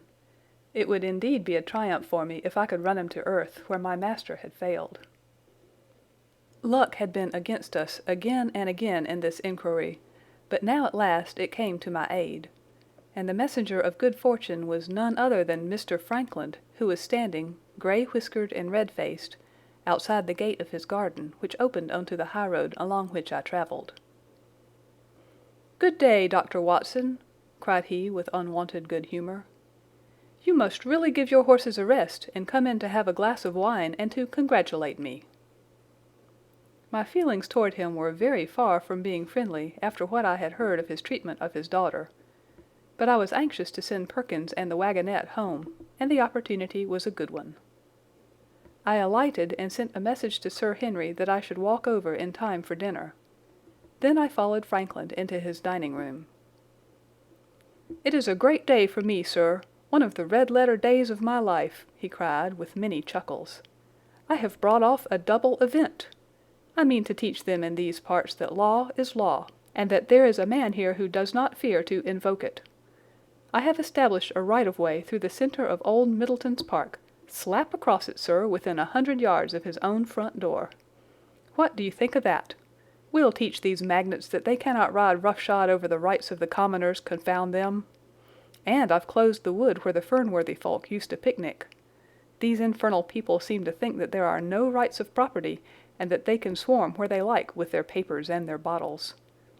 Both cases decided, Dr. Watson, and both in my favour. I haven't had such a day since I had Sir John Morland for trespass because he shot in his own warren." "How on earth did you do that?" "Look it up in the books, sir. It will repay reading. Frankland versus Morland, Court of Queen's Bench. It cost me £200, but I got my verdict." "Did it do you any good?" "None, sir, none. I am proud to say that I had no interest in the matter. I act entirely from a sense of public duty.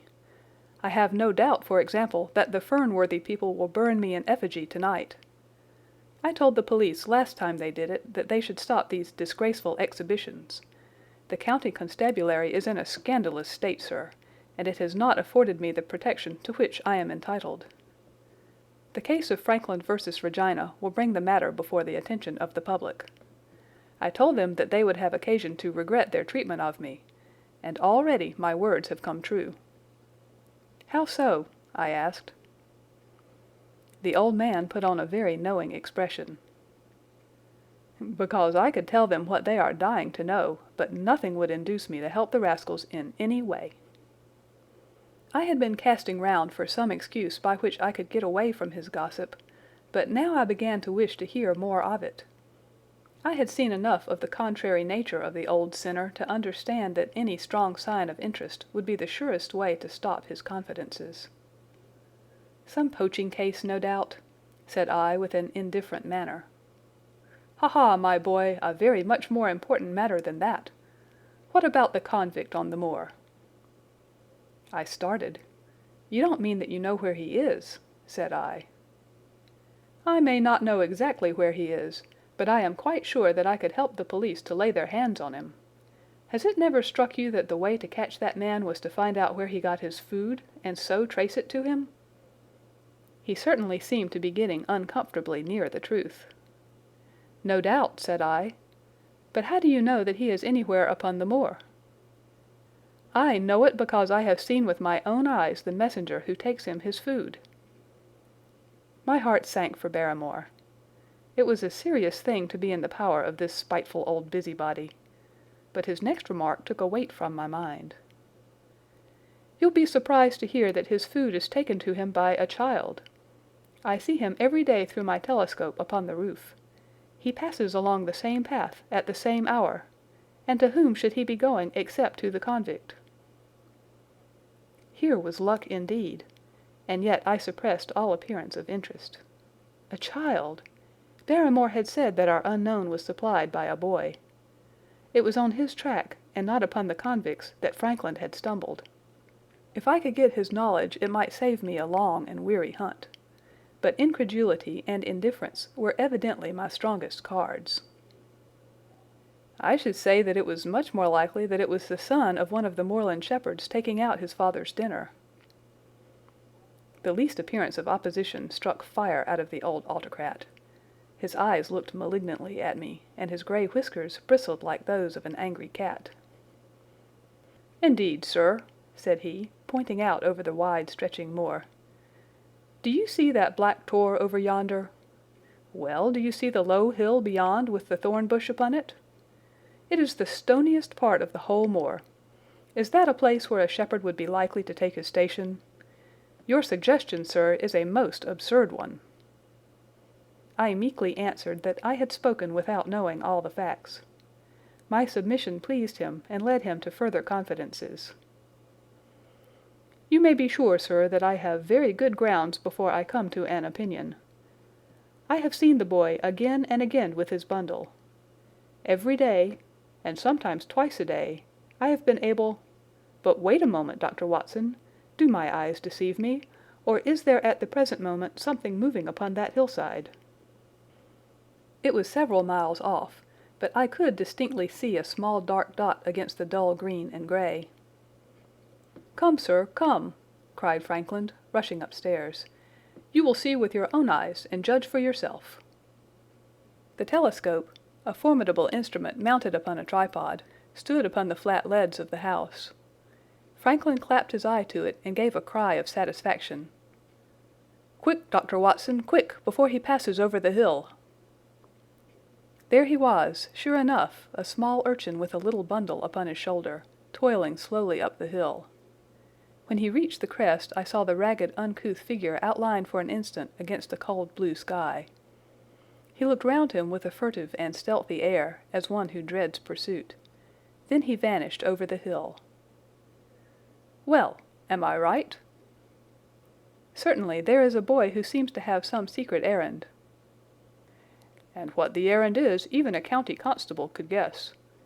But not one word shall they have from me, and I bind you to secrecy also, Dr. Watson. Not a word. You understand." "Just as you wish." "They have treated me shamefully, shamefully. When the facts come out in Franklin versus Regina, I venture to think that a thrill of indignation will run through the country. Nothing would induce me to help the police in any way. For all they cared, it might have been me instead of my effigy which these rascals burned at the stake. Surely you are not going.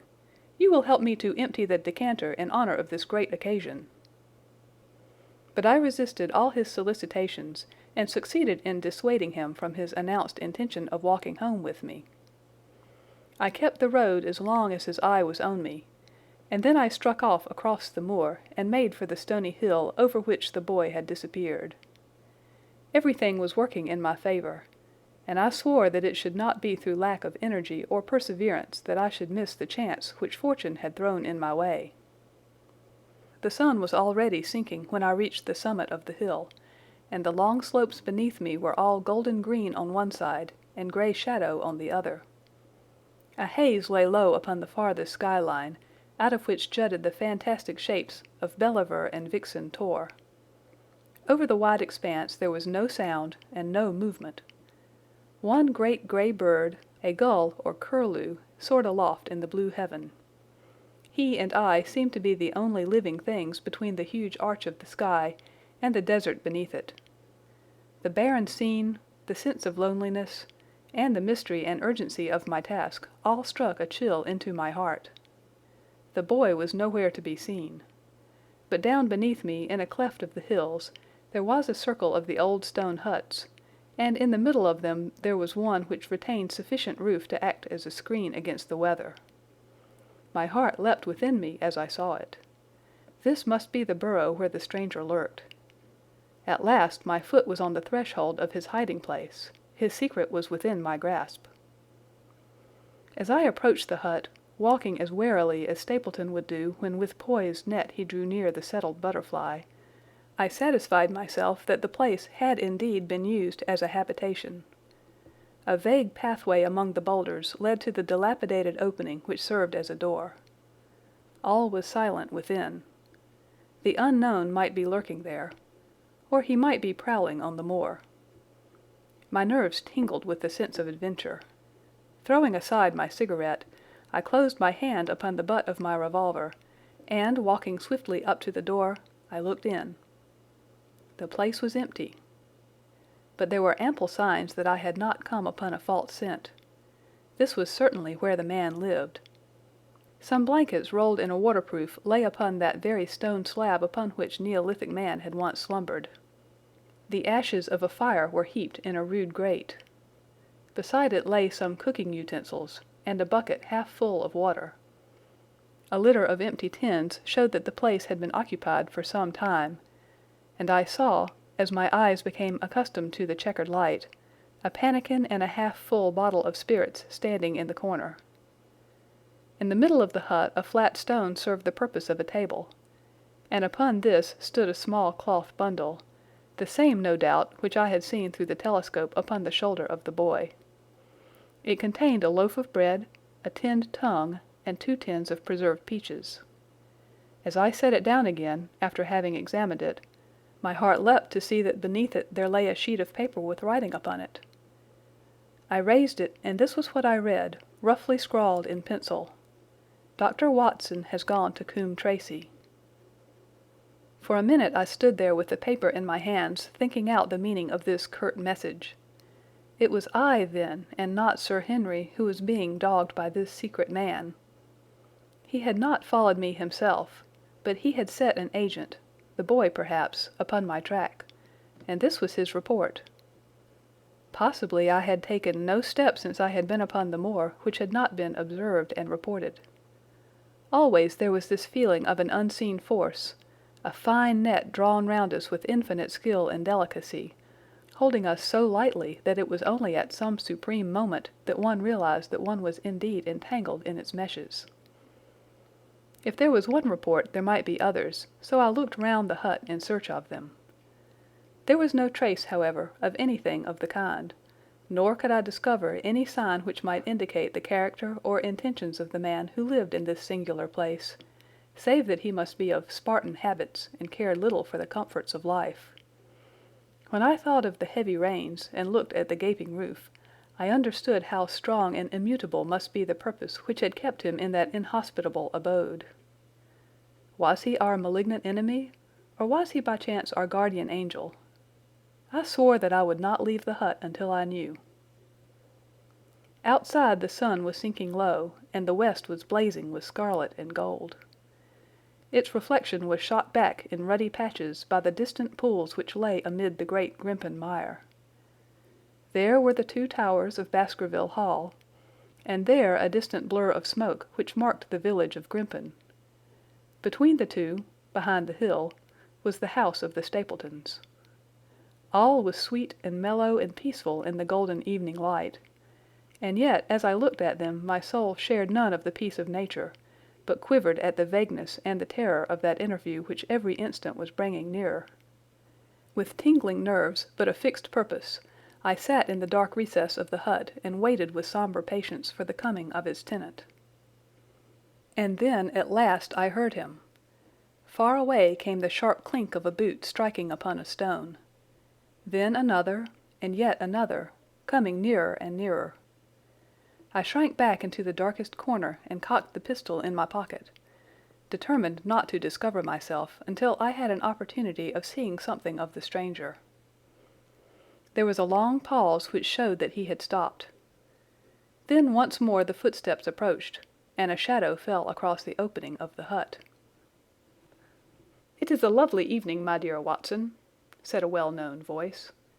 "I really think that you will be more comfortable outside than in." Chapter 12. Death on the Moor. For a moment or two I sat breathless, hardly able to believe my ears. Then my senses and my voice came back to me, while a crushing weight of responsibility seemed in an instant to be lifted from my soul. That cold, incisive, ironical voice could belong to but one man in all the world. "Holmes!" I cried. "Holmes!" "Come out," said he. "And please be careful with the revolver." I stooped under the rude lintel, and there he sat upon a stone outside, his grey eyes dancing with amusement as they fell upon my astonished features. He was thin and worn, but clear and alert, his keen face bronzed by the sun and roughened by the wind. In his tweed suit and cloth cap he looked like any other tourist upon the moor, and he had contrived, with that cat-like love of personal cleanliness which was one of his characteristics, that his chin should be as smooth and his linen as perfect as if he were in Baker Street. "I never was more glad to see anyone in my life," said I, as I wrung him by the hand. "Or more astonished, eh?" "Well, I must confess to it." "The surprise was not all on one side, I assure you. I had no idea that you had found my occasional retreat, still less that you were inside it, until I was within 20 paces of the door." "My footprint, I presume?" "No, Watson, I fear that I could not undertake to recognize your footprint amid all the footprints of the world. If you seriously desire to deceive me, you must change your tobacconist, for when I see the stub of a cigarette marked Bradley, Oxford Street, I know that my friend Watson is in the neighbourhood. You will see it there beside the path. You threw it down, no doubt, at that supreme moment when you charged into the empty hut." "Exactly." "I thought as much. And, knowing your admirable tenacity, I was convinced that you were sitting in ambush, a weapon within reach, waiting for the tenant to return. So you actually thought that I was the criminal?" "I did not know who you were, but I was determined to find out." "Excellent, Watson. And how did you localize me? You saw me, perhaps, on the night of the convict hunt, when I was so imprudent as to allow the moon to rise behind me?" "Yes, I saw you then."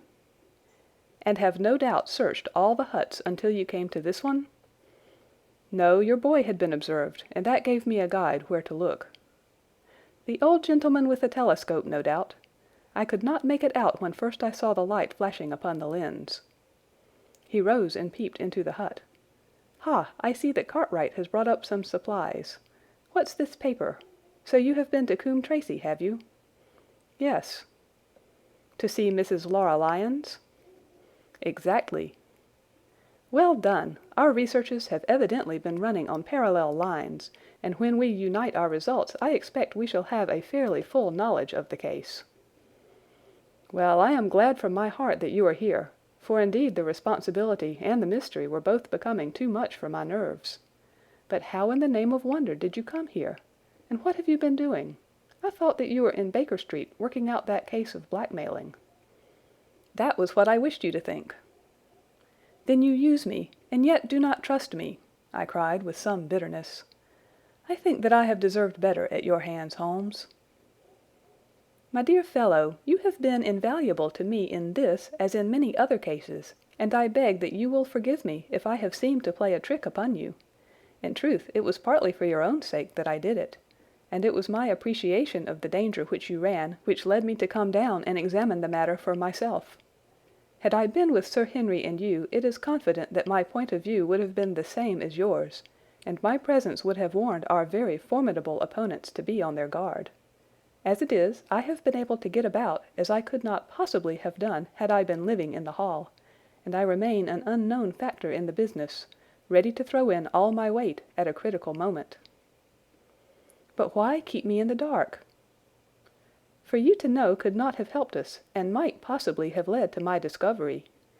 You would have wished to tell me something, or in your kindness you would have brought me out some comfort or other, and so an unnecessary risk would be run. I brought Cartwright down with me. You remember the little chap at the express office, and he has seen after my simple wants, a loaf of bread and a clean collar. What does man want more? He has given me an extra pair of eyes upon a very active pair of feet, and both have been invaluable. Then my reports have all been wasted. My voice trembled as I recalled the pains and the pride with which I had composed them. Holmes took a bundle of papers from his pocket. Here are your reports, my dear fellow, and very well thumbed, I assure you. I made excellent arrangements, and they are only delayed 1 day upon their way. I must compliment you exceedingly upon the zeal and the intelligence which you have shown over an extraordinarily difficult case. I was still rather raw over the deception which had been practised upon me, but the warmth of Holmes's praise drove my anger from my mind. I felt also in my heart that he was right in what he said, and that it was really best for our purpose that I should not have known that he was upon the moor. "That's better," said he, seeing the shadow rise from my face. "And now tell me the result of your visit to Mrs. Laura Lyons.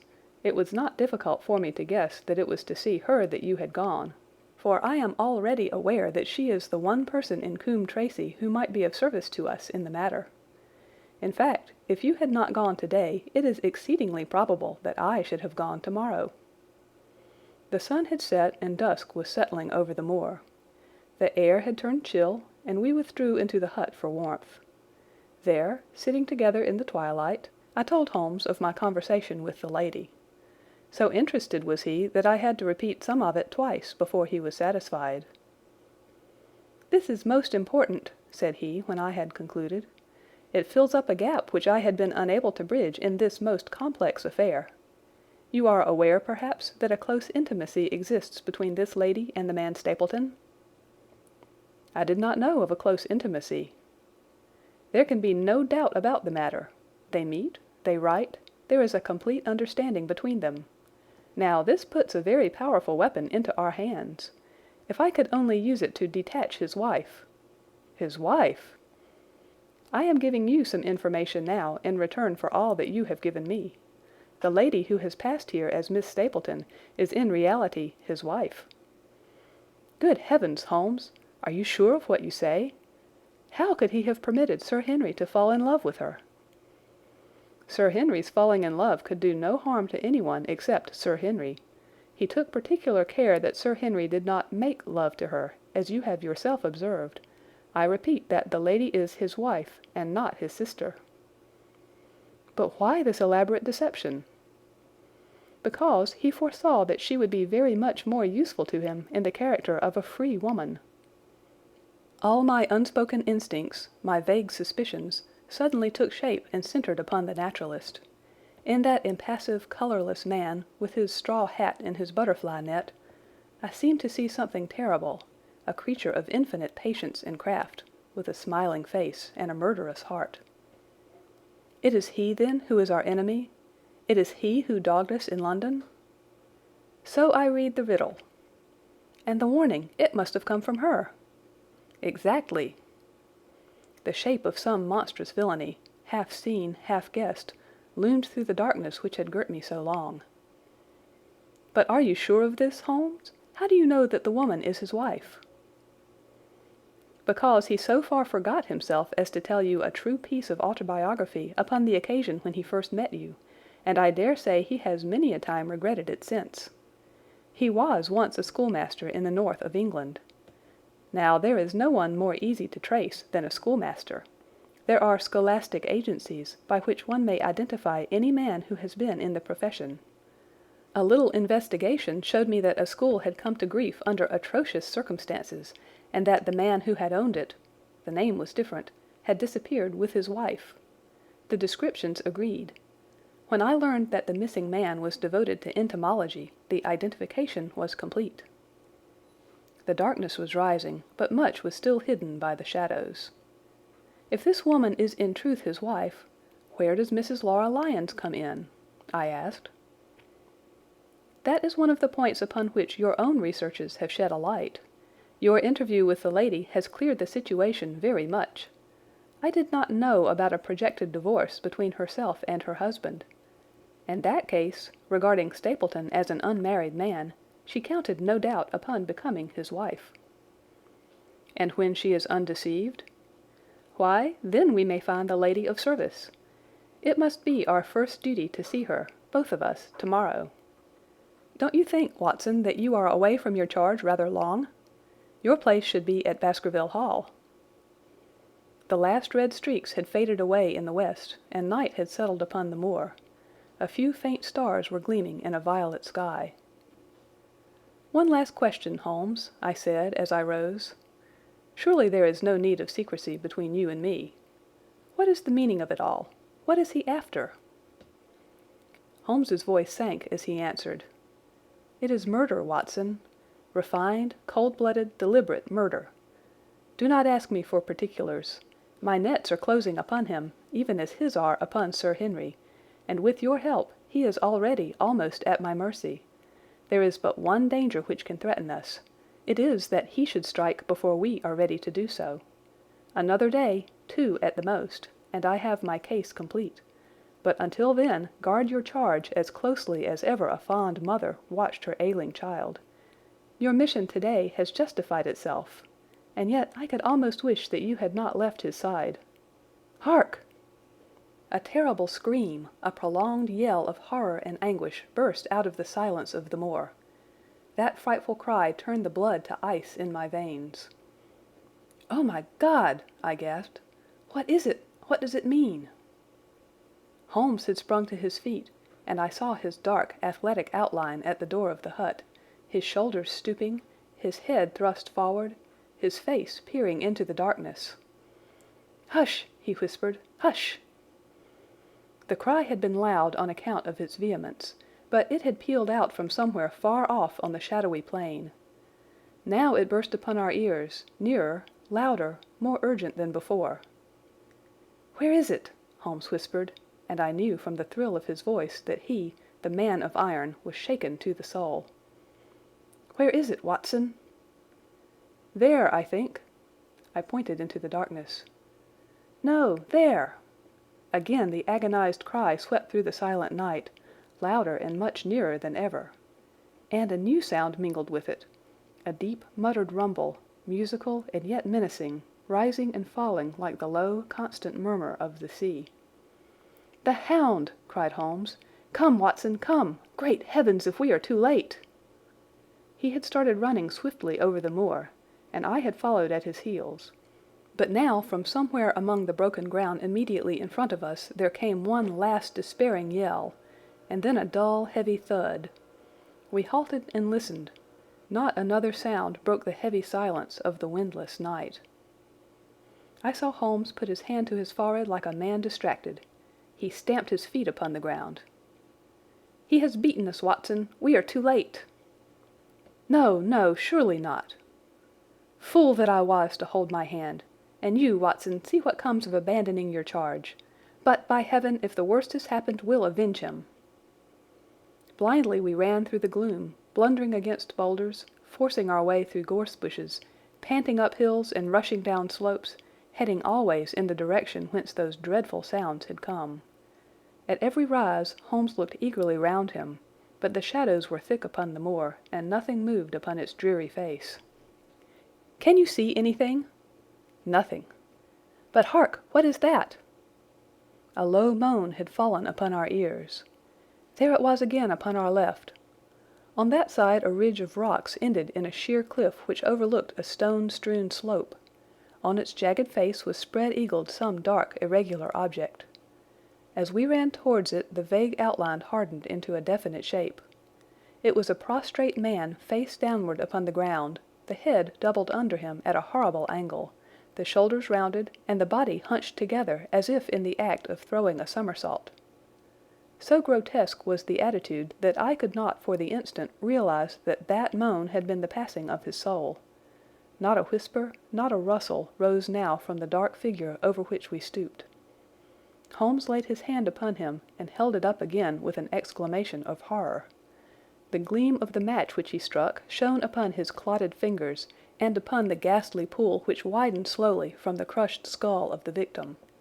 And it shone upon something else which turned our hearts sick and faint within us, the body of Sir Henry Baskerville. There was no chance of either of us forgetting that peculiar ruddy tweed suit, the very one which he had worn on the first morning that we had seen him in Baker Street. We caught the one clear glimpse of it, and then the match flickered and went out, even as the hope had gone out of our souls. Holmes groaned, and his face glimmered white through the darkness. "The brute! The brute!" I cried with clenched hands. "Oh, Holmes, I shall never forgive myself for having left him to his fate." "I am more to blame than you, Watson. In order to have my case well rounded and complete, I have thrown away the life of my client.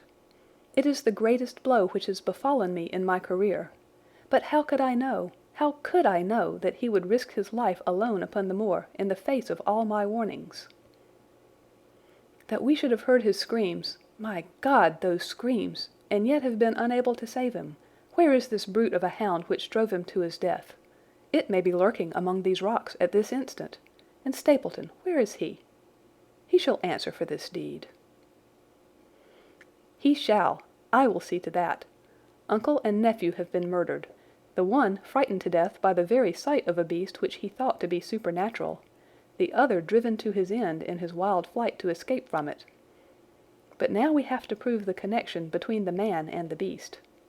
Save from what we heard, we cannot even swear to the existence of the latter, since Sir Henry has evidently died from the fall. But, by heavens, cunning as he is, the fellow shall be in my power before another day is past." We stood with bitter hearts on either side of the mangled body, overwhelmed by this sudden and irrevocable disaster which had brought all our long and weary labours to so piteous an end. Then, as the moon rose, we climbed to the top of the rocks over which our poor friend had fallen, and from the summit we gazed out over the shadowy moor, half silver and half gloom. Far away, miles off, in the direction of Grimpen, a single steady yellow light was shining. It could only come from the lonely abode of the Stapletons. With a bitter curse I shook my fist at it as I gazed. Why should we not seize him at once? Our case is not complete. The fellow is wary and cunning to the last degree. It is not what we know, but what we can prove. If we make one false move, the villain may escape us yet. What can we do? There will be plenty for us to do tomorrow. Tonight we can only perform the last offices to our poor friend. Together we made our way down the precipitous slope and approached the body, black and clear against the silvered stones. The agony of those contorted limbs struck me with a spasm of pain and blurred my eyes with tears. "We must send for help, Holmes. We cannot carry him all the way to the hall." "Good heavens, are you mad?" He had uttered a cry and bent over the body. Now he was dancing and laughing and wringing my hand. Could this be my stern, self-contained friend? These were hidden fires indeed. "A beard! A beard! The man has a beard!" "A beard?" "It is not the baronet. It is—why, it is my neighbour, the convict." With feverish haste we had turned the body over, and that dripping beard was pointing up to the cold, clear moon. There could be no doubt about the beetling forehead, the sunken animal eyes. It was indeed the same face which had glared upon me in the light of the candle from over the rock, the face of Selden, the criminal. Then in an instant it was all clear to me. I remembered how the baronet had told me that he had handed his old wardrobe to Barrymore. Barrymore had passed it on in order to help Selden in his escape. Boots, shirt, cap, it was all Sir Henry's. The tragedy was still black enough, but this man had at least deserved death by the laws of his country. I told Holmes how the matter stood, my heart bubbling over with thankfulness and joy. "Then the clothes have been the poor devil's death," said he. "It is clear enough that the hound has been laid on from some article of Sir Henry's, the boot which was abstracted in the hotel in all probability, and so ran this man down. There is one very singular thing, however. How came Selden, in the darkness, to know that the hound was on his trail?" "He heard him." To hear a hound upon the moor would not work a hard man like this convict into such a paroxysm of terror that he would risk recapture by screaming wildly for help. By his cries he must have run a long way after he knew the animal was on his track. How did he know? A greater mystery to me is why this hound, presuming that all our conjectures are correct. I presume nothing. Well then, why this hound should be loose tonight? I suppose that it does not always run loose upon the moor. Stapleton would not let it go unless he had reason to think that Sir Henry would be there. My difficulty is the more formidable of the two, for I think that we shall very shortly get an explanation of yours, while mine may remain forever a mystery. The question now is, what shall we do with this poor wretch's body? We cannot leave it here to the foxes and the ravens. I suggest that we put it in one of the huts until we can communicate with the police. Exactly. I have no doubt that you and I could carry it so far. Hello, Watson, what's this? It's the man himself, by all that's wonderful and audacious. Not a word to show your suspicions, not a word, or my plans crumble to the ground. A figure was approaching us over the moor, and I saw the dull red glow of a cigar. The moon shone upon him, and I could distinguish the dapper shape and jaunty walk of the naturalist. He stopped when he saw us, and then came on again. "Why, Dr. Watson, that's not you, is it? You are the last man that I should have expected to see out on the moor at this time of night. But, dear me, what's this? Somebody hurt? Don't tell me that it is our friend Sir Henry." He hurried past me and stooped over the dead man. I heard a sharp intake of his breath, and the cigar fell from his fingers. Who's this?" he stammered. "It is Selden, the man who escaped from Princetown." Stapleton turned a ghastly face upon us, but by a supreme effort he had overcome his amazement and his disappointment. He looked sharply from Holmes to me. "Dear me, what a very shocking affair! How did he die?" "He appears to have broken his neck by falling over these rocks. My friend and I were strolling on the moor when we heard a cry." "I heard a cry also. That was what brought me out. I was uneasy about Sir Henry." "Why about Sir Henry in particular?" I could not help asking. "Because I had suggested that he should come over. When he did not come I was surprised, and I naturally became alarmed for his safety when I heard cries upon the moor. By the way," his eyes darted again from my face to Holmes's, "did you hear anything else besides a cry?" "No," said Holmes. "Did you?" "No." "What do you mean, then?" "Oh, you know the stories that the peasants tell about a phantom hound, and so on. It is said to be heard at night upon the moor. I was wondering if there were any evidence of such a sound tonight." "We heard nothing of the kind," said I. "And what is your theory of this poor fellow's death?" "I have no doubt that anxiety and exposure have driven him off his head. He has rushed about the moor in a crazy state, and eventually fallen over here and broken his neck." "That seems the most reasonable theory," said Stapleton, and he gave a sigh which I took to indicate his relief. "What do you think about it, Mr. Sherlock Holmes?" My friend bowed his compliments. "You are quick at identification," said he. "We have been expecting you in these parts since Dr. Watson came down. You are in time to see a tragedy." "Yes, indeed. I have no doubt that my friend's explanation will cover the facts. I will take an unpleasant remembrance back to London with me tomorrow." "Oh, you return tomorrow?" "That is my intention." "I hope your visit has cast some light upon those occurrences which have puzzled us." Holmes shrugged his shoulders. "One cannot always have the success for which one hopes. An investigator needs facts and not legends or rumours. It has not been a satisfactory case." My friend spoke in his frankest and most unconcerned manner. Stapleton still looked hard at him. Then he turned to me. I would suggest carrying this poor fellow to my house, but it would give my sister such a fright that I do not feel justified in doing it. I think that if we put something over his face, he will be safe until morning." And so it was arranged. Resisting Stapleton's offer of hospitality, Holmes and I set off to Baskerville Hall, leaving the naturalist to return alone.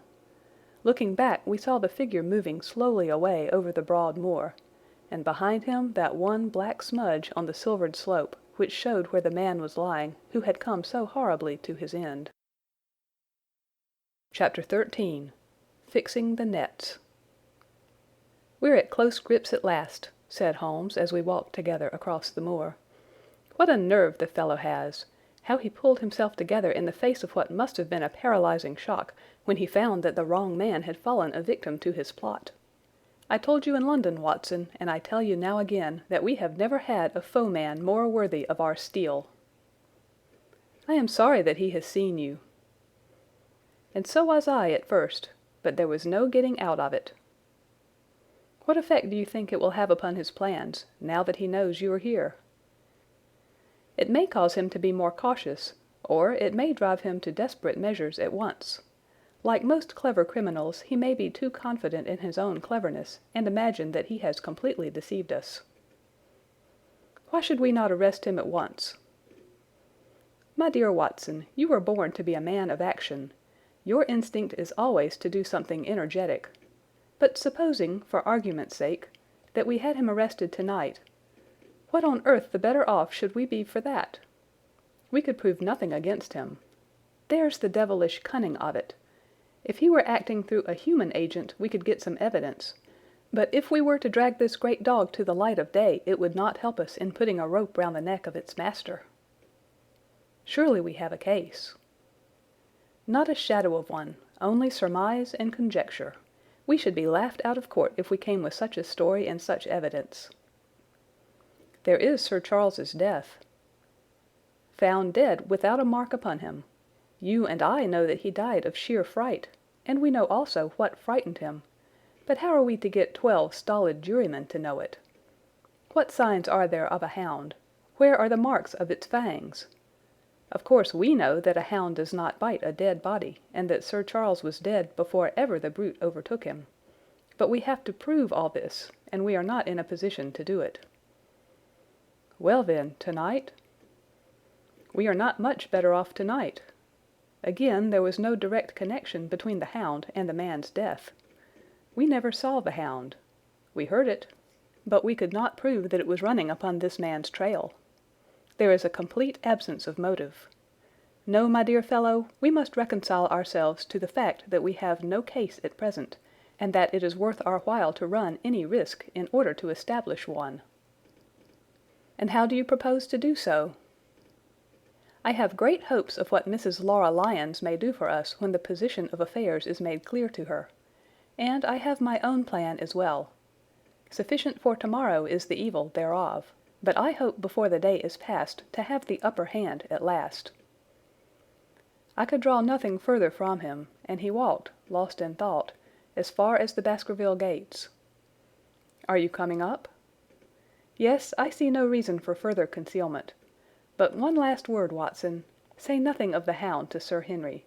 Let him think that Selden's death was as Stapleton would have us believe.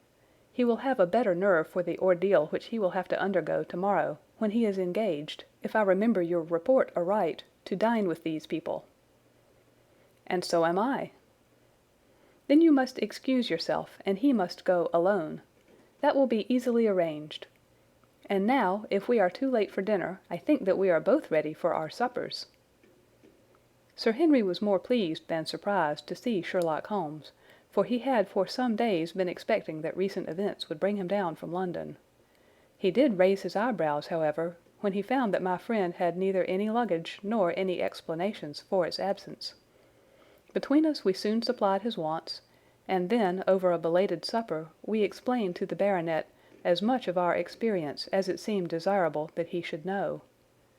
But first I had the unpleasant duty of breaking the news to Barrymore and his wife. To him it may have been an unmitigated relief, but she wept bitterly in her apron.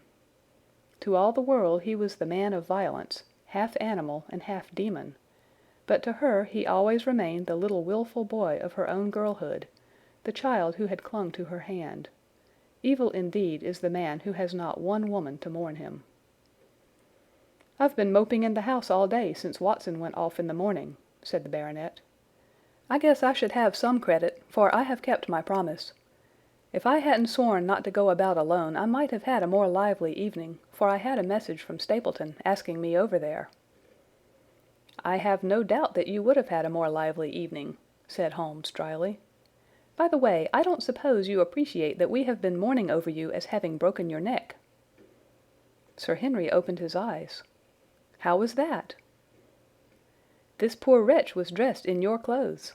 I fear your servant who gave them to him may get into trouble with the police." "That is unlikely. There was no mark on any of them as far as I know." "That's lucky for him. In fact, it's lucky for all of you, since you are all on the wrong side of the law in this matter. I am not sure that as a conscientious detective my first duty is not to arrest the whole household. Watson's reports are most incriminating documents."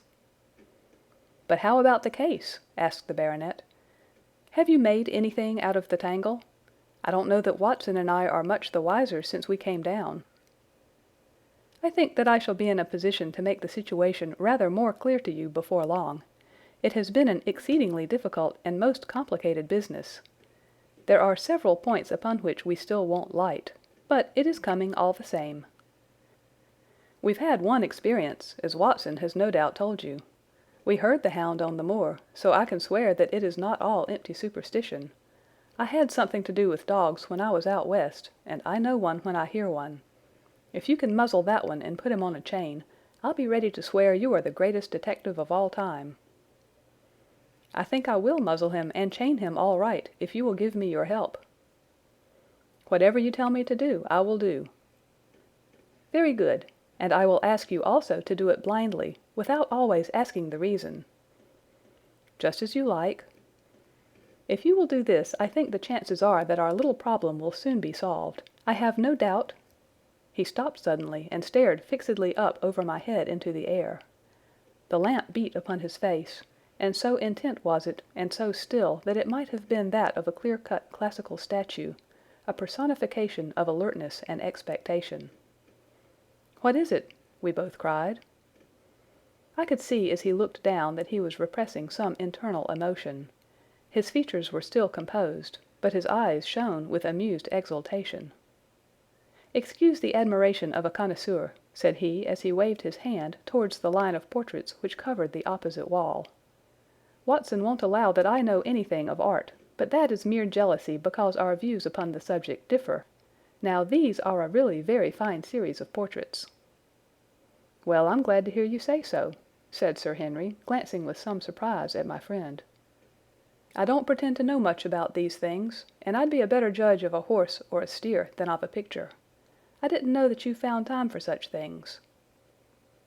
"I know what is good when I see it, and I see it now. That's a Kneller, I'll swear, that lady in the blue silk over yonder, and the stout gentleman with the wig ought to be a Reynolds. They are all family portraits, I presume?" "Every one." "Do you know the names?" "Barrymore has been coaching me in them, and I think I can say my lessons fairly well." "Who is the gentleman with the telescope?" "That is Rear Admiral Baskerville, who served under Rodney in the West Indies. The man with the blue coat and the roll of paper is Sir William Baskerville, who was chairman of committees of the House of Commons under Pitt." "And this cavalier opposite to me, the one with the black velvet and the lace?" "Ah, you have a right to know about him. That is the cause of all the mischief, the wicked Hugo, who started the Hound of the Baskervilles. We're not likely to forget him." I gazed with interest and some surprise upon the portrait. "Dear me," said Holmes, "he seems a quiet, meek-mannered man enough, but I dare say that there was a lurking devil in his eyes. I had pictured him as a more robust and ruffianly person." "There's no doubt about the authenticity, for the name and the date, 1647, are on the back of the canvas." Holmes said little more, but the picture of the old roisterer seemed to have a fascination for him, and his eyes were continually fixed upon it during supper. It was not until later, when Sir Henry had gone to his room, that I was able to follow the trend of his thoughts. He led me back into the banqueting hall, his bedroom candle in his hand, and he held it up against the time-stained portrait on the wall. "Do you see anything there?" I looked at the broad plumed hat, the curling love locks, the white lace collar, and the straight, severe face which was framed between them. It was not a brutal countenance, but it was prim, hard, and stern, with a firm-set, thin-lipped mouth and a coldly intolerant eye. "Is it like anyone you know?" "There is something of Sir Henry about the jaw." "Just a suggestion, perhaps. But wait an instant." He stood upon a chair, and holding up the light in his left hand, he curved his right arm over the broad hat and round the long ringlets. "Good heavens!" I cried in amazement. The face of Stapleton had sprung out of the canvas. "Ha! You see it now. My eyes have been trained to examine faces and not their trimmings. It is the first quality of a criminal investigator that he should see through a disguise." "But this is marvellous! It might be his portrait." "Yes, it is an interesting instance of a throwback, which appears to be both physical and spiritual. A study of family portraits is enough to convert a man to the doctrine of reincarnation. The fellow is a Baskerville, that is evident." "With designs upon the succession." "Exactly. This chance of the picture has supplied us with one of our most obvious missing links. We have him, Watson, we have him, and I dare swear that before tomorrow night he will be fluttering in our net as helpless as one of his own butterflies.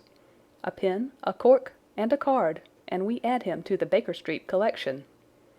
He burst into one of his rare fits of laughter as he turned away from the picture.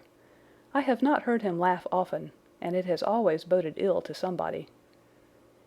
I was up betimes in the morning, but Holmes was afoot earlier still, for I saw him as I dressed coming up the drive. "Yes, we should have a full day today," he remarked, and he rubbed his hands with the joy of action. "The nets are all in place, and the drag is about to begin. We'll know before the day is out whether we have caught our big, lean-jawed pike, or whether he has got through the meshes." "Have you been on the moor already?" "I have sent a report from Grimpen to Princetown as to the death of Selden. I think I can promise that none of you will be troubled in the matter. And I have also communicated with my faithful Cartwright, who would certainly have pined away at the door of my hut, as a dog does at his master's grave, if I had not set his mind at rest about my safety." "What is the next move?" "To see Sir Henry. Ah, here he is." "Good morning, Holmes," said the baronet. "You look like a general who is planning a battle with his chief of the staff." "That is the exact situation. Watson was asking for orders." "And so do I." "Very good. You are engaged, as I understand, to dine with our friends the Stapletons tonight." "I hope that you will come also.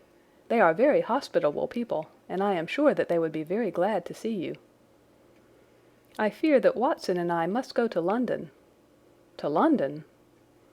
"Yes, I think that we should be more useful there at the present juncture." The baronet's face perceptibly lengthened. "I hoped that you were going to see me through this business. The hall and the moor are not very pleasant places when one is alone." "My dear fellow, you must trust me implicitly, and do exactly what I tell you. You can tell your friends that we should have been happy to have come with you, but that urgent business required us to be in town. We hope very soon to return to Devonshire. Will you remember to give them that message?" "If you insist upon it." "There is no alternative, I assure you." I saw by the baronet's clouded brow that he was deeply hurt by what he regarded as our desertion. "When do you desire to go?" he asked coldly. "Immediately after breakfast. We will drive into Coombe Tracey, but Watson will leave his things as a pledge that he will come back to you. Watson, you will send a note to Stapleton to tell him that you regret that you cannot come." "I have a good mind to go to London with you," said the baronet. "Why should I stay here alone?" "Because it is your post of duty. Because you gave me your word that you would do as you were told, and I tell you to stay." "All right, then, I'll stay." "One more direction. I wish you to drive to Merripit House. Send back your trap, however, and let them know that you intend to walk home." "To walk across the moor?" "Yes." "But that is the very thing which you have so often cautioned me not to do." "This time you may do it with safety. If I had not every confidence in your nerve and courage I would not suggest it, but it is essential that you should do it." "Then I will do it." "And as you value your life, do not go across the moor in any direction save along the straight path which leads from Merripit House to the Grimpen Road, and is your natural way home." "I will do just what you say." "Very good. I should be glad to get away as soon after breakfast as possible, so as to reach London in the afternoon." I was much astounded by this programme, though I remembered that Holmes had said to Stapleton on the night before that his visit would terminate next day. It had not crossed my mind, however, that he would wish me to go with him, nor could I understand how we could both be absent at a moment which he himself declared to be critical. There was nothing for it, however, but implicit obedience, so we bade good-bye to our rueful friend, and a couple of hours afterwards we were at the station of Coombe Tracey and had dispatched the trap upon its return journey. A small boy was waiting upon the platform. "Any orders, sir?" "You will take this train to town, Cartwright. The moment you arrive you will send a wire to Sir Henry Baskerville, in my name, to say that if he finds the pocket-book which I have dropped, he is to send it by registered post to Baker Street." "Yes, sir." "And ask at the station office if there is a message for me." The boy returned with a telegram, which Holmes handed to me. It ran, "Wire received. Coming down with unsigned warrant. Arrive 5:40. Lestrade." That is in answer to mine of this morning. He is the best of the professionals, I think, and we may need his assistance. Now, Watson, I think that we cannot employ our time better than by calling upon your acquaintance, Mrs. Laura Lyons. His plan of campaign was beginning to be evident. He would use the baronet in order to convince the Stapletons that we were really gone, while we should actually return at the instant when we were likely to be needed. That telegram from London, if mentioned by Sir Henry to the Stapletons, must remove the last suspicions from their minds. Already I seemed to see our nets drawing closer around that lean-jawed pike. Mrs. Laura Lyons was in her office, and Sherlock Holmes opened his interview with a frankness and directness which considerably amazed her. "I am investigating the circumstances which attended the death of the late Sir Charles Baskerville," said he. "My friend here, Dr. Watson, has informed me of what you have communicated, and also of what you have withheld in connection with that matter." "What have I withheld?" she asked defiantly. "You have confessed that you asked Sir Charles to be at the gate at 10 o'clock. We know that that was the place and hour of his death. You have withheld what the connection is between these events." "There is no connection." "In that case the coincidence must indeed be an extraordinary one. But I think that we shall succeed in establishing a connection, after all. I wish to be perfectly frank with you, Mrs. Lyons. We regard this case as one of murder, and the evidence may implicate not only your friend Mr. Stapleton, but his wife as well." The lady sprang from her chair.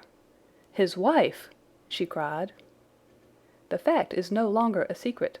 The person who has passed for his sister is really his wife." Mrs. Lyons had resumed her seat. Her hands were grasping the arms of her chair, and I saw that the pink nails had turned white with the pressure of her grip. "His wife!" she said again. "His wife! He is not a married man." Sherlock Holmes shrugged his shoulders. "Prove it to me. Prove it to me. And if you can do so—" The fierce flash of her eyes said more than any words. "I have come prepared to do so," said Holmes, drawing several papers from his pocket. "Here is a photograph of the couple taken in York 4 years ago. It is endorsed Mr. and Mrs. Vandeleur, but you will have no difficulty in recognizing him, and her also, if you know her by sight. Here are 3 written descriptions by trustworthy witnesses of Mr. and Mrs. Vandeleur, who at that time kept St. Oliver's private school. Read them and see if you can doubt the identity of these people." She glanced at them, and then looked up at us with the set, rigid face of a desperate woman. "Mr. Holmes," she said, "this man had offered me marriage on condition that I could get a divorce from my husband. He has lied to me, the villain, in every conceivable way. Not one word of truth has he ever told me. And why? Why? I imagined that all was for my own sake. But now I see that I was never anything but a tool in his hands. Why should I preserve faith with him who never kept any with me? Why should I try to shield him from the consequences of his own wicked acts? Ask me what you like, and there is nothing which I shall hold back. One thing I swear to you, and that is that when I wrote the letter I never dreamed of any harm to the old gentleman, who had been my kindest friend." "I entirely believe you, madam," said Sherlock Holmes. "The recital of these events must be very painful to you, and perhaps it will make it easier if I tell you what occurred, and you can check me if I make any material mistake. The sending of this letter was suggested to you by Stapleton?" "He dictated it." "I presume that the reason he gave was that you would receive help from Sir Charles for the legal expenses connected with your divorce?" "Exactly." "And then, after you had sent the letter, he dissuaded you from keeping the appointment?"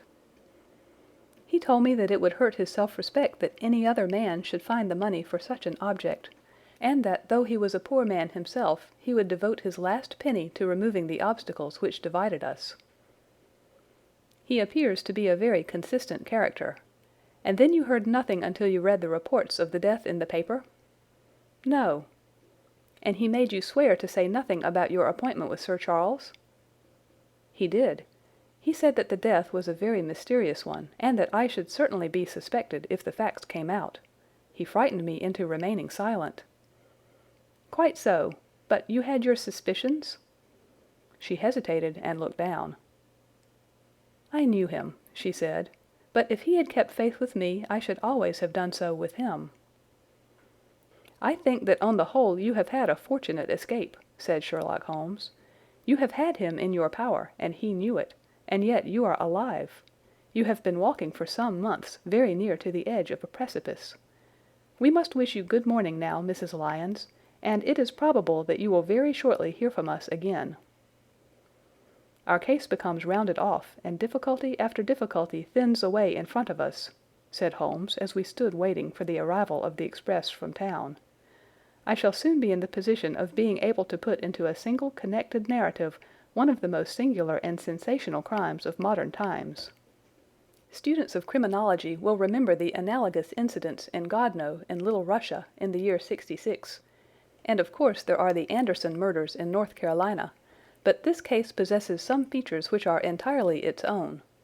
Even now we have no clear case against this very wily man, but I shall be very much surprised if it is not clear enough before we go to bed this night." The London express came roaring into the station, and a small, wiry bulldog of a man had sprung from a first-class carriage.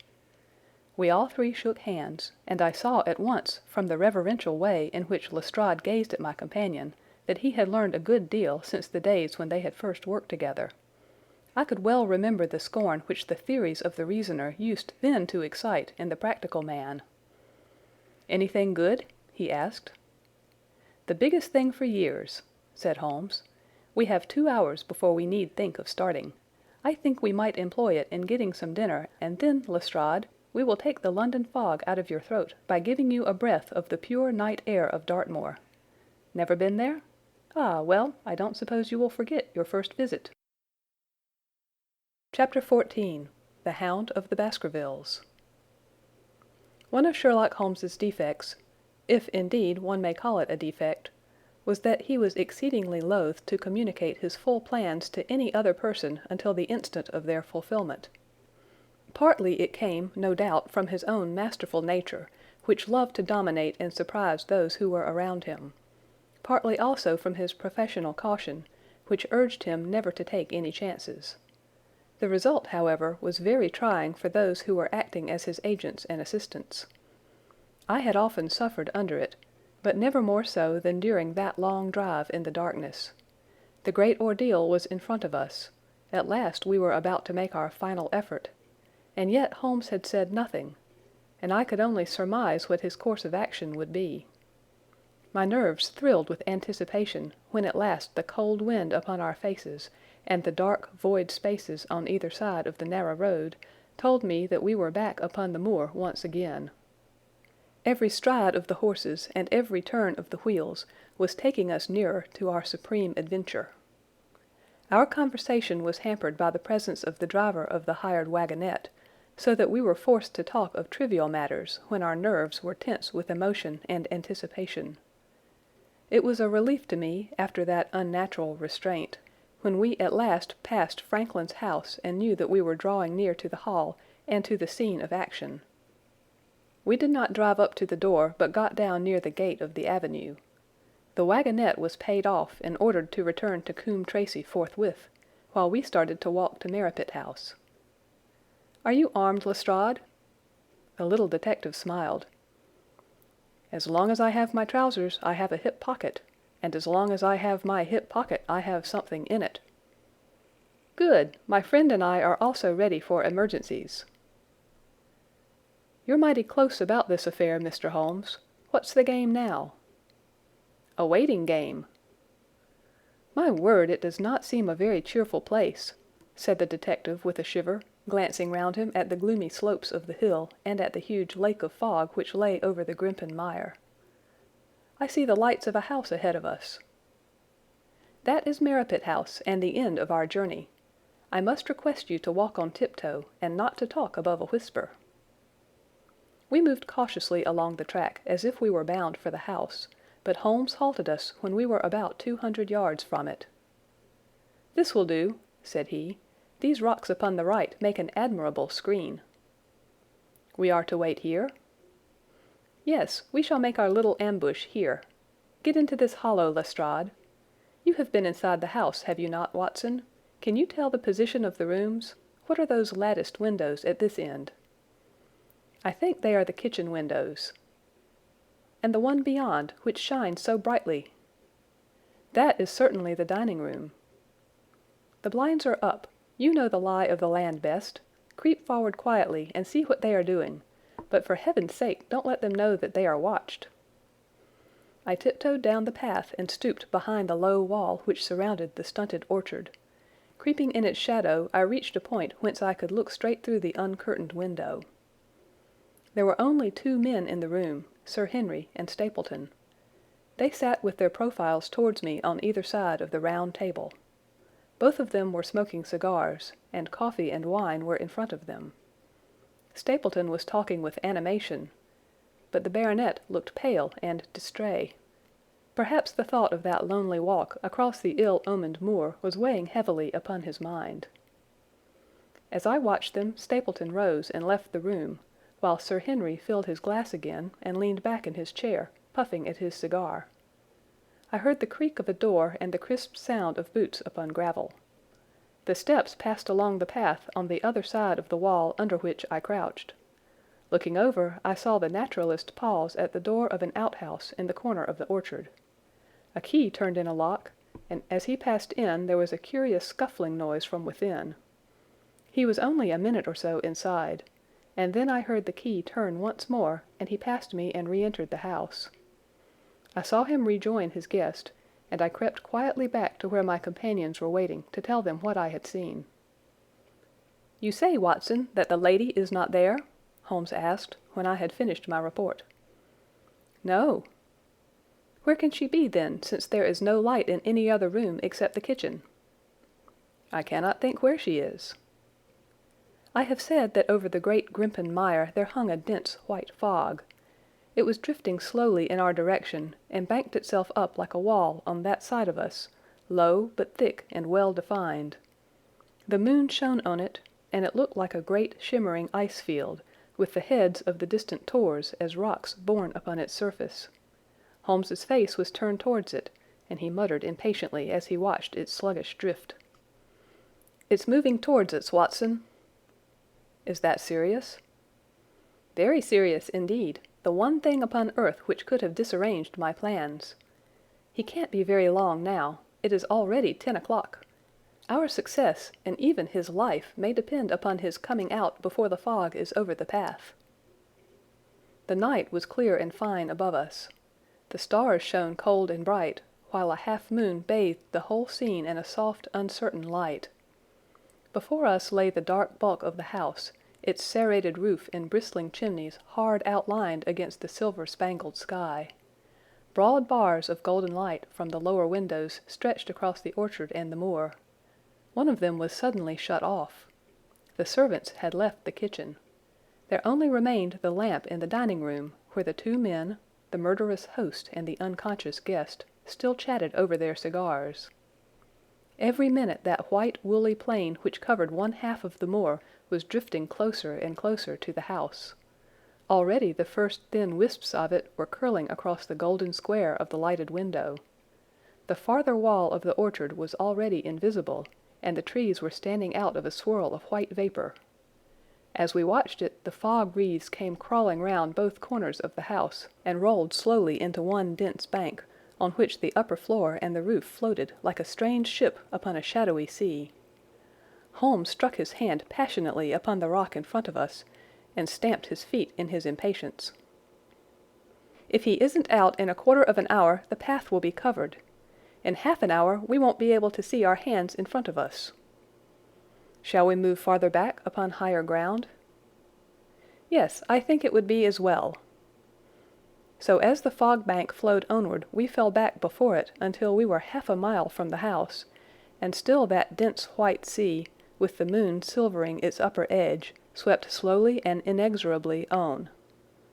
"We are going too far," said Holmes. "We dare not take the chance of his being overtaken before he can reach us. At all costs we must hold our ground where we are." He dropped on his knees and clapped his ear to the ground. "Thank God, I think that I hear him coming." A sound of quick steps broke the silence of the moor. Crouching among the stones, we stared intently at the silver-tipped bank in front of us. The steps grew louder, and through the fog, as through a curtain, there stepped the man whom we were awaiting. He looked round him in surprise as he emerged into the clear, starlit night. Then he came swiftly along the path, passed close to where we lay, and went on up the long slope behind us. As he walked, he glanced continually over either shoulder, like a man who is ill at ease. "Hist!" cried Holmes, and I heard the sharp click of a cocking pistol. "Look out! It's coming!" There was a thin, crisp, continuous patter from somewhere in the heart of that crawling bank. The cloud was within 50 yards of where we lay, and we glared at it, all three, uncertain what horror was about to break from the heart of it.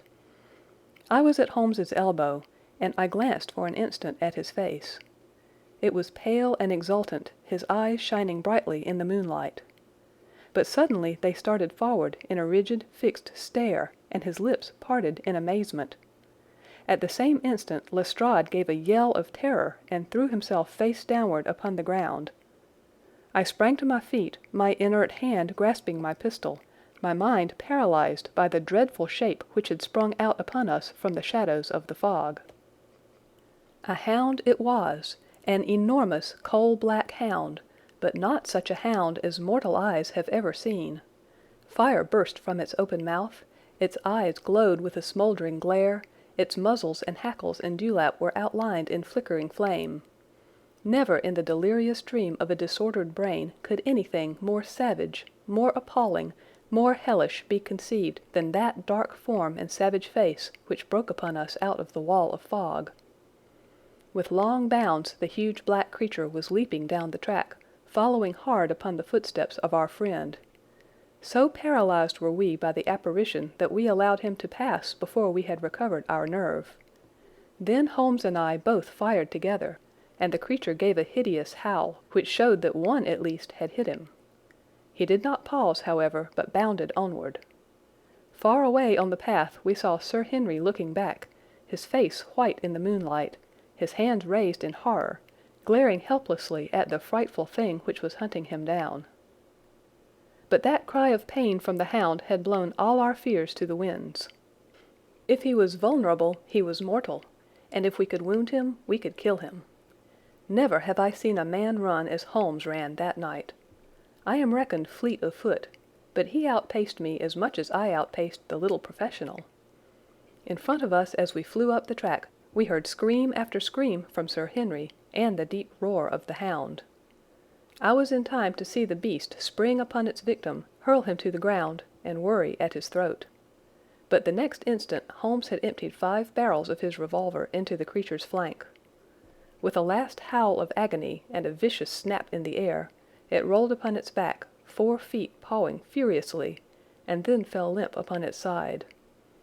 I stooped, panting, and pressed my pistol to the dreadful shimmering head, but it was useless to press the trigger. The giant hound was dead. Sir Henry lay insensible where he had fallen. We tore away his collar, and Holmes breathed a prayer of gratitude when we saw that there was no sign of a wound and that the rescue had been in time. Already our friend's eyelids shivered, and he made a feeble effort to move. Lestrade thrust his brandy flask between the baronet's teeth, and 2 frightened eyes were looking up at us. "My God!" he whispered. "What was it? What in heaven's name was it?" "It's dead, whatever it is," said Holmes. "We've laid the family ghost once and forever." In mere size and strength it was a terrible creature which was lying stretched before us. It was not a pure bloodhound, and it was not a pure mastiff, but it appeared to be a combination of the two, gaunt, savage, and as large as a small lioness.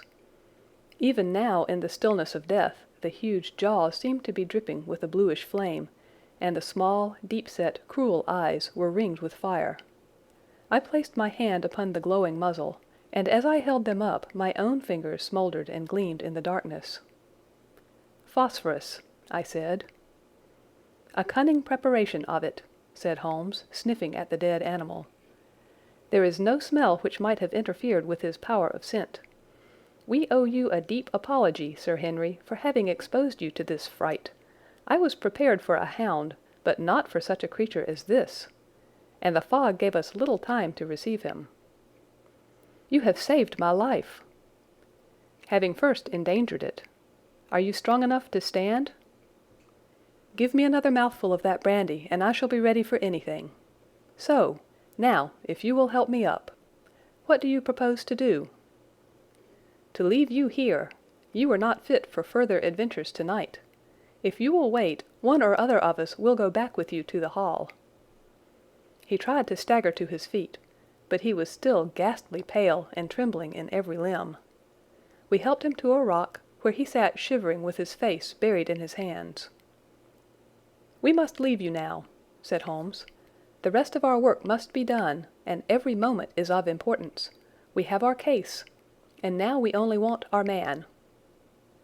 It's 1,000 to 1 against our finding him at the house," he continued as we retraced our steps swiftly down the path. "Those shots must have told him that the game was up." "We were some distance off, and this fog may have deadened them." "He followed the hound to call him off, of that you may be certain. No, no, he's gone by this time. But we'll search the house and make sure." The front door was open, so we rushed in and hurried from room to room to the amazement of a doddering old manservant who met us in the passage.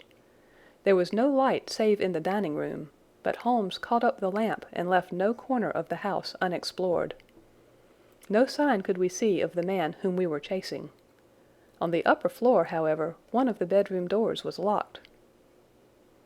"There's someone in here," cried Lestrade. "I can hear a movement.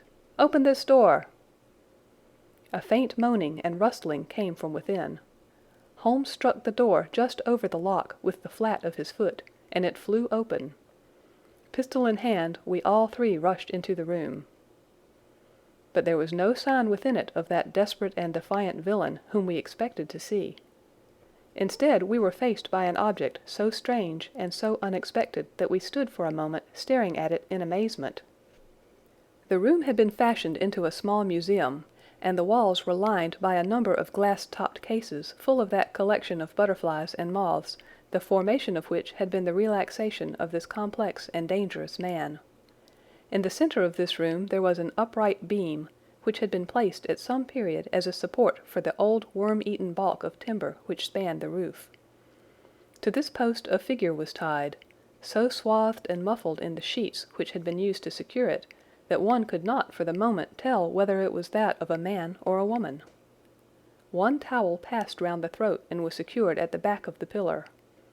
Another covered the lower part of the face, and over it 2 dark eyes, eyes full of grief and shame and a dreadful questioning, stared back at us. In a minute we had torn off the gag, unswathed the bonds, and Mrs. Stapleton sank upon the floor in front of us. As her beautiful head fell upon her chest, I saw the clear red wheal of a whiplash across her neck. "The brute!" cried Holmes. "Here, Lestrade, your brandy bottle. Put her in the chair. She has fainted from ill usage and exhaustion." She opened her eyes again. "Is he safe?" she asked. "Has he escaped?" "He cannot escape us, madam." "No, no, I did not mean my husband. Sir Henry, is he safe?" "Yes." "And the hound?" "It is dead." She gave a long sigh of satisfaction. "Thank God! Thank God! Oh, this villain! See how he has treated me." She shot her arms out from her sleeves, and we saw with horror that they were all mottled with bruises. "But this is nothing, nothing! It is my mind and soul that he has tortured and defiled. I could endure it all, ill usage, solitude, a life of deception, everything, as long as I could still cling to the hope that I had his love, but now I know that in this also I have been his dupe and his tool." She broke into passionate sobbing as she spoke. "You bear him no good will, madam," said Holmes. "Tell us then where we shall find him. If you have ever aided him in evil, help us now, and so atone." "There is but one place where he can have fled," she answered. "There is an old tin mine on an island in the heart of the mire. It was there that he kept his hound, and there also he had made preparations so that he might have a refuge. That is where he would fly." The fog bank lay like white wool against the window. Holmes held the lamp towards it. "See," said he, "no one could find his way into the Grimpen Mire tonight." She laughed and clapped her hands. Her eyes and teeth gleamed with fierce merriment. "He may find his way in, but never out," she cried. "How can he see the guiding wands tonight? We planted them together, he and I, to mark the pathway through the mire. Oh, if I could only have plucked them out today! Then, indeed, you would have had him at your mercy." It was evident to us that all pursuit was in vain until the fog had lifted. Meanwhile we left Lestrade in possession of the house, while Holmes and I went back with the baronet to Baskerville Hall. The story of the Stapletons could no longer be withheld from him, but he took the blow bravely when he learned the truth about the woman whom he had loved. But the shock of the night's adventures had shattered his nerves, and before morning he lay delirious in a high fever under the care of Dr. Mortimer. The two of them were destined to travel together round the world before Sir Henry had become once more the hale, hearty man that he had been before he became master of that ill-omened estate.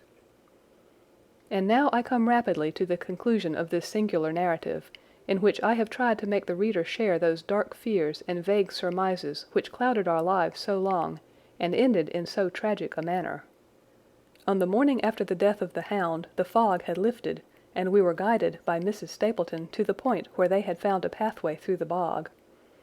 It helped us to realize the horror of this woman's life when we saw the eagerness and joy with which she laid us on her husband's track. We left her standing upon the thin peninsula of firm, peaty soil which tapered out into the widespread bog. From the end of it a small wand planted here and there showed where the path zigzagged from tuft to tuft of rushes among those green-scummed pits and foul quagmires which barred the way to the stranger. Rank reeds and lush, slimy water plants sent an odor of decay and a heavy miasmatic vapor onto our faces, while a false step plunged us more than once thigh-deep into the dark, quivering mire, which shook for yards in soft undulations around our feet. Its tenacious grip plucked at our heels as we walked, and when we sank into it, it was as if some malignant hand was tugging us down into those obscene depths, so grim and purposeful was the clutch in which it held us. Once only we saw a trace that someone had passed that perilous way before us. From amid a tuft of cotton grass which bore it up out of the slime, some dark thing was projecting. Holmes sank to his waist as he stepped from the path to seize it, and had we not been there to drag him out, he could never have set his foot upon firm land again. He held an old black boot in the air. Myers, Toronto, was printed on the leather inside. "It is worth a mud bath," said he, It is our friend Sir Henry's missing boot." "Thrown there by Stapleton in his flight." "Exactly.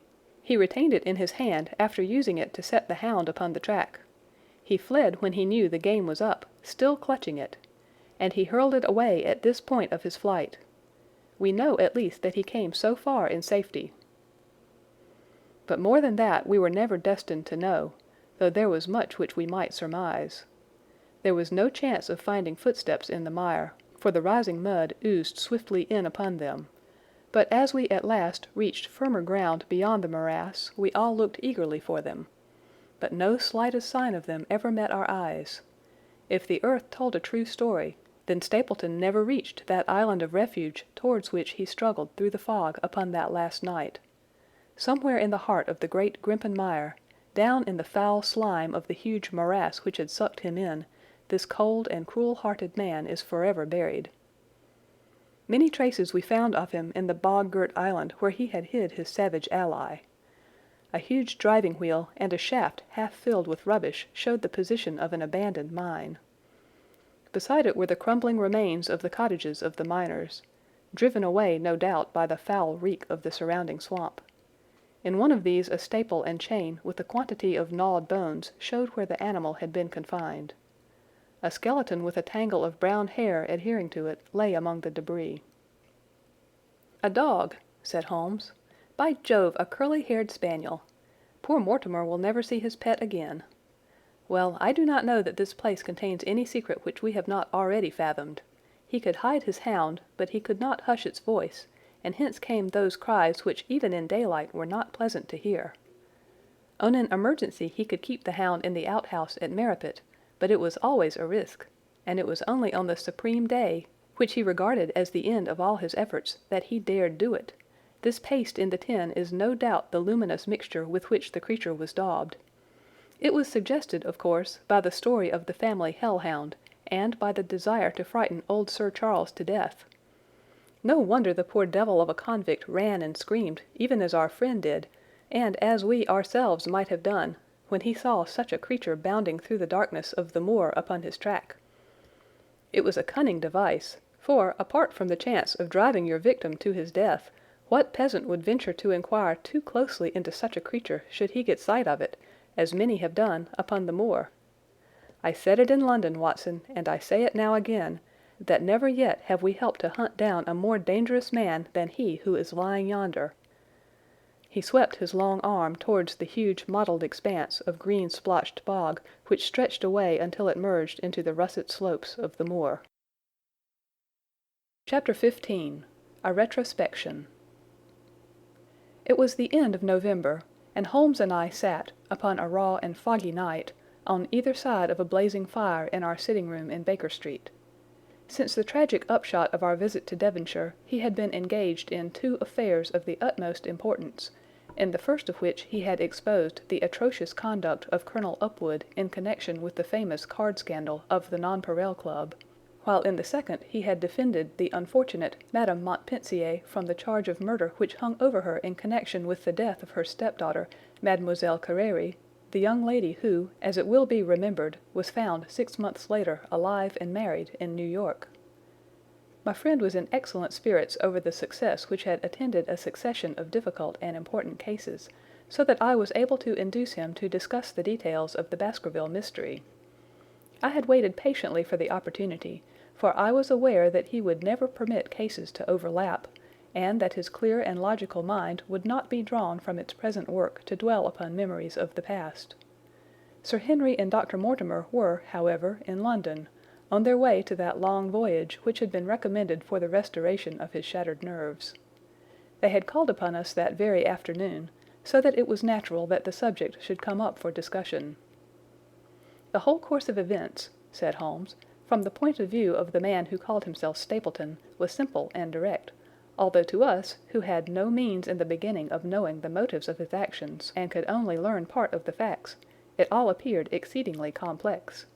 I have had the advantage of 2 conversations with Mrs. Stapleton, and the case has now been so entirely cleared up that I am not aware that there is anything which has remained a secret to us. You will find a few notes upon the matter under the heading B in my indexed list of cases." Perhaps you would kindly give me a sketch of the course of events from memory." "Certainly, though I cannot guarantee that I carry all the facts in my mind. Intense mental concentration has a curious way of blotting out what has passed." The barrister who has his case at his fingers' ends and is able to argue with an expert upon his own subject finds that a week or two of the courts will drive it all out of his head once more. So each of my cases displaces the last, and Mademoiselle Carere has blurred my recollection of Baskerville Hall. Tomorrow some other little problem may be submitted to my notice which will in turn dispossess the fair French lady and the infamous Upwood. So far as the case of the Hound goes, however, I will give you the course of events as nearly as I can, and you will suggest anything which I may have forgotten. My inquiries show beyond all question that the family portrait did not lie, and that this fellow was indeed a Baskerville. He was a son of that Roger Baskerville, the younger brother of Sir Charles, who fled with a sinister reputation to South America, where he was said to have died unmarried. He did, as a matter of fact, marry, and had one child, this fellow, whose real name is the same as his father's. He married Beryl Garcia, one of the beauties of Costa Rica, and having purloined a considerable sum of public money, he changed his name to Vandeleur, and fled to England, where he established a school in the east of Yorkshire. His reason for attempting this special line of business was that he had struck up an acquaintance with a consumptive tutor upon the voyage home, and that he had used this man's ability to make the undertaking a success. Fraser, the tutor, died, however, and the school which had begun well sank from disrepute into infamy. The Vandeleurs found it convenient to change their name to Stapleton, and he brought the remains of his fortune, his schemes for the future, and his taste for entomology to the south of England. I learn at the British Museum that he was a recognized authority upon the subject, and that the name of Vandeleur has been permanently attached to a certain moth which he had, in his Yorkshire days, been the first to describe. We now come to that portion of his life which has proved to be of such intense interest to us. The fellow had evidently made inquiry and found that only 2 lives intervened between him and a valuable estate. When he went to Devonshire his plans were, I believe, exceedingly hazy, but that he meant mischief from the first is evident from the way in which he took his wife with him in the character of his sister. The idea of using her as a decoy was clearly already in his mind, though he may not have been certain how the details of his plot were to be arranged. He meant in the end to have the estate, and he was ready to use any tool or run any risk for that end. His first act was to establish himself as near to his ancestral home as he could, and his second was to cultivate a friendship with Sir Charles Baskerville and with the neighbours. The baronet himself told him about the family hound, and so prepared the way for his own death. Stapleton, as I will continue to call him, knew that the old man's heart was weak, and that a shock would kill him. So much he had learned from Dr. Mortimer. He had heard also that Sir Charles was superstitious and had taken this grim legend very seriously. His ingenious mind instantly suggested a way by which the baronet could be done to death, and yet it would be hardly possible to bring home the guilt to the real murderer. Having conceived the idea, he proceeded to carry it out with considerable finesse. An ordinary schemer would have been content to work with a savage hound. The use of artificial means to make the creature diabolical was a flash of genius upon his part. The dog he bought in London from Ross and Mangles, the dealers in Fulham Road. It was the strongest and most savage in their possession. He brought it down by the North Devon line, and walked a great distance over the moor so as to get it home without exciting any remarks. He had already on his insect hunts learned to penetrate the Grimpen mire, and so had found a safe hiding place for the creature. Here he kennelled it and waited his chance. But it was some time coming. The old gentleman could not be decoyed outside of his grounds at night. Several times Stapleton lurked about with his hound, but without avail. It was during these fruitless quests that he, or rather his ally, was seen by peasants, and that the legend of the demon dog received a new confirmation.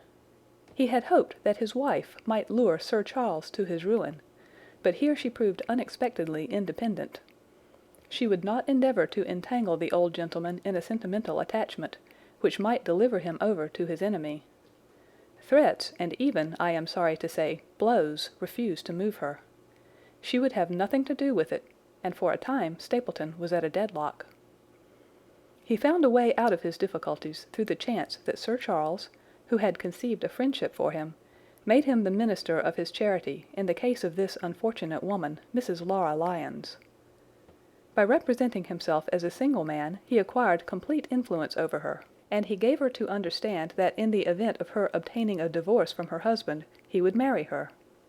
His plans were suddenly brought to a head by his knowledge that Sir Charles was about to leave the Hall on the advice of Dr. Mortimer, with whose opinion he himself pretended to coincide. He must act at once, or his victim might get beyond his power. He therefore put pressure upon Mrs. Lyons to write this letter, imploring the old man to give her an interview on the evening before his departure for London. He then, by a specious argument, prevented her from going, and so had the chance for which he had waited. Driving back in the evening from Coombe Tracey, he was in time to get his hound, to treat it with his infernal paint, and to bring the beast round to the gate at which he had reason to expect that he would find the old gentleman waiting. The dog, incited by its master, sprang over the wicket gate and pursued the unfortunate baronet, who fled screaming down the yew alley. In that gloomy tunnel it must indeed have been a dreadful sight to see that huge black creature, with its flaming jaws and blazing eyes, bounding after its victim. He fell dead at the end of the alley from heart disease and terror. The hound had kept upon the grassy border while the baronet had run down the path, so that no track but the man's was visible. On seeing him lying still, the creature had probably approached to sniff at him, but finding him dead, had turned away again. It was then that it left the print which was actually observed by Dr. Mortimer. The hound was called off and hurried away to its lair in the Grimpen mire, and a mystery was left which puzzled the authorities, alarmed the countryside, and finally brought the case within the scope of our observation. So much for the death of Sir Charles Baskerville. You perceive the devilish cunning of it, for really it would be almost impossible to make a case against the real murderer. His only accomplice was one who could never give him away, and the grotesque, inconceivable nature of the device only served to make it more effective. Both of the women concerned in the case, Mrs. Stapleton and Mrs. Laura Lyons, were left with a strong suspicion against Stapleton. Mrs. Stapleton knew that he had designs upon the old man, and also of the existence of the hound. Mrs. Lyons knew neither of these things, but had been impressed by the death occurring at the time of an uncancelled appointment which was only known to him. However, both of them were under his influence, and he had nothing to fear from them. The first half of his task was successfully accomplished, but the more difficult still remained. It is possible that Stapleton did not know of the existence of an heir in Canada. In any case, he would very soon learn it from his friend Dr. Mortimer, and he was told by the latter all details about the arrival of Henry Baskerville. Stapleton's first idea was that this young stranger from Canada might possibly be done to death in London without coming down to Devonshire at all. He distrusted his wife ever since she had refused to help him in laying a trap for the old man, and he dared not leave her long out of his sight for fear he should lose his influence over her. It was for this reason that he took her to London with him. They lodged, I find, at the Mexborough Private Hotel in Craven Street, which was actually one of those called upon by my agent in search of evidence. Here he kept his wife imprisoned in her room, while he, disguised in a beard, followed Dr. Mortimer to Baker Street, and afterwards to the station and to the Northumberland Hotel. His wife had some inkling of his plans, but she had such a fear of her husband, a fear founded upon brutal ill-treatment, that she dare not write to warn the man whom she knew to be in danger. If the letter should fall into Stapleton's hands, her own life would not be safe. Eventually, as we know, she adopted the expedient of cutting out the words which would form the message, and addressing the letter in a disguised hand. It reached the baronet, and gave him the first warning of his danger. It was very essential for Stapleton to get some article of Sir Henry's attire, so that, in case he was driven to use the dog, he might always have the means of setting him upon his track. With characteristic promptness and audacity he set about this at once, and we cannot doubt that the boots or chambermaid of the hotel was well bribed to help him in his design. By chance, however, the first boot which was procured for him was a new one, and, therefore, useless for his purpose. He then had it returned, and obtained another, a most instructive incident, since it proved conclusively to my mind that we were dealing with a real hound, as no other supposition could explain this anxiety to obtain an old boot and this indifference to a new one. The more outré and grotesque an incident is, the more carefully it deserves to be examined, and the very point which appears to complicate a case is, when duly considered and scientifically handled, the one which is most likely to elucidate it. Then we had the visit from our friends next morning, shadowed always by Stapleton in the cab. From his knowledge of our rooms and of my appearance, as well as from his general conduct, I am inclined to think that Stapleton's career of crime has been by no means limited to this single Baskerville affair. It is suggestive that during the last 3 years there have been 4 considerable burglaries in the West Country, for none of which was any criminal ever arrested.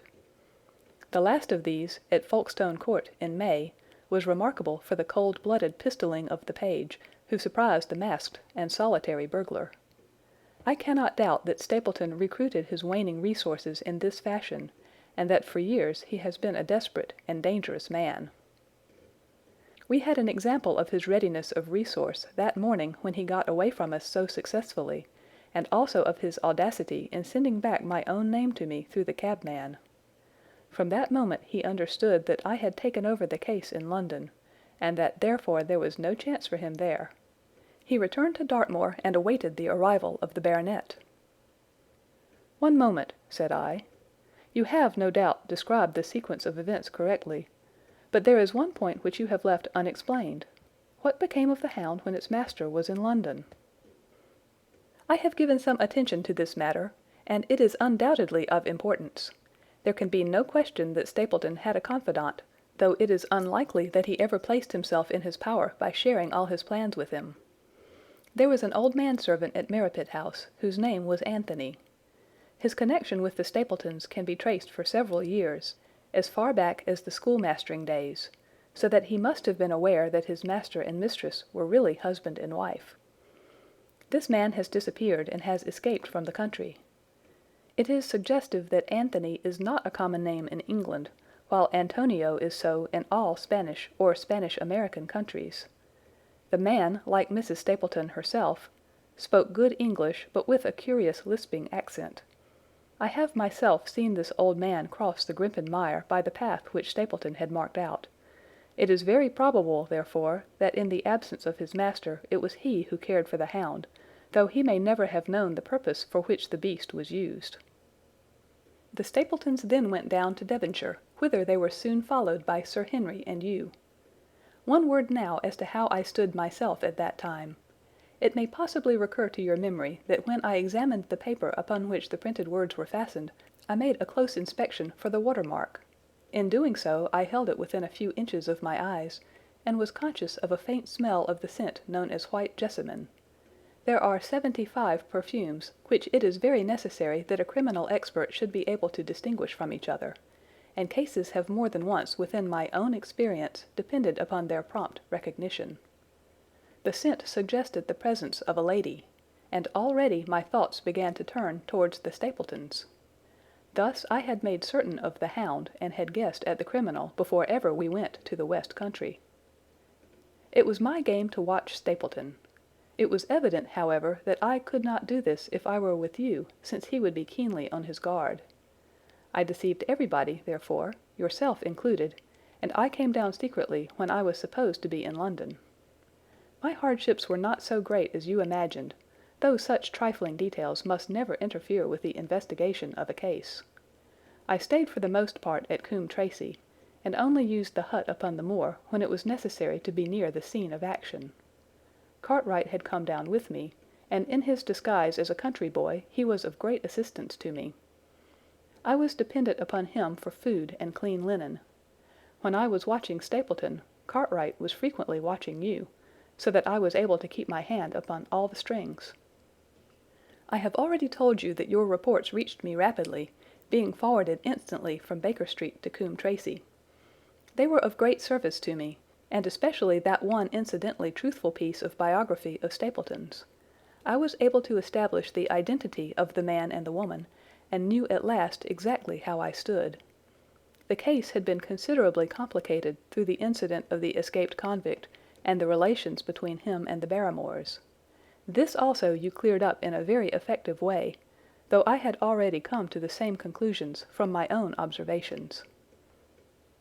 By the time that you discovered me upon the moor, I had a complete knowledge of the whole business, but I had not a case which could go to a jury. Even Stapleton's attempt upon Sir Henry that night which ended in the death of the unfortunate convict did not help us much in proving murder against our man.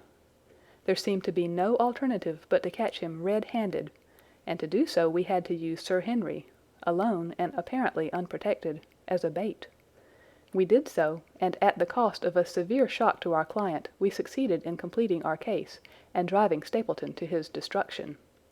That Sir Henry should have been exposed to this is, I must confess, a reproach to my management of the case, but we had no means of foreseeing the terrible and paralyzing spectacle which the beast presented, nor could we predict the fog which enabled him to burst upon us at such short notice. We succeeded in our object at a cost which both the specialist and Dr. Mortimer assure me will be a temporary one. A long journey may enable our friend to recover not only from his shattered nerves, but also from his wounded feelings. His love for the lady was deep and sincere, and to him the saddest part of all this black business was that he should have been deceived by her.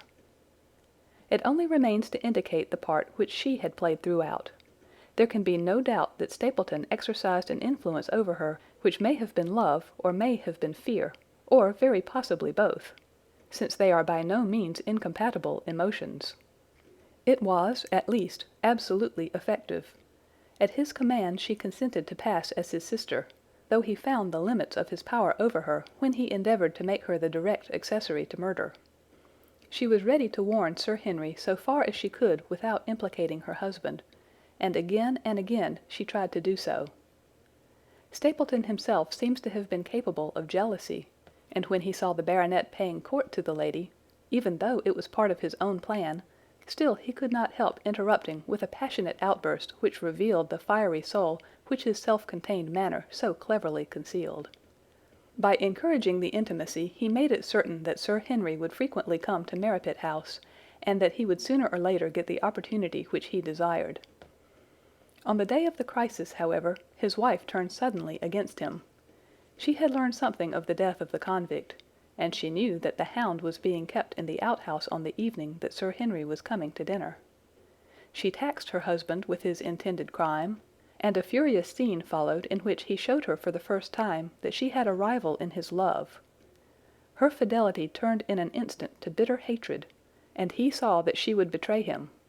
He tied her up, therefore, that she might have no chance of warning Sir Henry, and he hoped, no doubt, that when the whole countryside put down the baronet's death to the curse of his family, as they certainly would do, he could win his wife back to accept an accomplished fact and to keep silent upon what she knew. In this I fancy that in any case he made a miscalculation, and that, if we had not been there, his doom would none the less have been sealed. A woman of Spanish blood does not condone such an injury so lightly. And now, my dear Watson, without referring to my notes, I cannot give you a more detailed account of this curious case. I do not know that anything essential has been left unexplained. He could not hope to frighten Sir Henry to death as he had done the old uncle with his bogey hound. The beast was savage and half-starved. If its appearance did not frighten its victim to death, at least it would paralyze the resistance which might be offered. No doubt. There only remains one difficulty. If Stapleton came into the succession, how could he explain the fact that he, the heir, had been living unannounced under another name so close to the property? How could he claim it without causing suspicion and inquiry? It is a formidable difficulty, and I fear that you ask too much when you expect me to solve it. The past and the present are within the field of my inquiry, but what a man may do in the future is a hard question to answer. Mrs. Stapleton has heard her husband discuss the problem on several occasions. There were 3 possible courses. He might claim the property from South America, establish his identity before the British authorities there, and so obtain the fortune without ever coming to England at all. Or he might adopt an elaborate disguise during the short time that he need be in London.